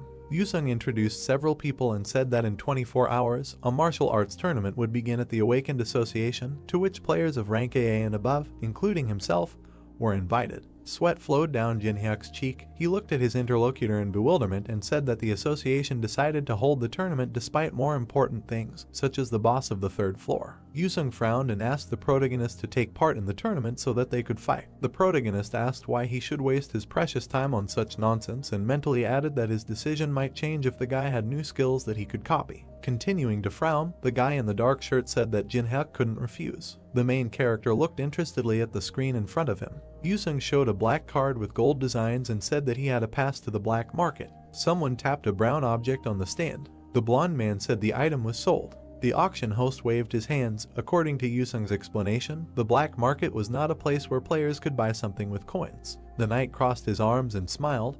This was a secret market where invited participants could purchase items exclusively for real money. The main character leaned back in his chair and thought that the Tower of Trials had become a reality and now people began to hold such auctions. And he just needed items to pass the boss of the 3rd floor, so perhaps he could buy a lot of good things at the secret auction for the rich. The guy looked at the system window and was surprised that his actions were already being discussed. He presented a website that posted a video of the upcoming raid. It was uploaded to a new channel by Unknown, and it featured the Unknown Masked Man, Teresa, and the leaders of the other guilds. There were 4 people in the still image from the video. Since Jinhyuk edited the moment from main, no one spoke badly about the guilds. And in any case, it was unprofitable to conflict with large guilds. There was a man in a mask on the screen. People in the comments admired him and asked to show his face. The main character imagined himself with a dagger on his shoulder and thought that people reacted predictably, showing interest in the masked player, who confidently declared in front of the heads of other guilds that he would go on a raid alone. There were red numbers in the corner of the screen. The main character was pleased that the video had 50 million views and expected to receive 50 coins for it, taking into account a commission of 90%. He smiled, looking at the screen, and thought that although the commission was simply incredible, the amount was still not bad. Jin-hyuk yawned and told himself that this was all clear. The guy was sitting on the podium among other people. He couldn't wait for the tournament to end. In the arena, opponents crossed swords. The dark-haired girl blew a pink bubble. The tournament organizers selected 24 players of rank AA and above. What was happening was filmed because after several failed raids on the third floor, the Association of Awakened and large guilds wanted to show the population the strength and greatness of the best players. The main character pursed his lips and thought that a show was happening before his eyes and that it was a good way to defuse the situation. He remembered how Yusung showed him the black card and said that he would give him the pass to the black market right away if Jin-hyuk agreed to the fight. The guy closed his eyes, raised his hand and said that he had not yet reached the rank of AA, so he could not participate in the tournament. Yusung on the other side of the screen ignored him and said that the winner of the tournament would be able to choose a replica relic from the National Museum. With a serious expression on his face, the guy on the screen said that the winner could invite a player who did not participate in the tournament to fight with him. The main character felt anxious. He pointed at the screen and shouted that this time he would defeat him in front of everyone. The guy smiled, waved his sword, told his friend that this was his limit and offered to surrender. His opponent replied that he was deliberately fighting half-heartedly so as not to harm him. He raised his head. Anubis stood behind them. The tournament participants could not believe that the summoning had happened. The players scattered screaming. Other participants in the tournament were caught in the fire. There was a fire burning above Janu's palm. Someone said that these two were not bad either. Guild representatives in black suits sat on the podium and discussed which player they should recruit. A blonde man, the head of the Black Fortune Guild, named Dokpyo, said that he only liked one. The man pursed his lips and thought that the guy in black clothes was gorgeous. Yusung swung his sword. Watching him, Dokpyo thought that he had control of the battle, a wide view and most importantly many types of attacks. He remembered how the assistant opened a suitcase with gold. The head of the guild invited the guy to join them, but he refused, saying that he was not interested. The man frowned in irritation and thought that it was the first person who refused to join his guild. This ambitious guy was different from the rest. Blonde Dokpyo thought that he couldn't watch the tournament anymore because he was too nervous. Another man adjusted his glasses and said that if he had participated in the tournament, he would have dealt with everyone present and forced the one who refused to join the guild to bend the knee. The man took off his glasses and asked the head of the guild if he was right. His name was Doan. He had the rank of AA and was a member of the Black Luck Guild. He put his glasses back on. Dokpyo said that he should think less about the tournament and focus on the interview because he was invested in for a reason. The player replied that he had nothing to worry about because he knew how to shine in front of the cameras. Doan opened his mouth wide and yawned. The head of the guild thought that the guy had every opportunity to rise to the S rank in a couple of years and that if everyone knew that he had raised a rising star, then the prestige of the guild would greatly increase. The fight in the arena continued. The guy in the green hat turned around. The long-haired girl arched her back and screamed in pain. Yuri put her hands in front of her, protecting herself from the air currents. Janu fell to the ground and screamed from the pain in his back. Yusung held a sword in front of him. The host announced that they had a winner. There was a live broadcast of the tournament on the phone screen. Someone was surprised that the winner had been announced and asked to let him watch. The two girls watched the video and discussed Yusung's appearance. The interview with the winner was broadcast on the big screen. The guy said that instead of a line he was choosing the right to choose an opponent. People in the square were discussing his choice. Someone suggested that he wanted to fight a master from some guild. Yusung raised his sword. People were eager to find out who he would challenge to a duel. The guy pointed his sword in the direction of the podium and demanded that the enemy come out. Doan smiled widely and said that he approved of this choice. He froze in confusion. The guild leader put his hand on his back, demanded that he sit down quickly and said that Yusung did not choose him.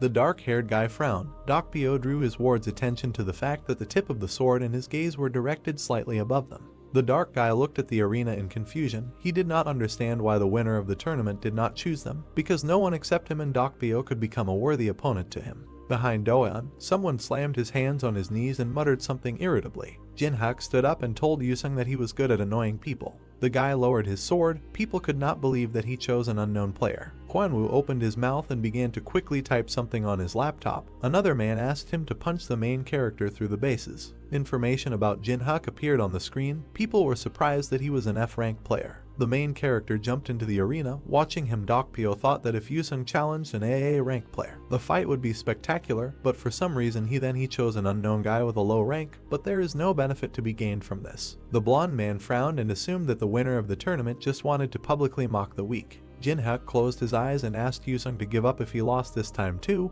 because it was time to learn to admit defeat. The opponent frowned and asked how he could be so sure of his loss after seeing him win the tournament. The main character gave him a thumbs up and said that he had definitely become stronger and asked if he had trained hard. The swordsman clenched his teeth and said that, without stopping for a second, she did everything to catch up with him. Yusung waved his sword and said that in order to get a pass to the black market, Jinhyuk must fight at full strength. The system notified that the player was using the sword soul skill. Blue streaks appeared when the guy activated the second stance sword soul technique. He gritted his teeth and activated the blazing swordsman soul technique. The main character tiredly closed his eyes and thought that Yusung had taken up his task again. He raised his hand, summoning fire magic, and said that he was ready to fight. Jinhyuk spread his arms to the sides and shouted that Yusung was a stalker. White clouds floated across the blue sky above the city. The beam pierced the roof of the building. The blue sky was visible through the hole. There were blocks of ice in the arena. The guy was surrounded by smoke. There were holes in the swordsman's clothes. He annoyedly asked how many skills his opponent had. Exhausted, the guy fell to the ground. The main character got down on one knee and began to look for something in Yusung's pockets. He believed that he was simply taking what was his since the enemy promised to give it back. He clutched the black and gold card and said that he would gladly take advantage of the invitation to the black market. People in the stands were discussing the battle that had taken place. Jinhyuk used a huge ice projectile and with some kind of beam smashed the ceiling. The audience doubted that there was a person in front of them. The main character sat down in front of Yuri and John and said that they had not seen each other for a long time. The girl pressed her hand to her chest. The old man said that this was their first meeting after the museum. The guy smiled, said that their first meeting was a little rough and suggested leaving everything in the past. John and Yuri were told that they don't want to be his enemies. Jinhyuk squatted down and said that since they decided to live peacefully, he wanted to ask for Yuri's phone number. He handed her the phone and said that if she didn't want to, then she didn't have to do it. The girl thought that in that case she would refuse. He opened his mouth and said that everything is not so simple. The main character turned the phone towards her and said that Yuri should be confident that she can cope with the consequences. She squeezed the black phone in her hands and thought that this was a request only in words, but in reality it was blackmail. The people in the stands screamed in fear. Someone jumped down behind Jinhyuk and said that it was amazing. He didn't expect an F-rank player to be able to win. The main character's eyes turned yellow. The system reported that the Eye of Truth of the second level was activated. The system window contained player Doan's data. The guy waved his hands and said that he did not expect to see such a show. The system notified that in order to copy the giant's hand skill, it is necessary to unravel the hidden intention of this person. Jinhyuk squinted and thought about how the system determined the intentions and desires of the object every time. He believed that this was beyond the capabilities of artificial intelligence. Doan raised his hand and said that there was no need to look at him so hostilely. Because he didn't come to fight, the main character asked why he came in that case. The guy smiled and said that they have the same field of activity and most likely they will see each other often.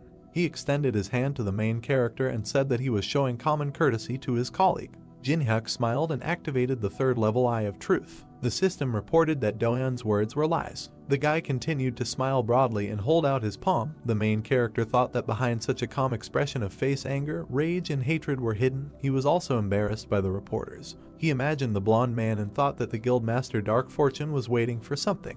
The main character introduced the giant and thought that Dokpyo wanted his guild member to defeat the newcomer who defeated the winner of the tournament in front of reporters in order to draw attention to himself. Jinhyuk smiled and thought that they were like an open book to him. The system notified that he had figured out Doan's hidden intentions and that the copying conditions had been met. A golden hexagon appeared. The system reported that the giant's hand skill had been acquired. In the system window, it was said that the giant's hand increases the grip strength and makes it possible to lift objects that weigh 10 times more than it does. The main character presented a machine with prizes and thought that when the challenge tower was a game, it was not possible to copy this skill because there were few users who had it. But now that the game has become a reality, skills that others have difficulty obtaining are just waiting to be. He collected them. His eyes turned purple. He said that it was unusual to hear his colleague call him and asked if it could be considered that this greeting came from the head of the Black Luck Guild. Doan opened his mouth and said that Jinhyuk doesn't seem to be in the guild, so they would be happy for him to join. The guys smiled broadly at each other. The main character asked if they would give him a deposit if he decided to join. Doan replied that he only needed to name the amount. They shook hands. The dark guy tensed. The main character looked at him with displeasure and asked if he really thought that he could defeat him with sheer force alone. Doan smiled brightly. He stuck out his tongue and said that it goes without saying that the system sent an alert that Doan had activated the level 5 giant's arm.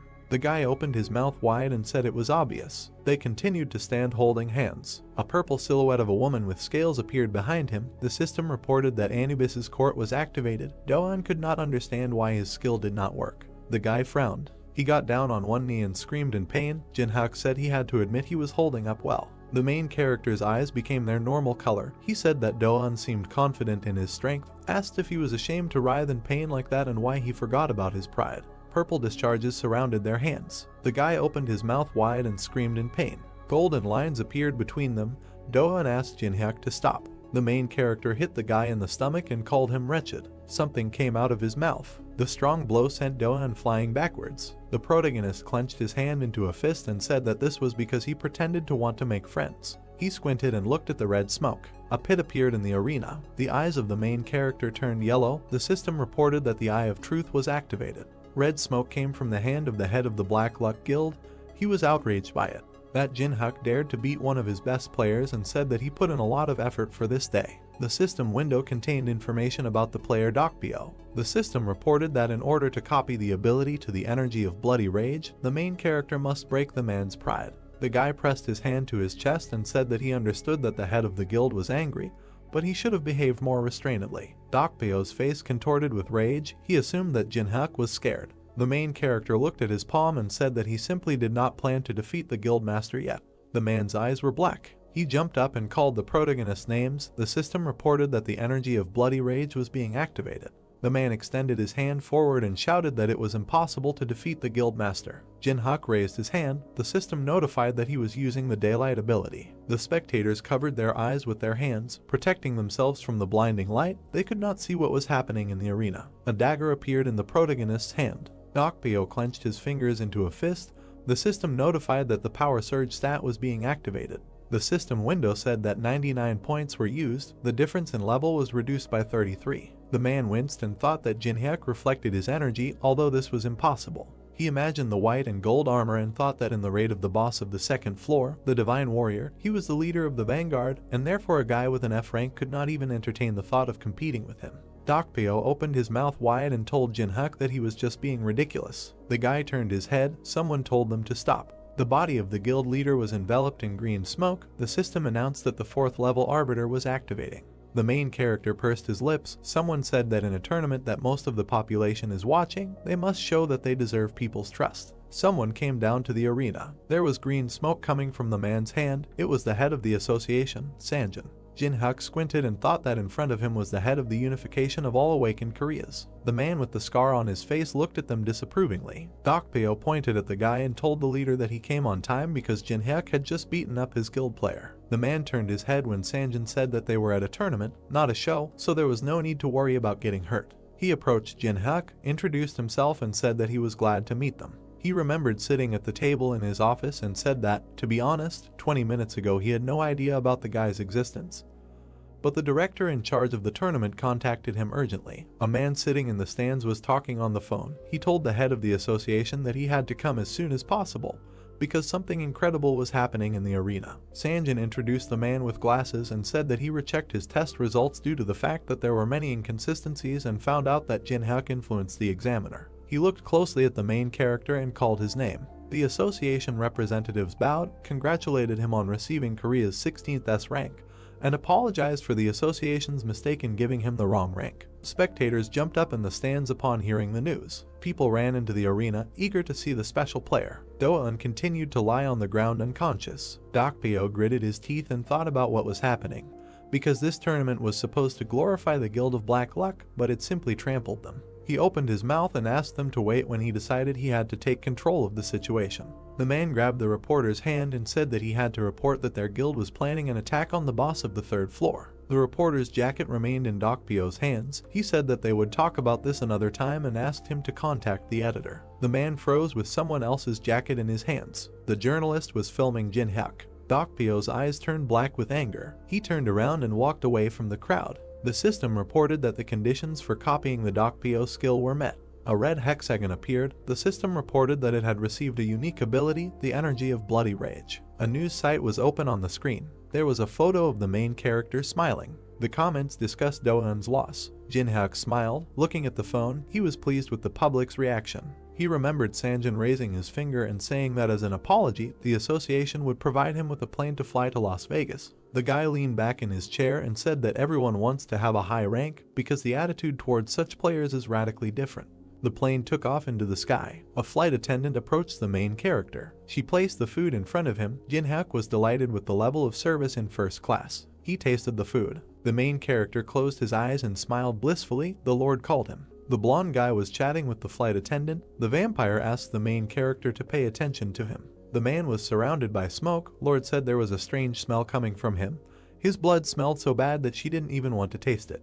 Jin-hyuk looked to the side and asked what she was complaining about. The vampire said that this was not a joke and that guy was not an ordinary person. His eyes turned yellow. He thought that if the Lord, who considers people to be mere bags of blood, speaks like this, then something is really wrong with that person. The system notified that the Eye of Truth of the 3rd level was activated. His eyes widened in surprise. In the system window there were characteristics of a player named Alex Judro. The guy waved his hand. The system said that depending on the degree of closeness with the object, you can copy one of the skills, but for the maximum degree of closeness you need to join the Mana Association. The main character pursed his lips and thought that he couldn't even imagine that guy was one of the Mana because he walked around with such a calm face. Alex walked past Jin-hyuk. He pointed his finger at the main character and asked if he was the same player from Korea who received S rank. Jin-hyuk imagined a man in a black mask and thought that Alex had boarded the plane on purpose and assumed that after the news came out, not only large guilds were interested in him. The guy smiled and said that he had recently changed his rank to S. The suspicious man said that he was amazing at the tournament.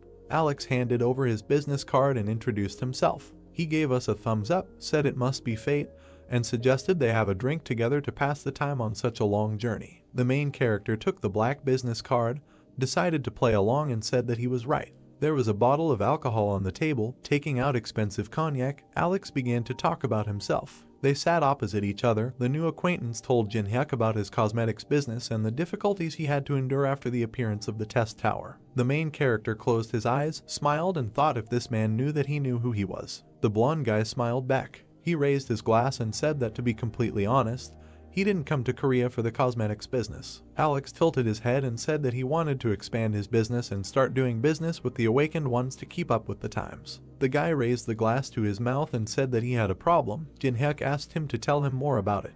Alex put the glass on the table and asked if the main character had heard about the masked player. The interlocutor realized that he was talking about the unknown. Jin-hyuk raised his glass and said that he seemed to have seen a video in which the unknown suggested attacking the boss of the 3rd floor and asked Alex how he was related to him. Main smiled and said that they also wanted to take part in the raid on the boss of the 3rd floor, but the masked player got in their way, so an unpleasant situation arose. Alex narrowed his eyes and said that despite the fact that the unknown said that he was doing this to protect his comrades, he refused them, saying that he needed to do something alone, so they should not interfere with him. They continued to sit opposite each other. Jin-hyuk suggested that Alex personally knew the unknown person. The man said that it could be said that way. The main character smiled falsely and said that the unknown person turned out to be greedy. The interlocutor agreed with him. Jin-hyuk was delighted with his ability to lie with a calm expression. The man put an ice cube into a glass. He poured himself more cognac and said that the main character would provide them with invaluable help if he went with them to the 3rd floor to the room. The guy raised his hand, expressed surprise at the invitation and said that the unknown was going to fight the boss alone.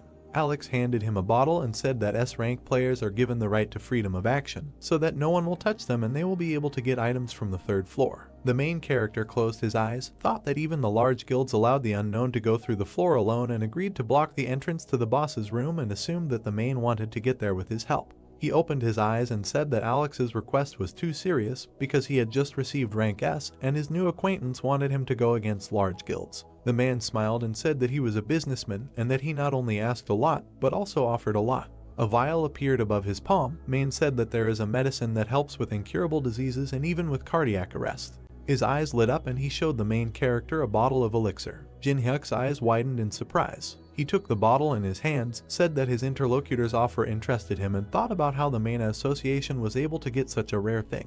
Alex hid his hand under his jacket and said that many people wanted this elixir, but he was ready to give it to a new acquaintance as an advance. He put the contract on the table and asked Jin-hyuk to sign it. The system reported that Main would activate the contract with the 6th level dead man. The main character's eyes turned yellow. Alex said that such a chance is rare. The main character extended his hand to a piece of paper and thought that visually this agreement was no different from ordinary ones. He imagined a dagger surrounded by smoke and thought that the violator of the terms of the contract would be overtaken by a mortal curse.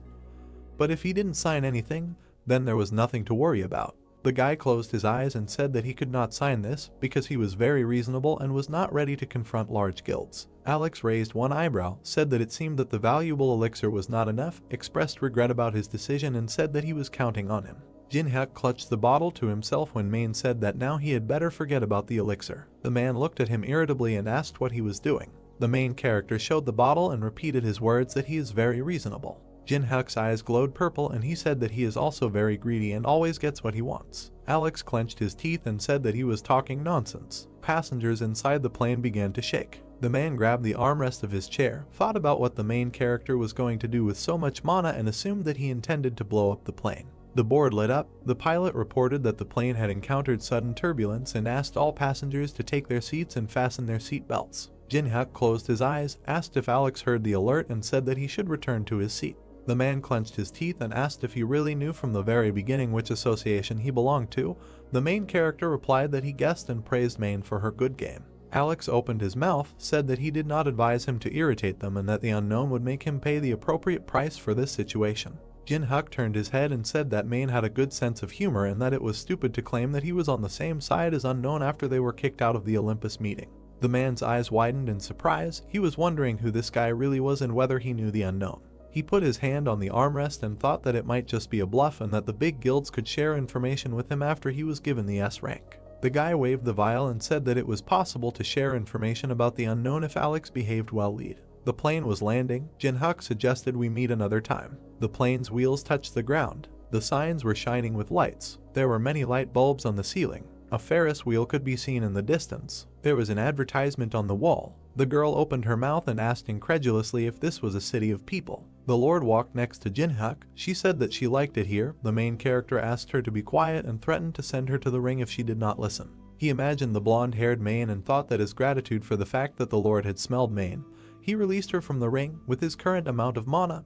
Her height was 150 centimeters. Golden rectangles appeared. The main character evoked memories of the world. A red hexagon appeared. The main character united the Eye of Truth and the energy of Bloody Rage. Another red hexagon appeared. The system reported that the merger was successful and he received the Greedy Look skill. In the system window it was said that the Greedy Gaze allows you not only to view the status of any player, but also to share vision and read thoughts. The system reported that due to the characteristics of the Blood Devil energy, the personality of the skill owner can be changed if used frequently. In addition, the separation of vision and mind reading can only be used on players with a lower level. The protagonist imagined a blue hexagon and thought that he wanted to combine this skill with a safer spiritual skill, but he urgently needed the Greedy Look. The guy clenched his hand into a fist. Someone called him. The Lord showed the casino and asked if they would go there. The main character reminded her that they did not come here to have fun. They went further. Jinhyuk said that it is forbidden to use magic in ordinary casinos. The hotel employee hurried to the car. The main character thought that he could take the money by force to spend it at the auction, but he could not take the earnings from ordinary people. The Lord turned to him and asked where they were going. Jinhyuk smiled and said that this place cannot be compared to a regular casino. The girl's eyes shone with delight. They approached the building where the Tortuga private gambling house was located. The Lord frowned with displeasure and said that those buildings were better. The main character once again reminded her that they did not come here to have fun. A man with a knocked-out tooth shouted that he had seen with his own eyes how some person used the skill so that he became a victim of deception. Another man slapped him in the face and said that he used the skills himself and was now trying to get out. The main character and the Lord went up the steps. The girl said that those who are beaten like that are fools. Jinhyuk looked at the back of her head and agreed with her. The girl looked at the surroundings with delight, said that there are a lot of interesting things here and asked how this place differs from others. The main character picked it up and said that you can use magic in this casino. He sat Lord down on a chair. He asked the woman behind the bar to serve the girl any drink she wanted to try. The vampire was outraged by his action. She had not gone out for a long time, and he did not allow her to have fun. The guy drank some drink in one gulp. The Lord asked what he was going to do alone. He put the glass on the counter and said that he needed to earn extra money. Streams of magical energy emanated from the hand. A red hexagon hung above the man's head. The system reported that the third level of basic blocking was being applied. The player to whom this skill was directed did not receive influence from other skills, and the skills of the object who used it remained active. The man turned over the cards. It was a Tortuga dealer named Pedro. Jinhyuk pressed his hands to his face. Looking at him, Pedro thought that he had already lost $500,000 to him and losing more would be dangerous, but he was determined to win. An employee of the establishment moved a stack of chips and said that he was raising the bets. The main character closed his eyes and twirled the chip in his fingers. He pushed the stack of chips forward. Jin-hyuk smiled. People watched his game with excitement and assumed that about $5 million were at stake. The guy's eyes turned purple and asked if everything was okay because it was a big amount. Pedro smiled and said that the dealer is always confident. The main character looked at the glass and asked which guild controls this establishment. The man replied that the guild is the cleaners. The man closed his eyes and thought why Jin-hyuk had been silent all the time before, and now he started asking so many questions. Pedro waved his hand in fear when the main character asked if he could ask so many questions. The dealer said that he must answer all the visitors' questions. The man frowned and suggested that this player had the skill of reading minds. He put the cards on the table and thought it didn't matter. Pedro waved his hand and thought that Jin-hyuk would not be able to do anything if he changed the cards at the moment of revealing. The system reported that the sleight of hand skill was being used.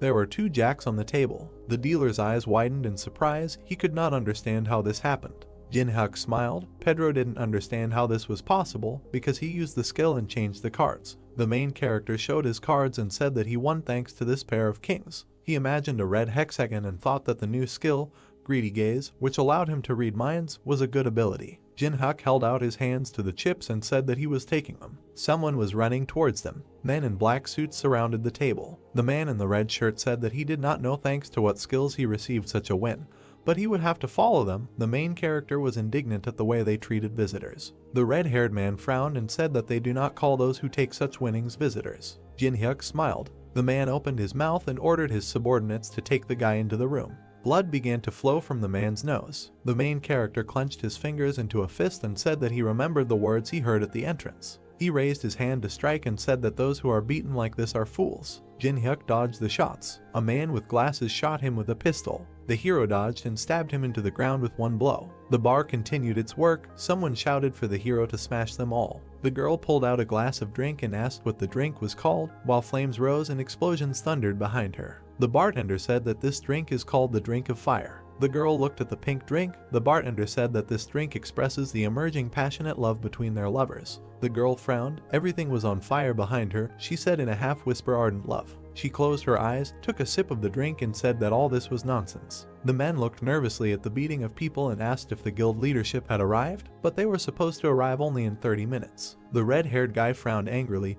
Cold sweat flowed down his face. He realized that something had gone wrong, although they were in a criminal area. The hero beat the employees with a smile. The guy looked at him and noted that even here it is difficult to find such an unstoppable fighter. The guy with the phone ran up to him, said that they had problems here and offered to look. The manager asked what was so important here. He kept his eyes glued to the phone screen. It contained a photo of a hero.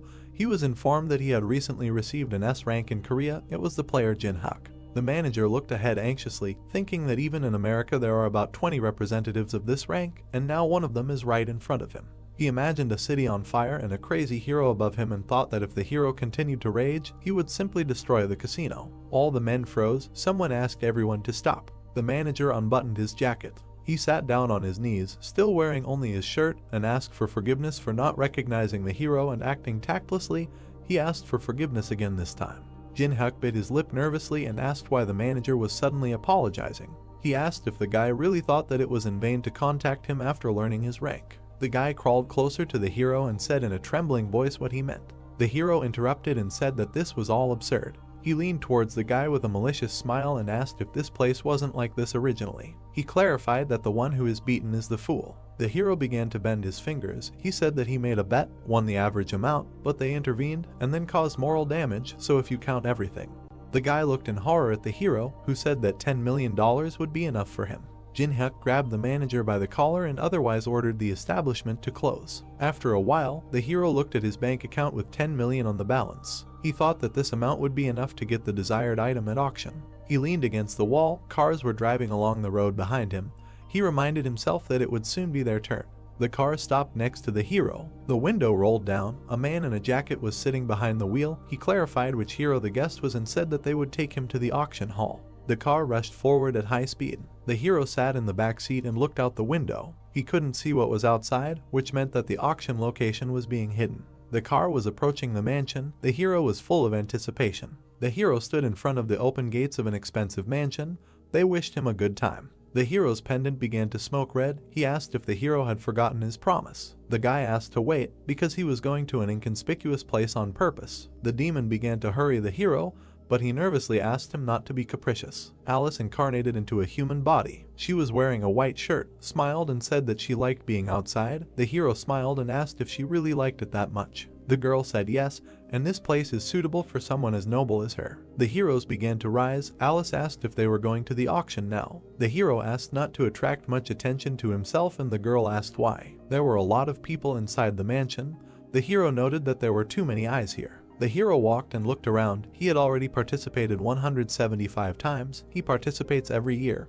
But now he was more worried than usual. He was interested in objects related to the tower. People drank wine and smiled at each other in anticipation of the start, and according to rumors, this time the heart of an ichthyosaur will be presented at the auction, which was made possible thanks to the appearance of the tower. Thanks to magical energy, many lost ancient jewels are being revived again. People were all waiting and wanted to at least take a look. Alice felt a foul odor. She grabbed her nose, which surprised the hero. An unknown man with a cane decorated with a skull approached the hero. An ominous smell emanated from him. An old man in black clothes appeared in front of them. He called himself Julius Cedric and said that he was the teacher of the worthless fool behind him. The hero looked at the gloomy blonde, seeing that he had been given a good treatment, because he returned without results and elixir. The hero used a greedy gaze. He looked at the smiling old man covered in a purple aura. A window of characteristics of this person appears. As the hero expected, the man had amazing abilities, necromancy, and his abilities were perfectly combined. With minimal mana expenditure, he could use a lot of magic, so everyone wants to get this skill. The conditions for copying were learning dark magic from the old man and receiving an A+ grade in order to be able to copy his skill.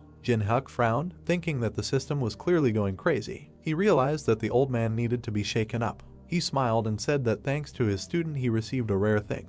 And the flight was interesting? Cedric said thank heavens if so. He looked at the guy from under the hood and said that he had arrived specifically to re-clarify about the information that the hero possesses. The hero asked about the unknown and Cedric agreed, saying that for them he was a big problem. The hero smiled and walked forward, noting how straightforward the old man was. He said that they were now in such a wonderful place, so he suggested discussing this another time. Cedric blocked the hero's path with his cane. His eyes glowed purple as he expressed his regret that there wouldn't be another time and he needed to deal with it as soon as possible. Jin-Hyuk waved the cane away. His eyes glowed yellow. He pointed at himself and said that he had missed the moment when this became his concern. He and Alice went ahead. She stuck out her tongue. The blonde was terribly angry, calling him a bastard. Cedric put his hand on his shoulder with a smile and asked him to leave him, saying that there were still ways. Jin-Hyuk was annoyed, but Alice was amused and said that smelly people annoy her. She suggested getting rid of them. Jin-Hyuk asked her to leave them as there is no need to make a fuss here. They went out into a large hall where people were already sitting in their places. The guy said that he would just buy the desired item and that's all. The host on stage drew the attention of the ladies and gentlemen to himself. He said that everyone had been waiting for this for a very long time. The hero decided to hurry. The presenter raised the gavel up and said that they were starting the 175th black market auction. The screen showed a smoking meteorite that fell into Arizona, USA. The hero kept his hands in his pocket, thinking that this stone was now emitting strong magic after the tower appeared. The man pointed to the crowd and said they were starting at $100,000. The heroes sat down in their places. People began to inflate the price, and other, higher prices began to outbid them. Jin-Hyuk smiled. At the moment there was no craftsman who could process the meteorite, so this item cannot be used in any way. Now there was an opportunity to buy it cheap.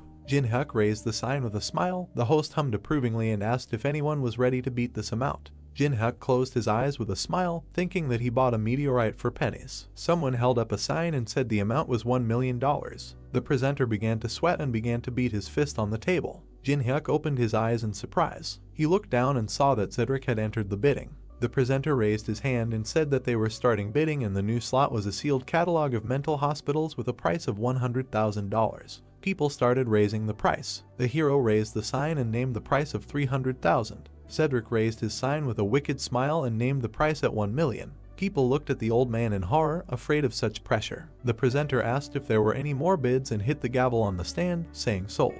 Jin-Hyuk bit his lip nervously, looking at the old man, realizing that he had decided to buy everything he had his eye on.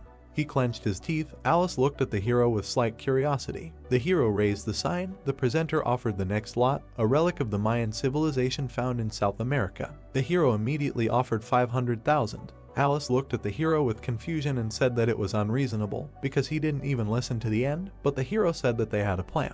Cedric held up the table and named the price at $1 million. The host was amazed again. He asked if there were any more bets. Jin-hyuk shouted 1.5 angrily. Cedric immediately raised his hand and named the price of $3 million. The presenter was pleased. He asked if there would be more bets. Jin-hyuk calmly lowered his hand. The presenter asked again. Cedric smiled. The item was sold to him for $3 million. He looked the hero in the eyes. The presenter began to name the next lot. The guy and the old man immediately raised their numbers. The presenter announced that he sold the item to an elderly gentleman for $2 million. The signs waved and the whole hall was silent. The next item sold for $3 million. The presenter loudly banged his gavel on the table. Sold for $5 million. The presenter pointed to the old man and said sold again. The next lot was also great. When Columbus discovered a new world. The student looked at the teacher and asked, how about giving in? Cedric hit the student and asked, what will happen if the guy gets what he wants? Cedric gritted his teeth and thought that they had big losses, but they would have enough funds. He decided that they would get whatever he set his sights on. They will definitely exchange it for information about the unknown, and they will definitely exchange it for information about the unknown. A chessboard appeared on the screen.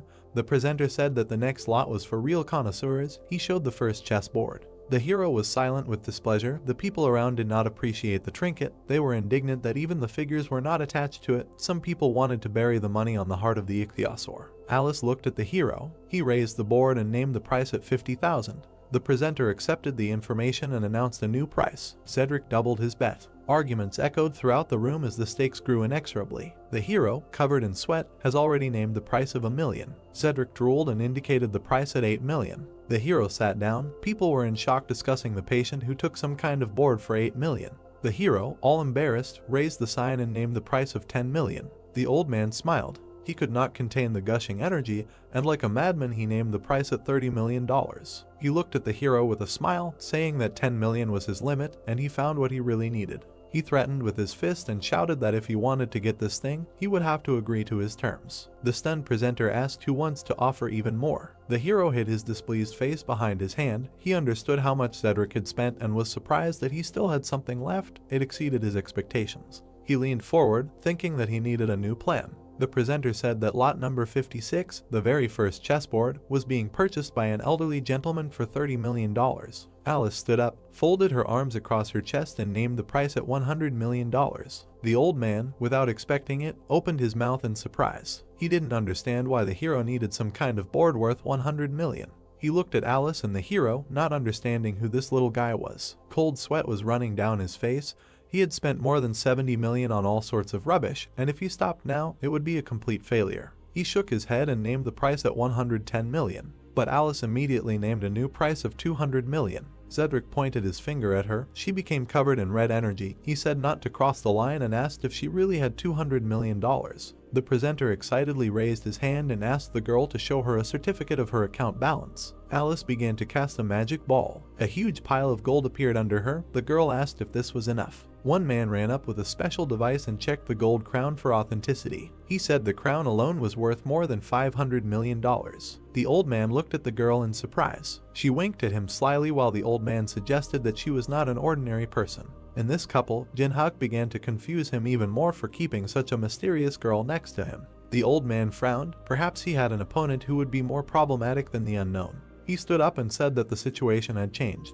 He said that they were moving on to Plan B. The student smiled wickedly. His eyes glowed green and he said he had been waiting for this. The presenter smiled. The girl in a mask carried a chessboard in a glass box. Alice, uninterested, asked to hand the board over to the hero. She calmly looked at the mountain of gold and said that she was going to sort out all this rubbish anyway, and more importantly, she can't stand to see how these fools are looking high at her contractor. The hero exhaled, looked at the girl and thought that she knew how to speak words worthy of praise. There was an explosion behind the hero. Everyone began to take cover from the flying debris. The roof over people's heads began to crumble and fall. Auction employees began escorting people out. People ran in panic and pushed each other. The blade of the sword waved. Someone asked where are people in such a hurry. The student, enjoying himself, killed one person after another. He called people victims who he needed as raw materials. Alex used melt magic. A magical rune appeared above his hand. The floor under people's feet began to crack and emit light. People's skin turned gray. One man grabbed his head and said that it was torn. People fell to the ground. The little boy was crying and calling for help. The hero was covered in energy here. He looked at Alex and said that he was crossing all boundaries. He called him a psychopath. The souls of people left their bodies, flying out like green smoke from their withered bodies. A bloodthirsty monster appeared. The hero prepared for battle, calling his opponent an abomination. 2 more monsters appeared in front of Alex. Alex said that they were beautiful. The hero gritted his teeth and stood in a fighting stance. Alex said that this was expected of an S rank. He smiled and said that he remembered very well how the hero insulted him on the plane. After the order to eliminate, the monsters ran to attack. The guy said that he no longer needed to hold back. Jin-hyuk calmly looked at the approaching monster. A bloodthirsty hand was approaching his face. There was a flash and stones flew in different directions. The hero jumped to the side. 2 monsters stood in front of him. Alex called the hero agile. The monsters were slowly approaching. Alex asked where that little rich girl ran off to. A sword began to appear in the hero's hand. He said that she didn't like these nasty guys, so she ran away a long time ago. He noted to himself that her body had disincarnated, since it would need all the magical energy. The damage will gradually stack. Jin-hyuk frowned. Monsters, covered in flames, ran to attack the hero. He understood that there was no point in wasting time and decided to end the fight as soon as possible. He took off. The sword graveyard has activated. The hero ended up behind the monsters, inflicting a bunch of cuts on them. The monsters disappeared in 2 black flashes. Alex looked at the hero in admiration and said how amazing it was.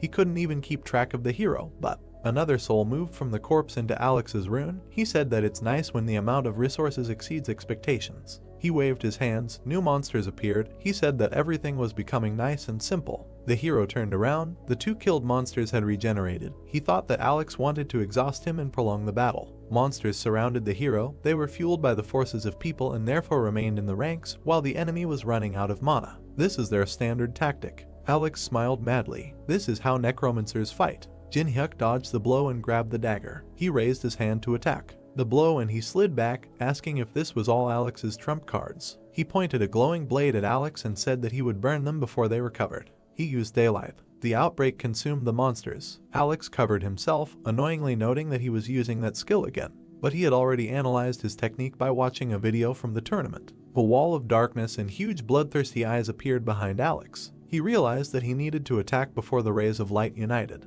Alex watched as the rays of light incinerated the monsters. He asked why they weren't moving. The monster's legs were covered with ice. Steam poured out of the hero's mouth, and his fingertips were covered with ice. Alex opened his mouth in surprise, realizing that the hero had hidden the ice skill with a flash so that he could not see anything. "Leave me alone." A cold flash appeared. A deadly beam hit Alex from it. A powerful light came from the mansion. It became as bright as day. Alex was lying on the floor. He looked at the hero, saying that this was impossible. He looked at the bloody scraps that were left of his cuties. The hero came up from behind and said that the cuties were a little blown away. Alex waved his hand, but a beam of ice hit him. The hero waved his dagger, and a light flashed in front of his face. Alex jumped out of the cloud of smoke. He was sweating. He realized that he had lost, but he had a huge advantage. He decided to quickly run and find a teacher. An invisible blade pierced his body, and a knife blade protruded from his stomach. Alex began to fall to the ground. The hero was hiding in the smoke. He stood in a throwing stance and smiled. He approached the wounded Alex and said that he had created chaos and asked if he was really going to run away. Blood flowed from the guy's mouth. The hero grabbed the handle of the knife. He said that he would tell Alex how he would die. Blood sprayed from the guy's mouth. Jin-hyuk said that for the next half hour, blood would accumulate in his lungs, and when they were filled with blood, the guy would begin to choke. The hero's eyes burned. He said that in the first place, perhaps death by fire, but suffocation is no less painful. He said what he thinks. What can make sure a guy doesn't suffer for too long? He showed a bottle of elixir and said that if he tells about the main association, Alex decided that he could survive. Anu smiled and grabbed the hero's leg. He couldn't speak because he was choking. He clenched his teeth. Blood seeped through them. He decided that he could write in blood. Jin-hyuk stepped on his hand. He smiled and said that if the guy can't talk, then nothing can be done. Alex realized that he was not going to listen to him. The hero put his hand in his pocket and said that he didn't need it now. He threw something to the guy and offered to take it away. Alex's business card fell into a pool of blood. The hero asked to do a favor. He turned around and walked in the other direction, asking the guy to die as long and painfully as possible. The entire auction hall was in ruins. Something caught the guy's attention. He saw a safe created by Michelangelo in the heart of an ichthyosaur. With this combination, he can create a subspace for items. He combined both artifacts. He clenched his hands and pulled out his tongue from effort. The system reported that the hero had successfully created a huge subspace for 5 tons of inventory. The hero twitched. Someone turned to him.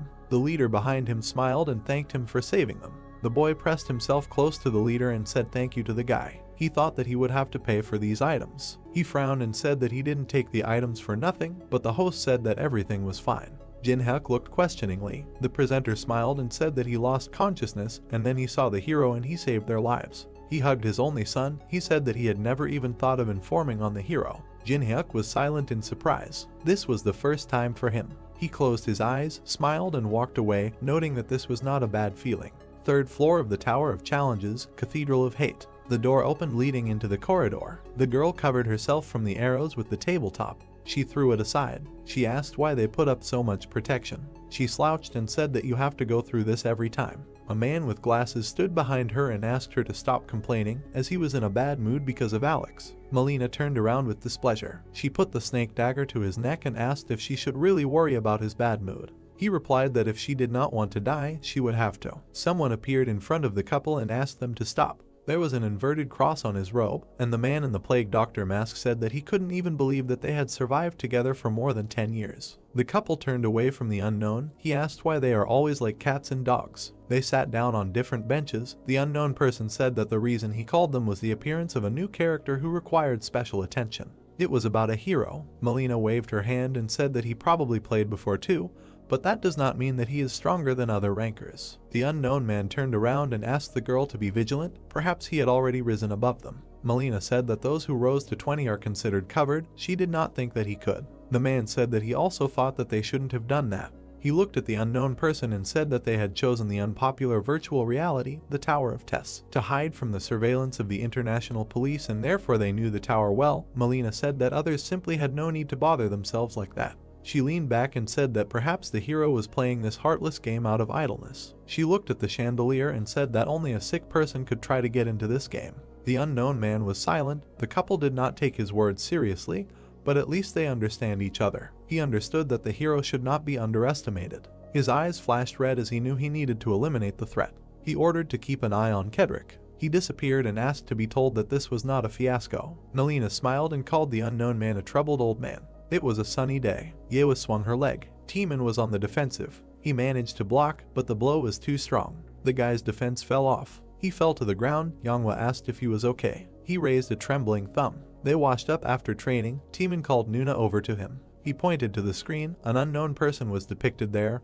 He said that he was not so simple. Yewa sat next to him on the sofa and said that he might be bluffing like the others. Teeman said there was something special about him. They looked at the stream. Yangwa asked, is there really an unknown person standing in the Tree Man Temple in the boss room of the 3rd floor? Teeman said that this place was very popular, and if you answer 3 questions from the Tree Man, he will give you a skill item as a reward. Teeman tensed. He said that the problem is the complexity of the questions that the tree asks. An unknown person stood in front of a tree with a human face. An unknown person was commenting in the chat. The tree smiled and said that it had not had visitors for a long time. It asked if he had come to solve its riddles. The unknown person put his hands in his pocket and asked to ask the most interesting questions. The tree frowned and said if a person guessed 3 riddles, then it would give him a leaf that he would choose. Wooden legs appeared. It said that if a person even makes a mistake. The unknown man was surrounded by several wooden giants. The tree said that otherwise it would punish the hero. It announced the first question. It introduced the sea dragon and asked what is the optimal depth and temperature for a Kellhorn to live in seawater. Teeman and Yewa looked at the screen in confusion, asking who could know the answer to such difficult questions. The unknown person raised his hand and said that the depth was 175 meters and the temperature was 1.5 degrees Celsius.